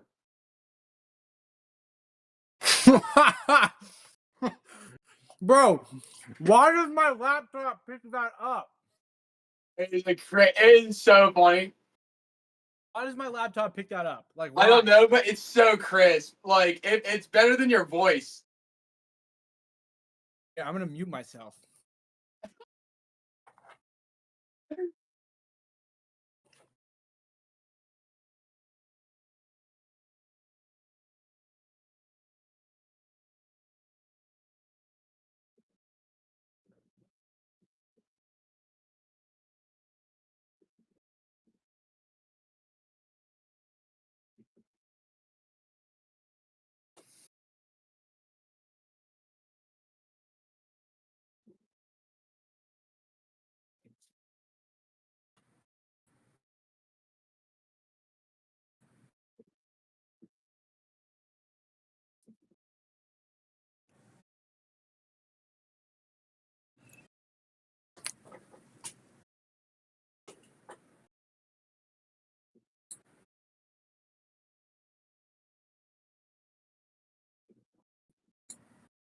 I can't even. You win, bro.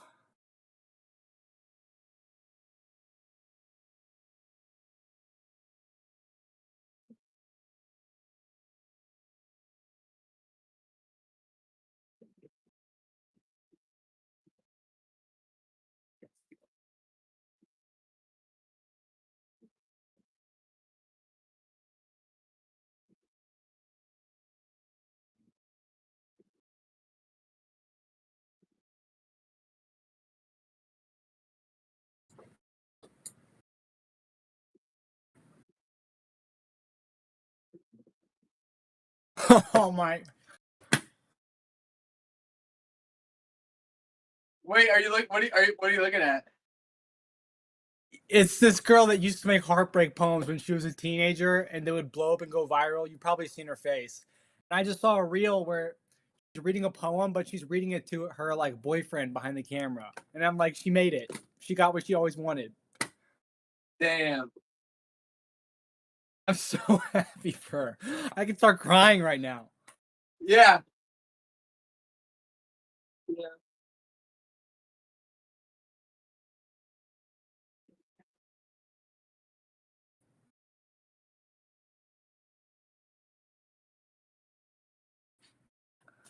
Are there any? She's gonna get so hurt. What? She's gonna get so hurt. Bro, why would you say that? You literally have a girlfriend right now. Like, what? Why would you say that? Dick? Why'd you say that? Especially, why would you say that to me? I'm trying to have hope. Well, I mean, no matter the case, it always ends. You know, one of you are gonna die. Griffin. Or Oh my god. you know, like it. Best case scenario is you die. That's literally best case scenario. Is that you die before. That's the best case scenario. Is you die before your partner, so you don't have to go through the heartbreak. And if your partner truly loves you, then they'd probably fucking die too. So best case scenario is you both die. Oh. Oh, I did realize this. Just food for thought.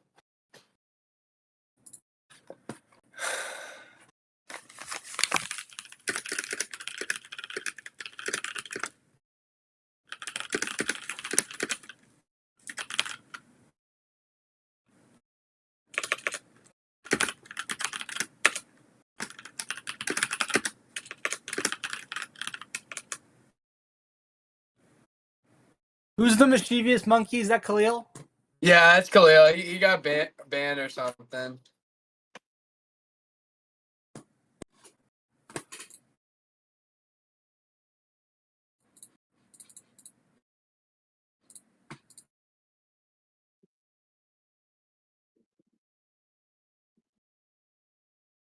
As for over 50.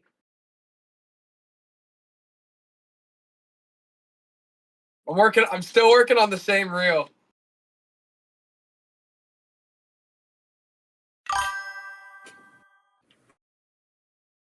Bro, I love the ones. What's his name? The guy, the racist guy. What's his name? No way. I'm so happy you like him because I like him too. What's his name? Oh. What's his name? What's his name? Damn, I'm just blanking on it. It doesn't matter. It doesn't matter. I love the videos where they Photoshop the desk in the background. Yeah. He's Dude, like at a coffee I shop. listened to a 2 hour podcast. So he's banned everywhere.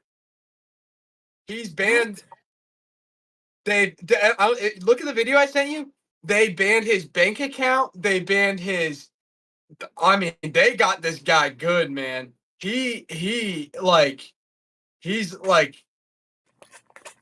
and apparently like he started. I'm like learning a little bit about him like each day through like clips because like that's the only way like you can learn from him is like by other people posting him, and he's like he started out on like in a dorm room and he started streaming and like he like the very first like time he started streaming he got like 100 viewers. Like he started out with 100 viewers pretty much, and he just talk about like why is like the United States like he just talked about Israel pretty much. And I mean he's just been getting dicked, bro, like dicked like for 8 years straight, and I guess he's finally starting to see like traction after like 8 years.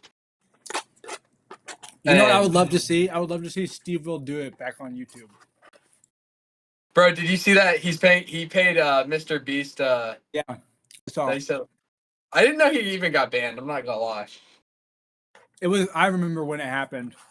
Why I did remember he? as a kid, like I remember as a kid, the only difference between me and older people was like smarter decisions and wisdom, right? Like that's the only difference. Like when we were in high school, I could run fast as, like I could think as fast as, like I could do everything just as good as like anybody that was an adult, but they were just Experience. like, yeah, they just had experience, right? Like they just wouldn't make like stupid mistakes as much. But Steve Will Do It would chug an entire handle of vodka, and I was like, "What the?" He's like 25, but he acts 16. Like it's crazy. Like I loved Steve Will Do It, bro, because those clips is what got me hooked. Where he would chug a handle of liquor like it was nothing. Yeah, that's inhuman. And I was like, bro, even I wouldn't do that. Even I wouldn't do that. Like that's couldn't. Yeah, straight up couldn't. It's like he like combines the liquor tolerance and alcohol tolerance of an old person and the brain and IQ of a young naive person. Amazing.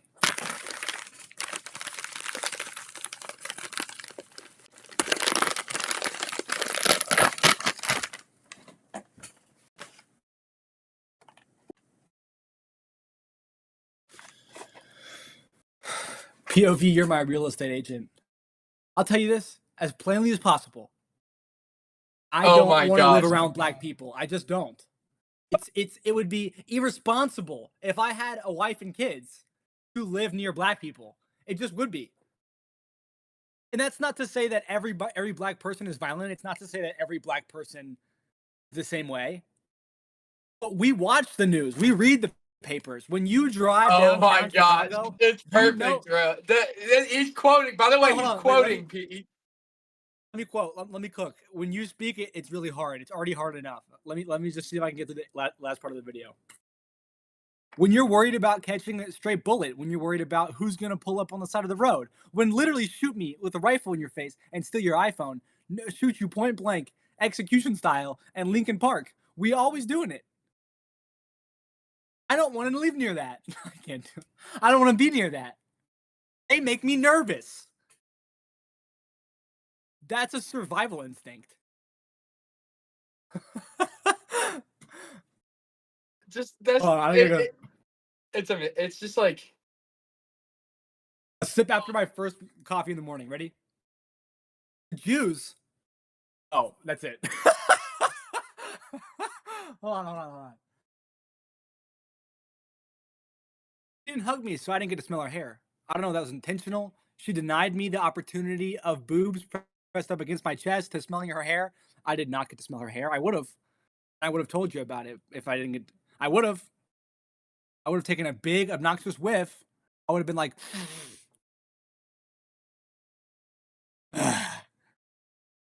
hold on. I gotta find a good one where I can really lock in here. Hold on. Oh my. Here we go. I keep making the same mistake. Trusting Jews. Being kind to fat people. Giving black people the benefit of the doubt. Why? And you try to be a good white person. You try to be a good white person and just be considerate of everybody. And reality sets are not racist enough. Every time a black person goes out and says, I'm going to be a good person, I'm going to be a tolerant and inclusive and respectful, even as the racist, I can't, it's too hard. Wait, that one is. I'm curious if you can find a single one. Is that the first one that like you just couldn't finish it? No, I could finish it just fine. I just like it's hard to, because like I'm like one. You're listening to them and then repeating what he says. Yeah, it's like an echo. Here, let me try this one.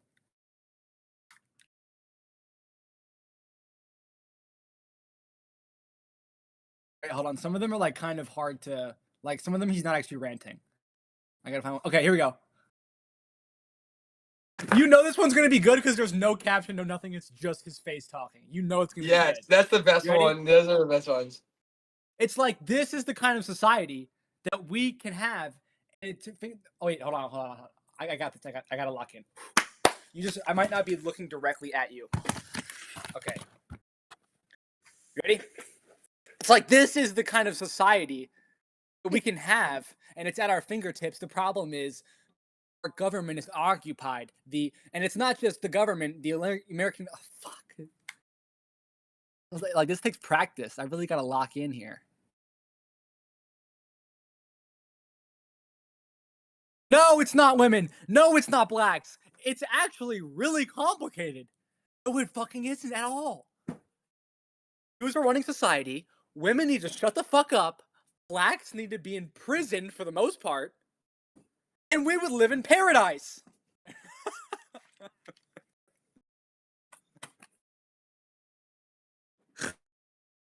Hold on. This is actually, I'm having a blast. You could clip this. I gave you permission. I definitely am. But maybe like give a little bit of context so my family doesn't disown me. Yeah, your mom just like. My mom was just telling me on the phone how it was so bad that I was naked on stream, and I was like, sorry. I'm just so impressed of how like you just did not give a fuck. You know, I was driving and I was thinking about all of your favorite characters from TV. They're all held back by their wives. You think about like Tony Soprano. Damn. You think about Walter White. All their problems come from their wives. None of their problems come from their families. There would be no show if there was no wives. Wait, I can't. There was music in that one.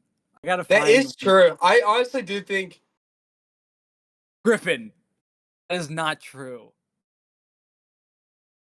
That is not true. In the shows, I guess. No, in real life too. No, it's not true in real life. It is true. No, it's not. It is true. It's not. It is. It's not. If you want to be more, if you want to be great, your wife will hold you back. That's not true. It is. That is true. Not an objective because truth. If you want to be great, your life needs to be consumed by what you do. And you can't do that when you're in love, when you have a girlfriend and she's like half your world. Can I say one thing? So we need husbands? Yes. You would be more successful with the husband. I'm like, bring it in. Welcome to the... Wait. I think I just figured it out. Hold on. Bring it in, my brother. Welcome to the club. Welcome to the motherfucking club, Nick. Khalil has I'm sure Khalil's like brain is being broken right now. Hold on, I'm trying to lock in here. All right, here we go. We need the Trump movement to give birth to the real deal. Trump is not Caesar. Trump is not Hitler. He is not Alexander the Great. He is not Napoleon. Trump was always the vehicle for something which is more powerful than him. And for anybody that is worried or panicking, well, if we don't have Trump, what do we have? There is an undercurrent in American society of nativism, of nationalism. There is a spirit that he tapped into. He didn't create it. He isn't it. He only used it for his own purposes. And I've always said that's fine. Let him play into that. Let him create this consciousness. Let him give it life. And who knows or how long. It's so hard to like keep going. Like when it's long, I get confused and I have to stop. But that was pretty good. That was a pretty long time. No, it is impressive. Here, I'll try one from. I'll try one from. This is not Nick. This is not Nick. This is Alex Jones. So Epstein is unknown to most people. And he becomes sort of famous in 2006, 7. I just bit right on the highway. Dude. He's not saying that. He does not say that. I mean, the reel does. I'm just like trying to do reels. Oh my gosh! Oh my. All right, how about this one? Most of you guys are here for the mock bike, but about a year ago, I said I would vlog. This minivan is about. And what it means to me to show how thankful I am, especially for my dad. At this point in time, and I can't even put me to show how thankful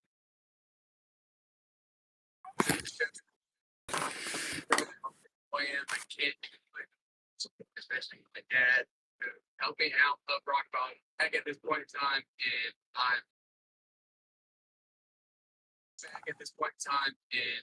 so proud of myself for not even once thinking about giving up.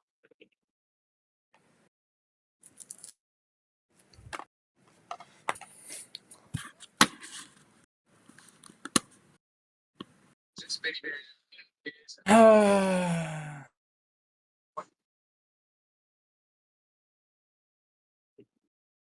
guys for overthinking now.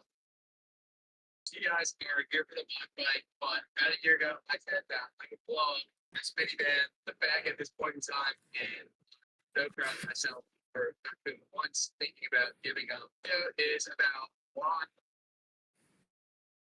Video is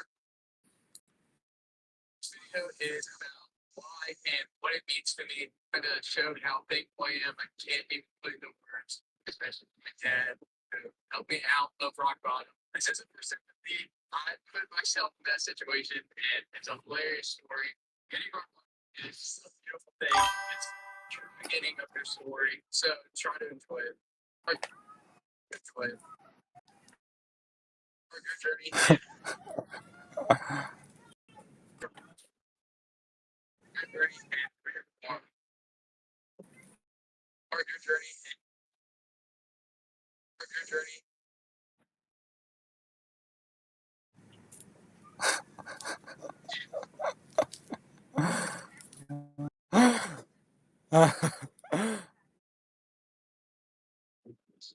The true beginning of your story or your journey. So,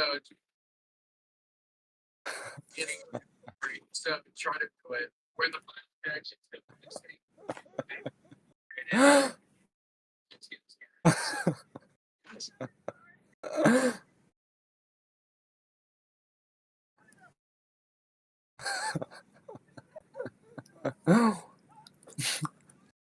What are you giggling about? What the fuck? Are you okay? Are you okay? Dog. Bro, What are you watching? Holy shit.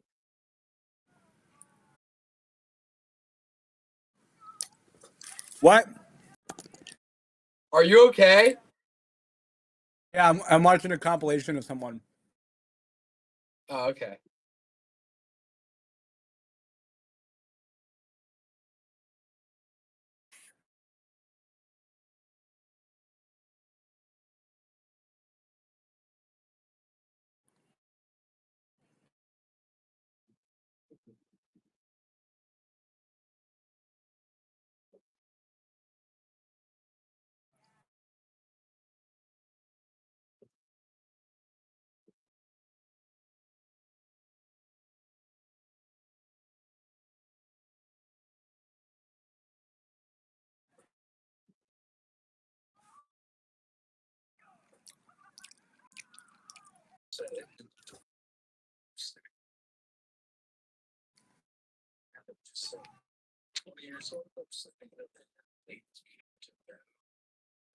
Seeing videos until situation.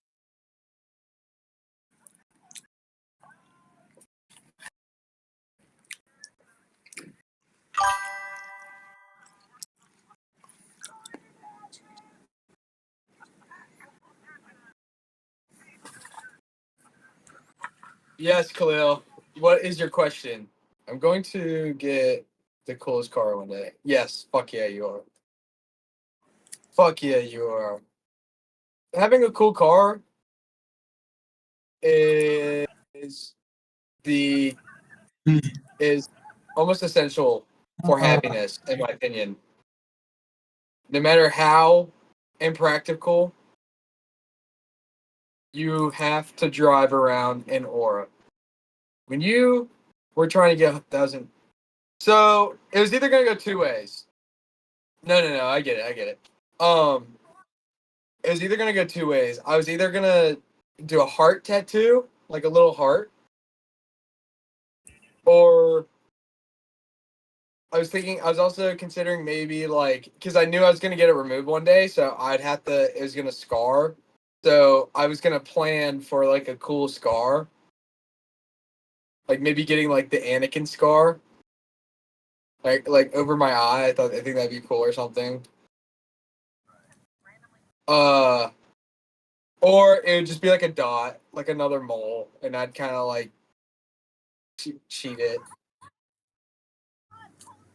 But I was gonna get a tattoo, dog. I was fully prepared to get a tattoo.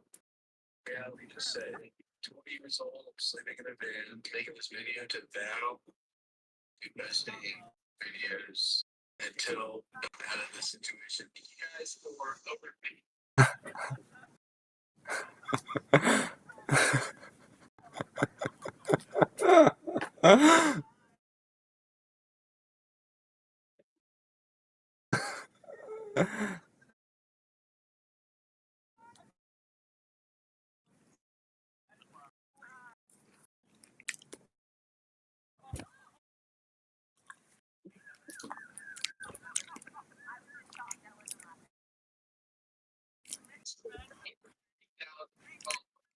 You guys are here for the mock bike, but about a year ago, I said that I would blow up this video in one time. So, giving up the video is about I and what it means to me, and it's very big plan.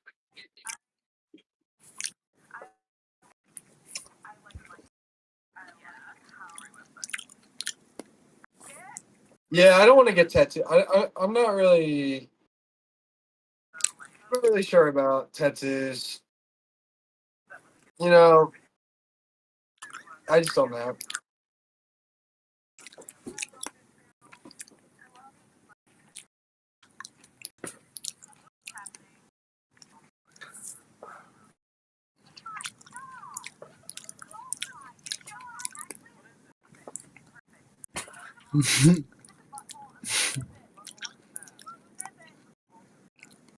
Dude. You guys are here for the mock bike. You guys for over 50,000 followers. 1,000 followers.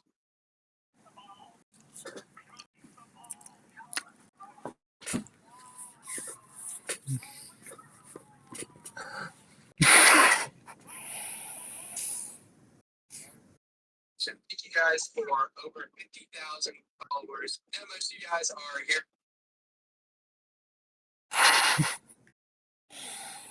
For over 50,000 followers.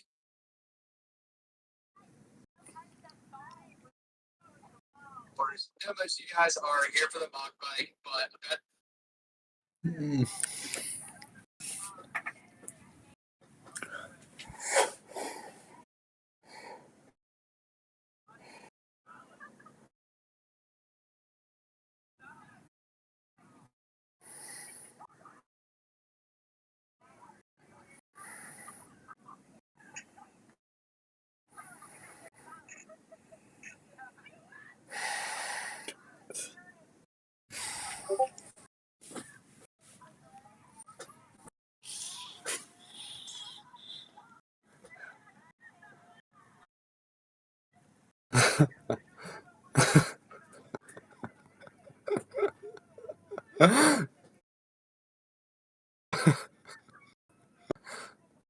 What are you watching?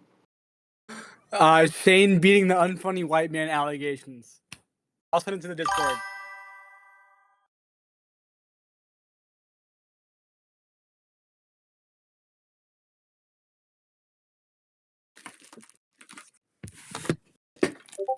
The crate Discord challenge was fun. I had fun during all of them.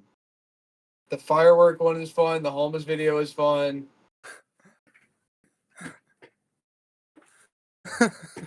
I could not choose. I had no clue. I literally could not choose. I had so much fun doing all of them.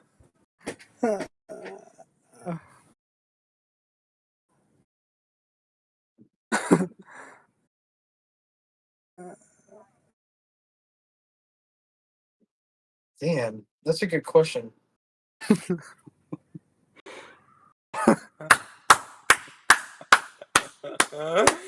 Dude, what is wrong with you?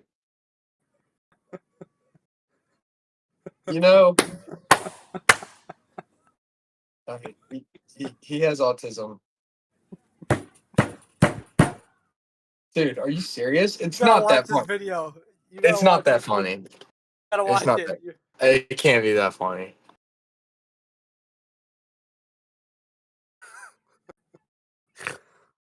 There's no way. Like, there's no way.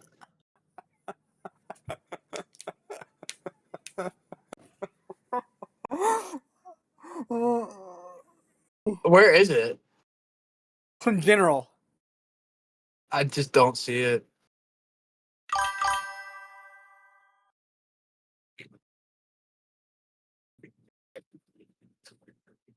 I just don't see it. What? Did I put it in the wrong Discord?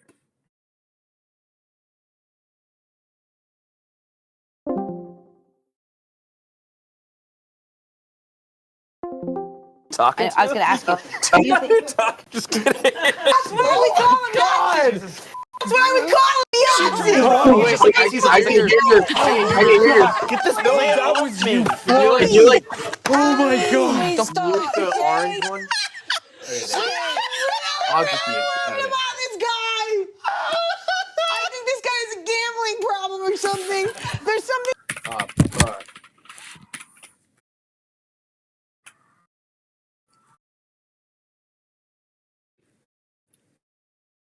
I don't know. I don't have time. I don't have time to watch it.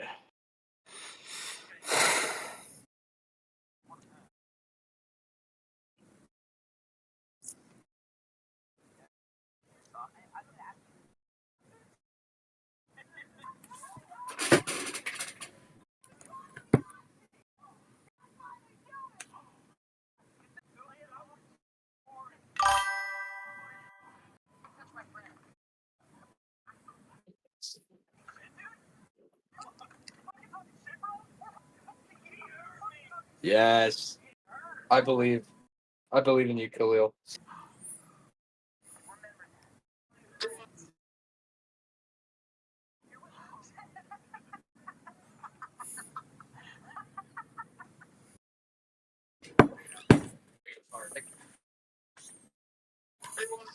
As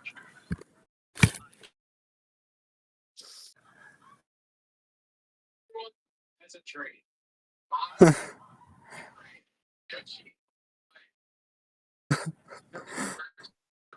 I probably had things.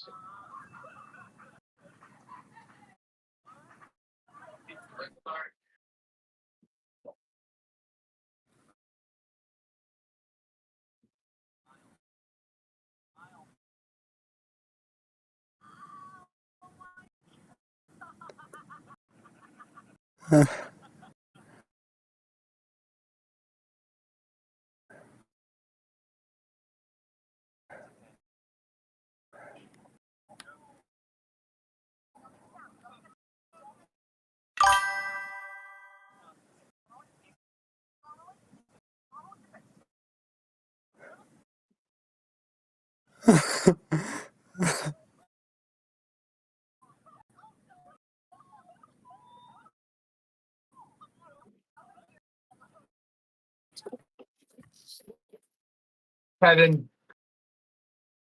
That's mine. Or Griffin Jr. Fucking sick. Like, you really can't get better than Griffin. Griffin is such a cool name.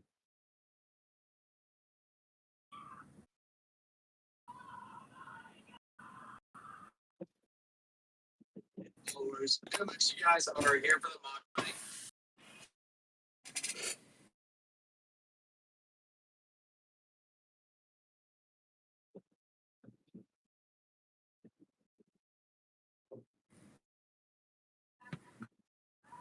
How much you guys? How much you guys? How much you guys are here for the mock fight? But about a year.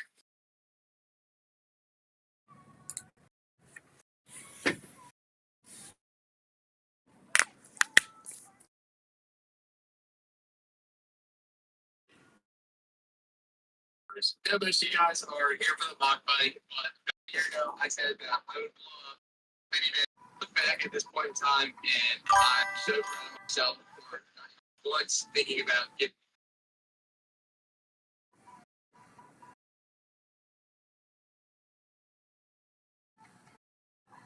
This situation. Thank you guys.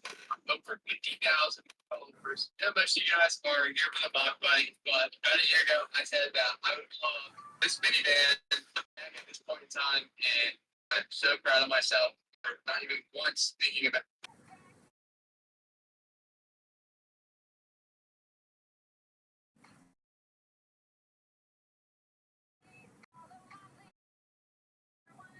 About a year ago, I said that I would.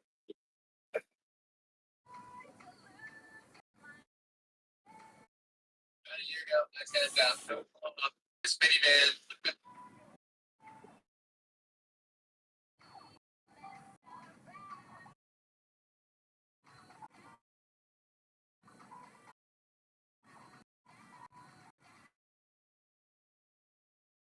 Point in time, and I'm so proud of myself for not even once thinking about giving up. This video is about why and what it means to me. I'm going to show how thankful I am. I can't even put into words, especially my dad. I can't even put into words.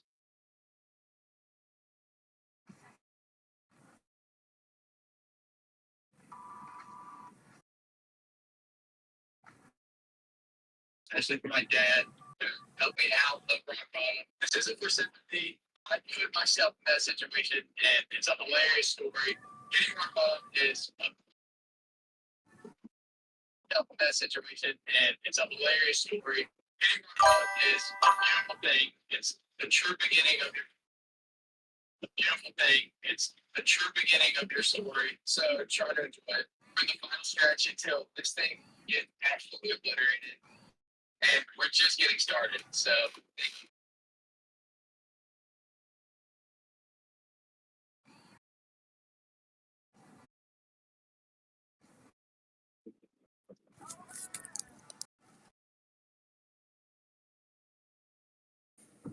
What? That was the whole fucking thing?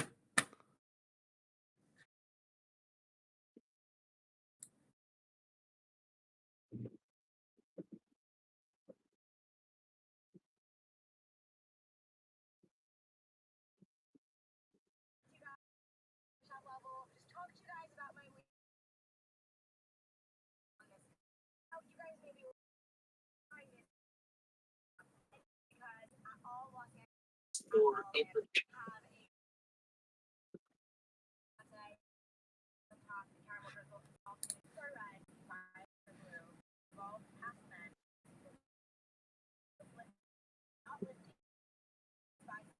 thank you guys for over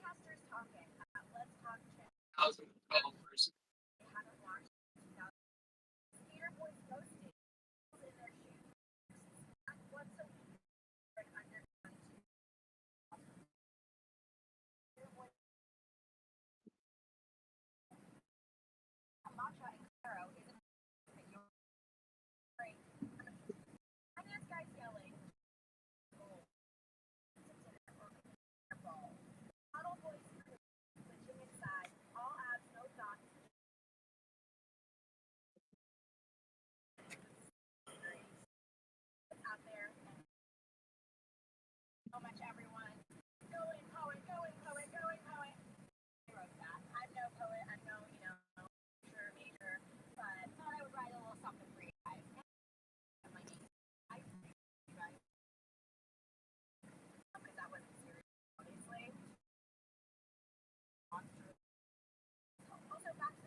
$50,000.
Situation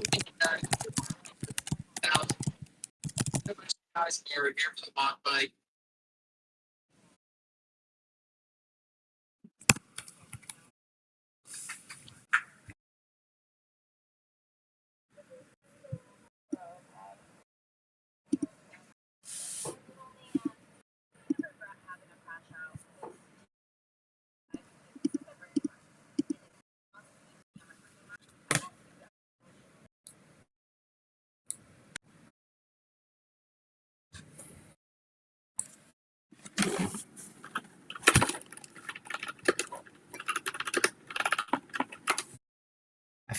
Why did I feel it in my bones? I felt that shit in my bones.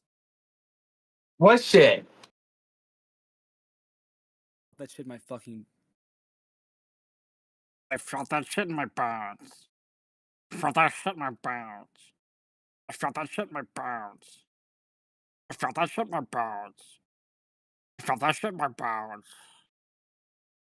I felt that shit in my bones. I felt that shit in my bones. I felt that shit in my bones.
I'll be just said, hey, I'm 20 years old. I'm sleeping in the van. I'm taking this meeting to vow.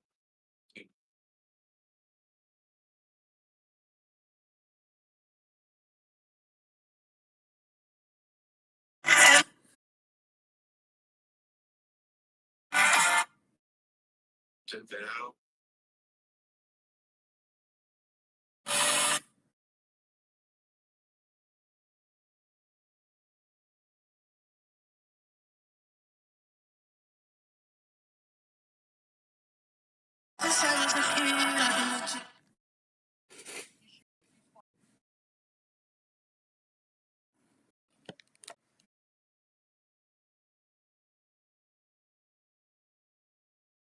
Palantir is an AI data analytics company.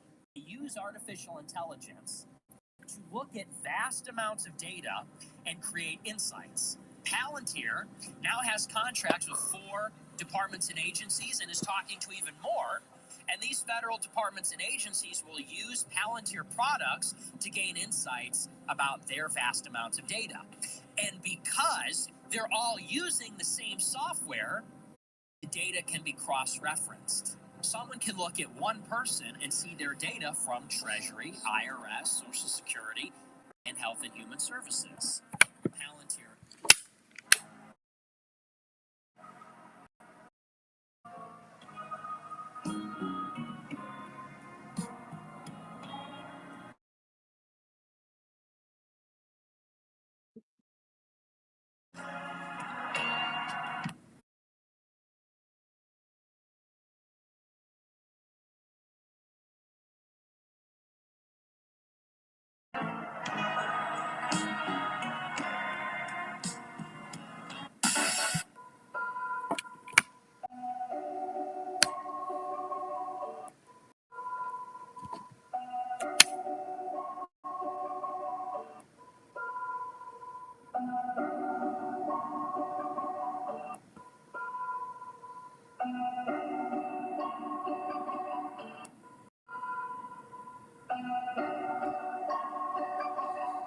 don't need your makeup on.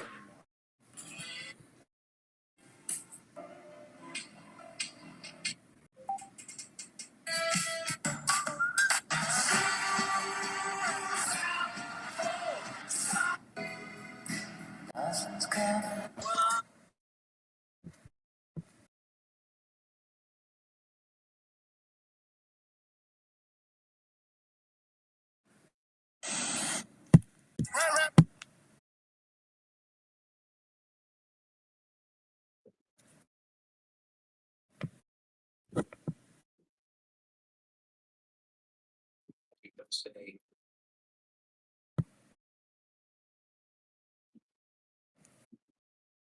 now I will do best in videos until I'm out of the situation. You to vow I will do best. You to vow I will do best in videos until I'm out of the situation. You guys. Yeah, I'll just say.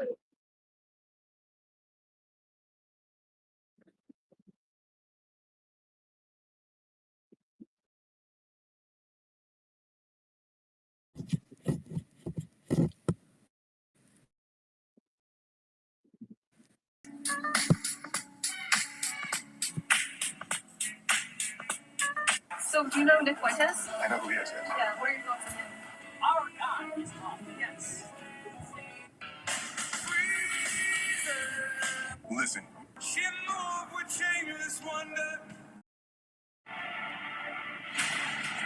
Is there anything that you want to say to any of the ladies at home? The real.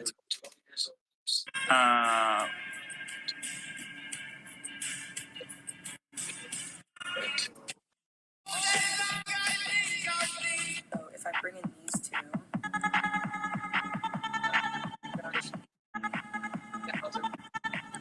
when people ask why I prefer live coding over using normal DAWs, my answer is that there are a few key areas I've noticed in my own practice where live coding is the easiest and most efficient.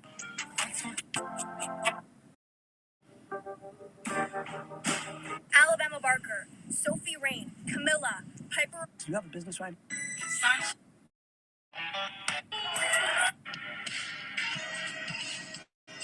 Oh, look at this. Griffin. Is that acid?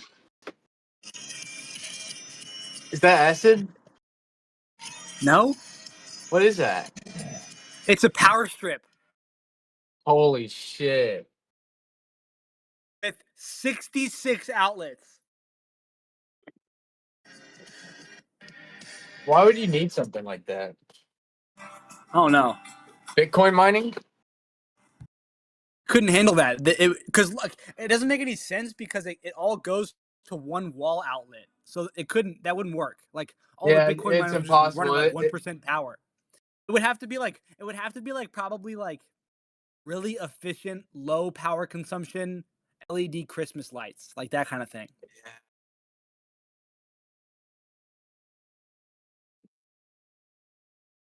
Yeah. Even then, 66. Like, why do you need like? I can't wrap my head around it.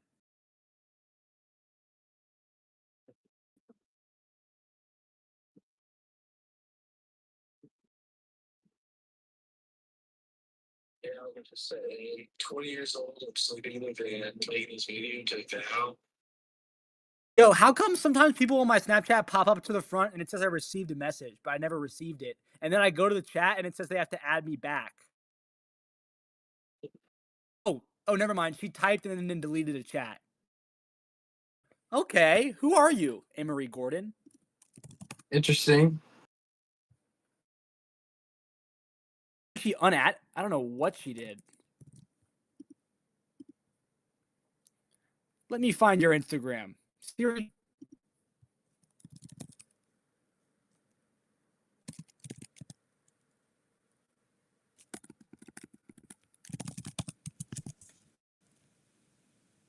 I don't think I have you on Instagram.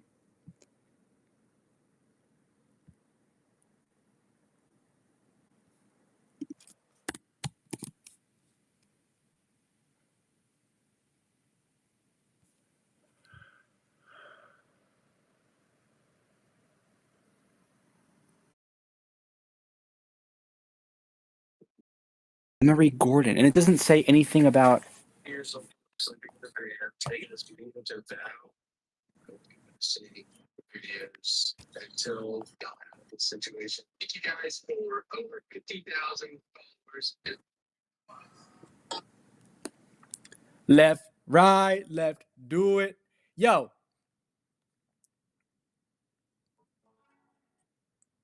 I should definitely lock in right now and like actually do something.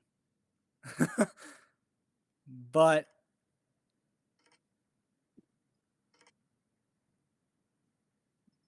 I literally cannot. Maybe I'll poop. Maybe I'll poop and then think about it. How about that? All right, 3, 2, 1, put your hands in the middle. 3, 2, 1, break.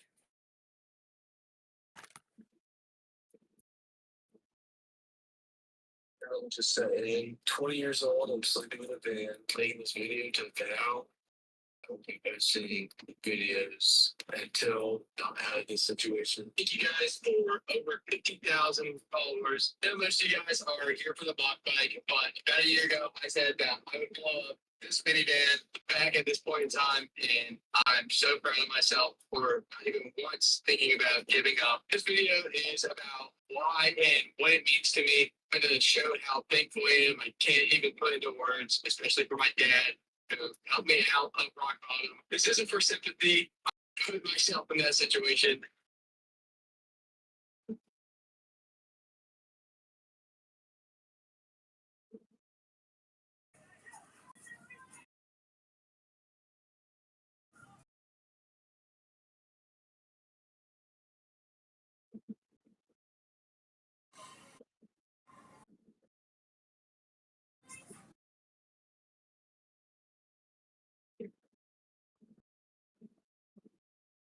Jamal, what's your dream?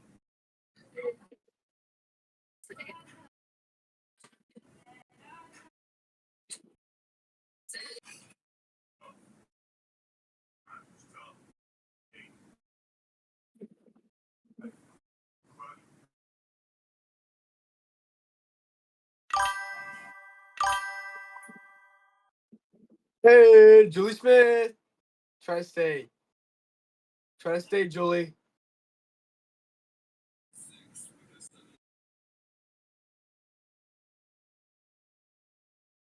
Today. Yeah,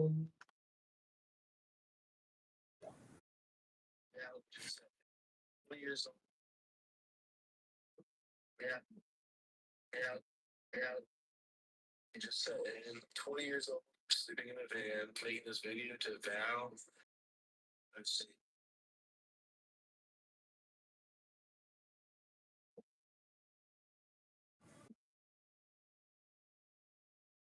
Guys, for over 50,000 followers.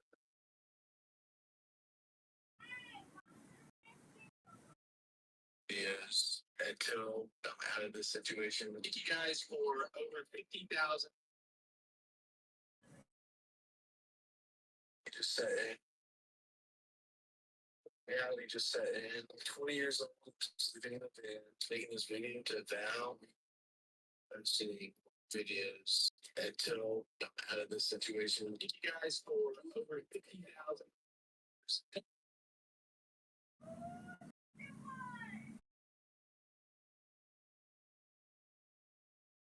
Just said, 20 years old, sleeping in a van, making this video. Oh, hey. Sorry, Julie. I'm good. I'm editing a video right now. My hair is very long. Situation. Thank you guys for over 50,000. How are you, Julie? For the mock bike. A year ago, I said I would blow up minivan back at this point in time, and I'm so proud of myself for thinking about giving up. This video is. You've never heard of Slay, Khalil? What it means to me. To show how thankful I am. I can't even put into words, especially for my dad. Help me out of rock bottom. This isn't for sympathy. I put myself in that situation, and it's a hilarious story. Hitting rock bottom is a beautiful thing. It's the true beginning of your story. So try to enjoy it. See videos until this situation. Thank you guys for over 50,000 followers. Yeah, You guys are here helping that situation, and it's a hilarious story. Hitting rock bottom is a beautiful thing. It's the true beginning of your story, so try to enjoy it. We're in the final stretch until this thing gets absolutely obliterated, and we're just getting started. So It just means like I don't know what it means. I don't know what slay means. It's just something like white girls say. Like they're all like slay, yas queen. It's like yas queen. It's like slay, her.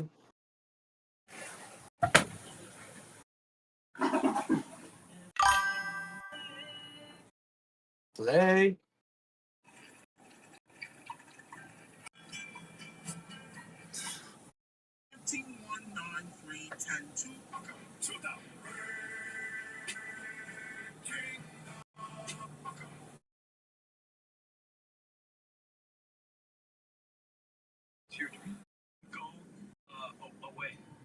Aren't really supposed to know you exist. You know, the whole thing is like they will only know you're there if something's going wrong.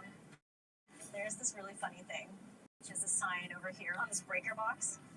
It's like if you're locked in the theater, follow these instructions, and it's because people often Keep forget. losing socks. Did I always lose socks, man? It's not fair. I've been working as a projectionist for almost 20 years. just say 20 years old. A way that I understand the world, I guess, just because it is such a solitary job. 20 years old. I'm sleeping in a van, making this video to Val. I will be posting videos until this situation. Thank you guys for over 50,000 followers. I know most of you guys are here for the mock bike, but Welcome to see how heavy that is if you want. It's pretty heavy. about a year ago, I said that I would blow up this minivan back at this point in time. This minivan. Got here at 9 today. 3 minutes here. I'm just gonna eyeball the schedule. I learned to be a projectionist when I was in grad school, and I was doing displays for the cinema. Video is and what it means to me, and to show how thankful I am. I can't even put into words, especially for my dad.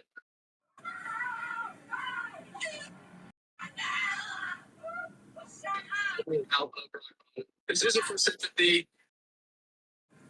I put myself in that situation, and it's a hilarious story. Hitting rock bottom is a beautiful thing. It's the true beginning of your story, so try to enjoy it. We're in the final stretch until this thing gets absolutely obliterated, and we're just getting started. So thank you guys.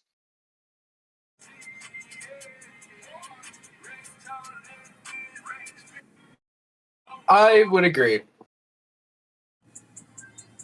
Hopefully, you're better than me. Barred from doing any business with the U.S. government.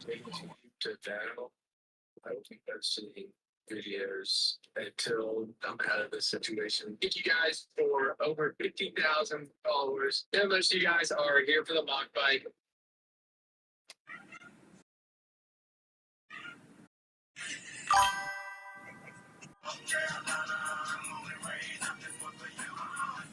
Yeah, probably. Probably. You can never reach without moving your picture. Just look. Good song. I don't know. Is his name Carl? If his name's Carl, then we got the same one.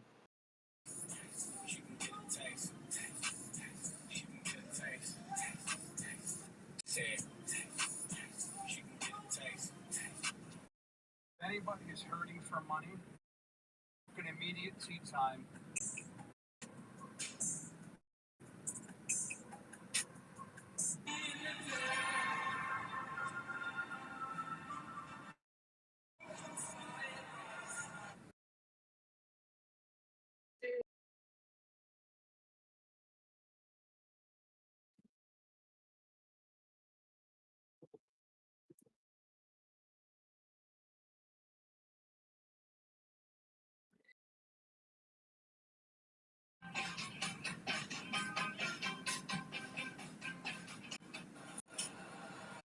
Woo!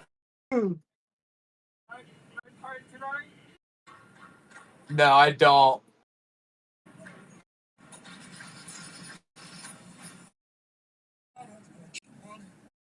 That is good, Julie. I'm happy you are doing good. Have you been on your Xbox? I rarely get on my Xbox.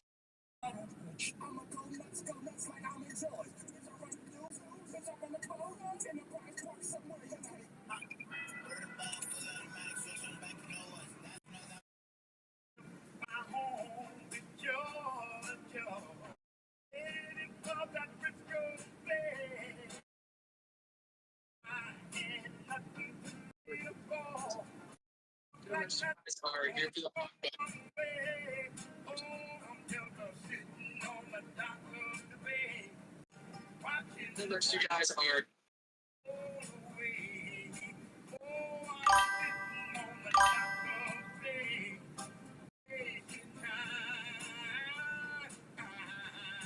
Guys for over 50,000 followers. Those two guys are here for the month. Yeah, But same. I said that I would blow up this minivan. This video is about why and what it means to me. I would love to find that cure to asthma, but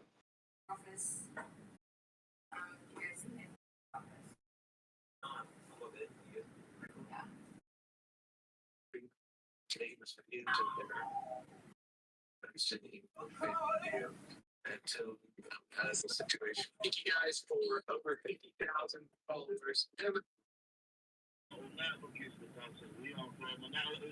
Guy like Nick, the only one 20 years old, just looking for making this video to viral. 20 years old.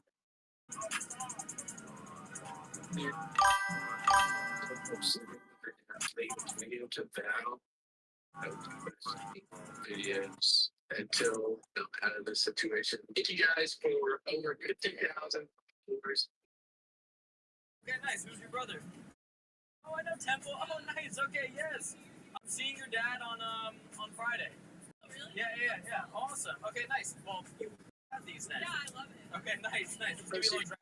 So then, why not? Body work. Such a viral. Videos until I'm out of this situation.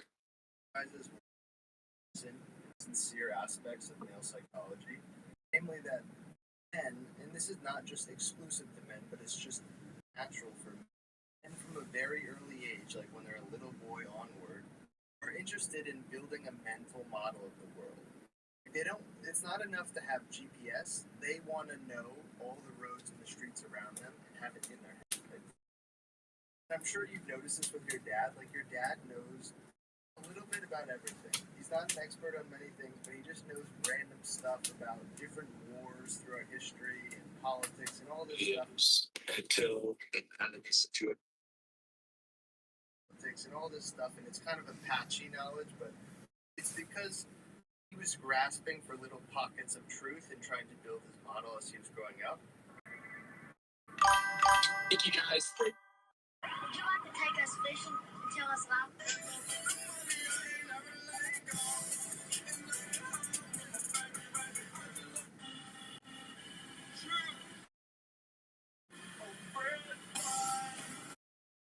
20 years old, making this video to viral. You guys see videos until I'm out of the situation. Thank you guys for over 50,000. Those two guys are here for the mock bike, but about a year ago, I said that I would blow up this minivan. This video is about why and what it means to me. And to show how thankful I am. I can't even put into words, especially for my dad. oh shit, my bad. We are friends, Julie. Silly goose. Getting rock bottom is a beautiful thing. It's the true beginning of your story. So try to enjoy it. We're in the final stretch until this thing. So thank you guys.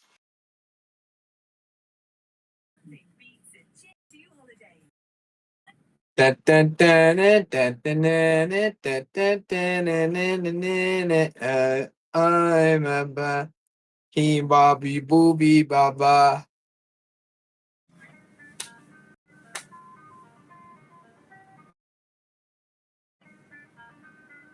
Years old, making this video to viral.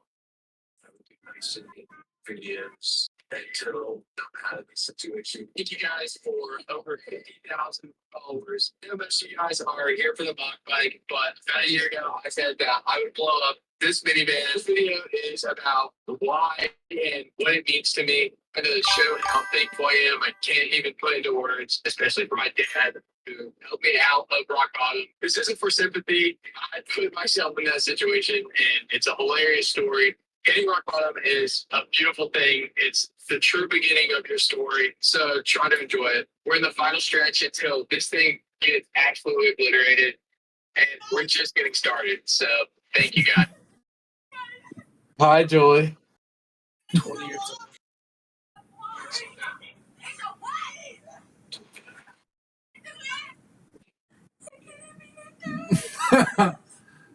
Thank you guys for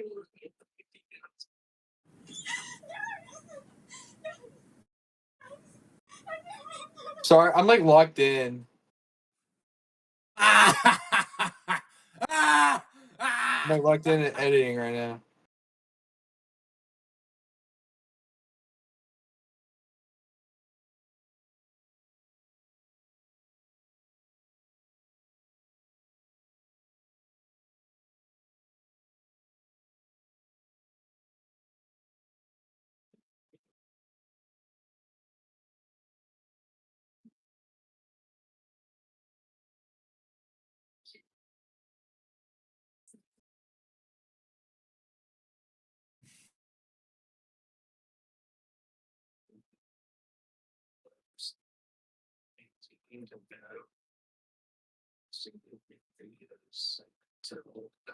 situation. Thank you guys for over 50,000 followers. I know most of you guys are here for the mock bike, but about a year ago, I said that I would blow up this minivan. This video is about why and what it means to me. I'm going to show how thankful I am.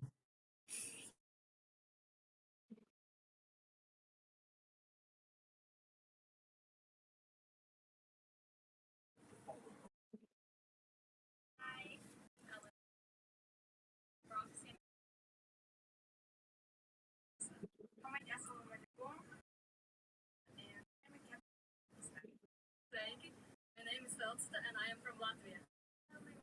I can't even put into words, especially for my dad who helped me out of rock bottom. This isn't for sympathy. I put myself in that situation, and it's a hilarious story.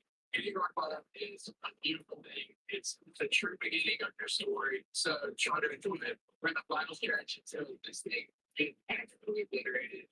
And we're just getting started. So thank you guys. When you guys are all sleep, take this meeting to the vow. I will be back sending videos until the situation. Thank you guys for over 50,000 followers. I know most of you guys are like in my bike, but I didn't come. I said that. This video is about why and what it means to me. I know the words, especially for my dad. Yeah, I don't know. It's not looking good for the aliens. No, we'll be fine. Well, like, They are real. We probably won't find them. Or it'll be nearly impossible to talk to them. And we're just getting started. So thank you guys. Here's sleeping with the speaking to the vow. Nice videos.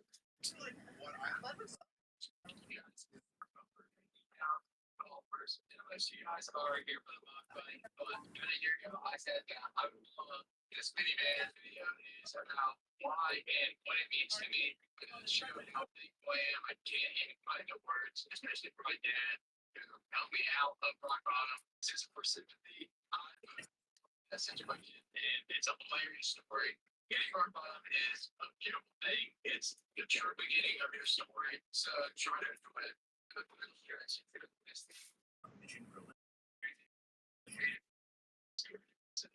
you guys.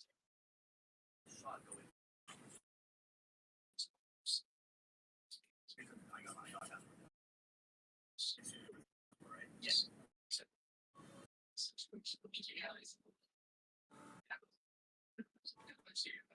You got my ligament cut. It's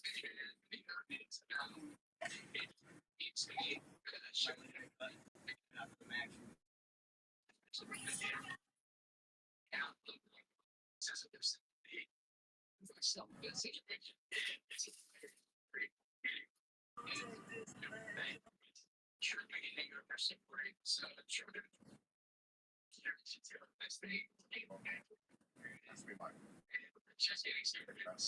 Thank you guys.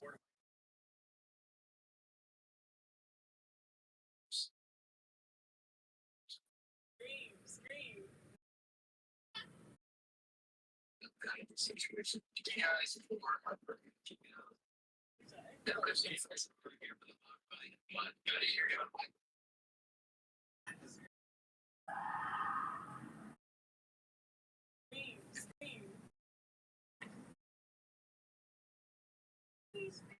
Anyone like any in train?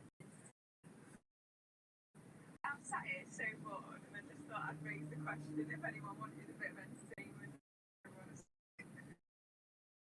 Yeah, if anyone does anyone.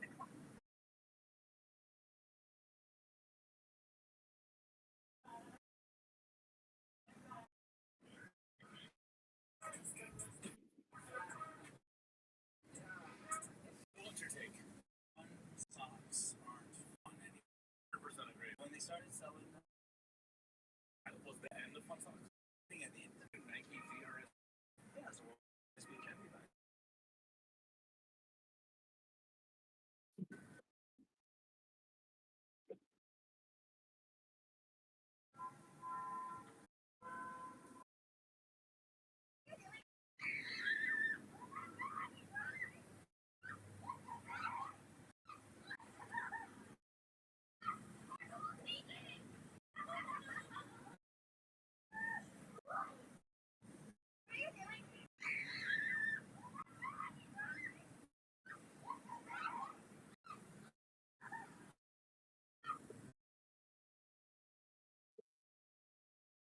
This has been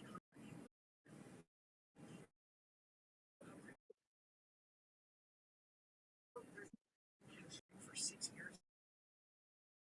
Has been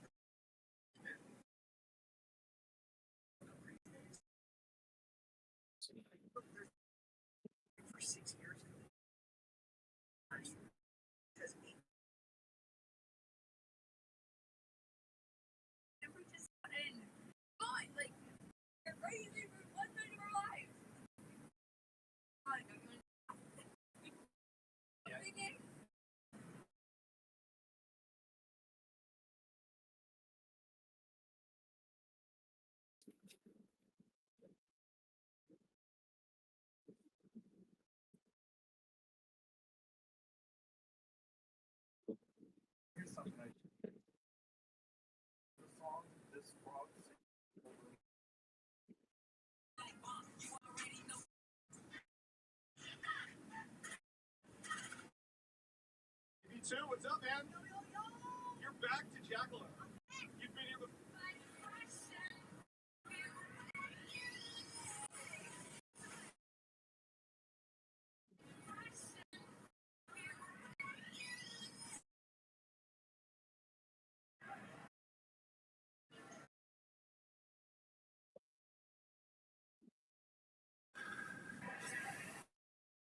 I've received. I have. Do I work tomorrow? Yes. Bring back home virus. Don't ask me.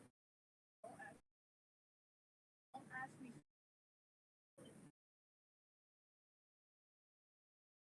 Don't ask. Don't ask. Like fill it gas. On leave daughter probation. I am mad. Ha ha ha. What that are you? Like what?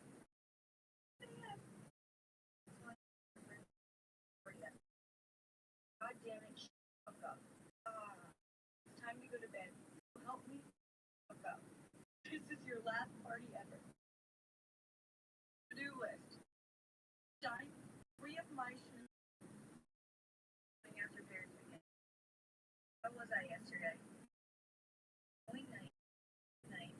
I'm tired. Kaya, I'm going to bed. I'm going to bed. Okay, are you home? Are you good?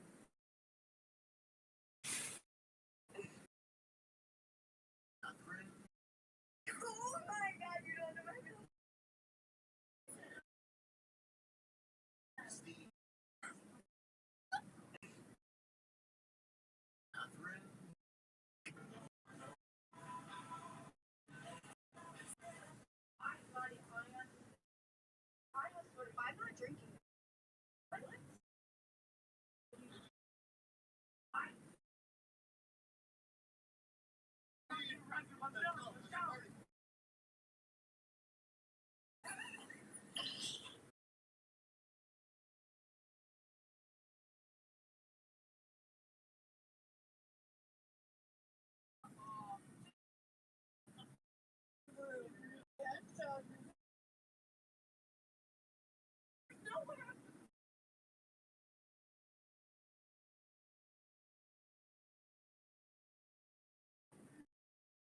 I'm not drinking.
What? Mom makes me anyway. What did you later?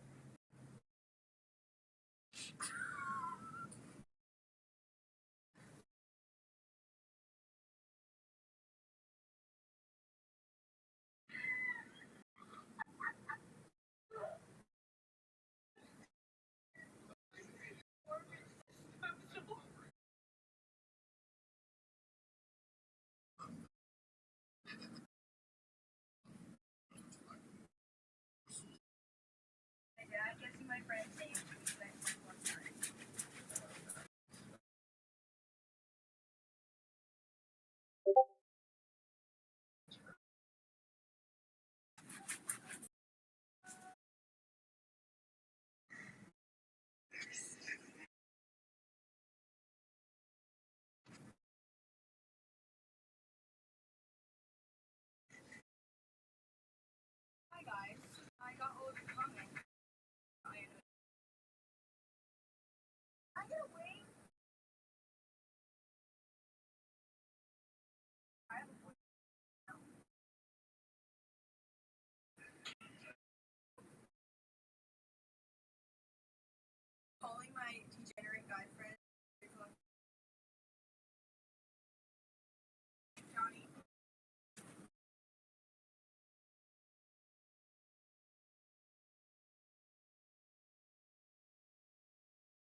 Okay. I got over 50 home.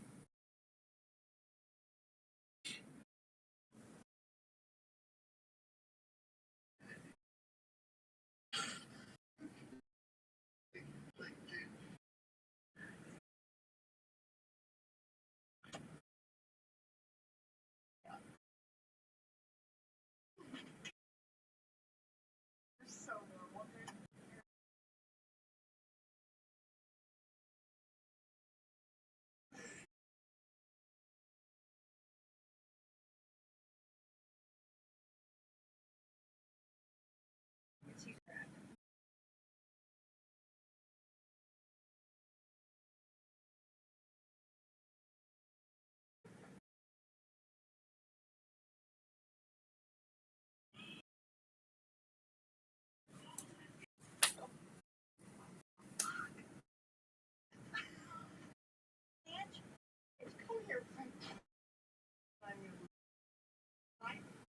I opened the door and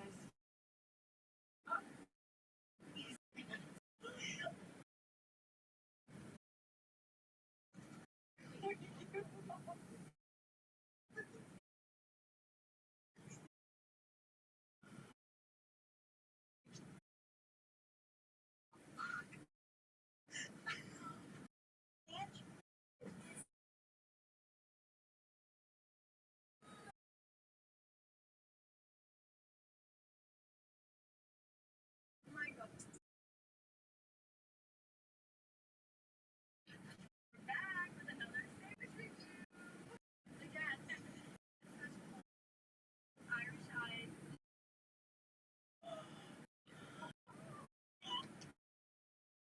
Bye.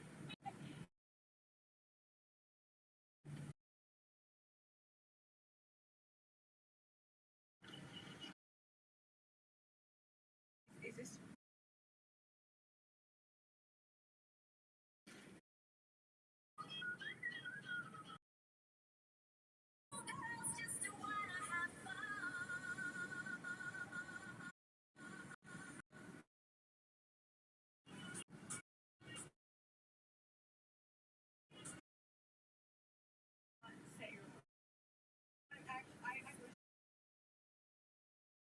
Killing it. You're killing it. You ever seen the video? No. One of my favorites.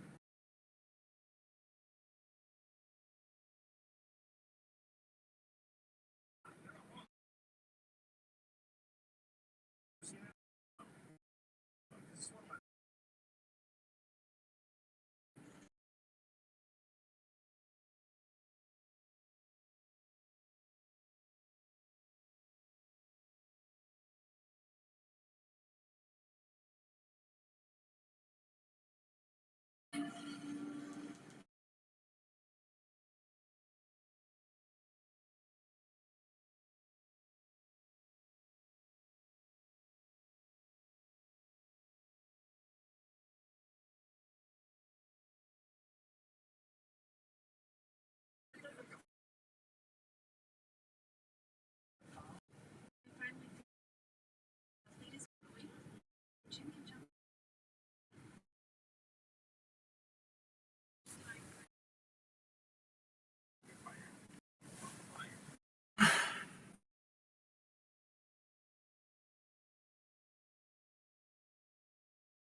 I'm so hungry I can eat a damn dog.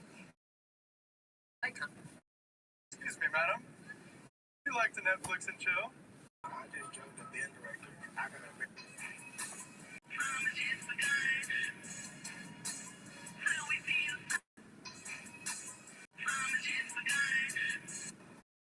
How did the zombie get up there, brother?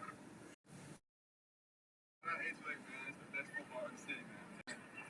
804, man. Salute. Nobody knows nothing about the 601, baby.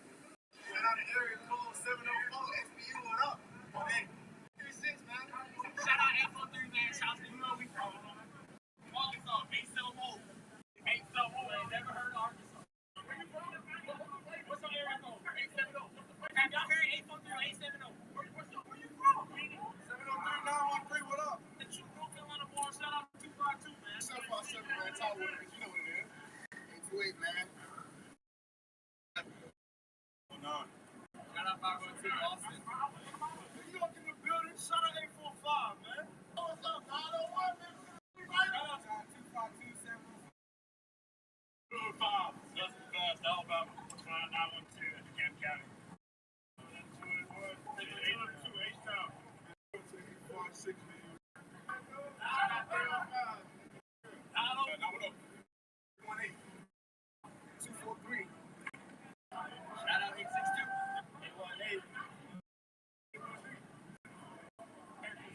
Who's that?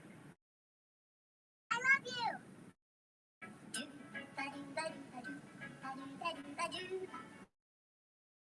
Fell going with the driver. You guys, would you just be able to record me a quick video? What's that?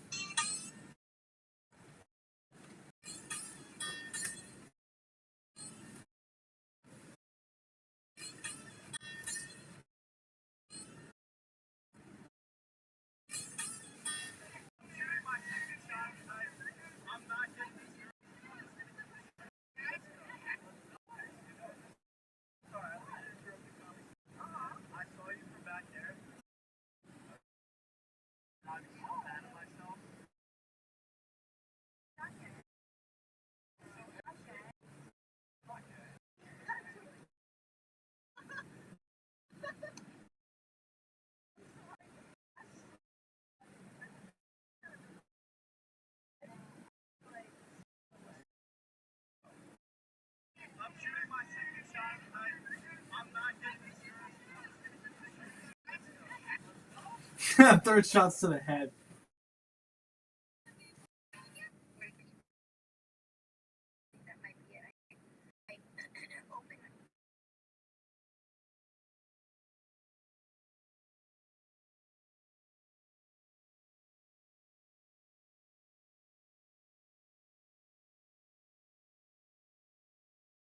People smoke. I think that might be it. I couldn't open it.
Because it was like need repairs, so I thought I'd get you a truck. Sorry. Well, sorry, I'm sorry. And then my fucking underwear. Turn that motherfucker off, or I'm gonna shoot your fucking ass.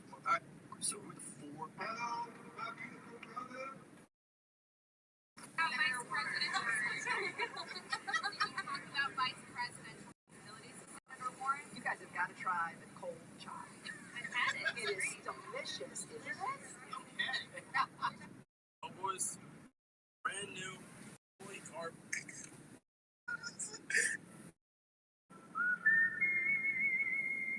This is AI. This is a configuration of all of our. This is AI. This is a configuration of all of our attributes. My face, Tap's face, Table's face, Brady's face to create this persona. So this was like the AI persona avatar that narrated the whole entire record. So speaking of Mr. Bloom, there was the first single called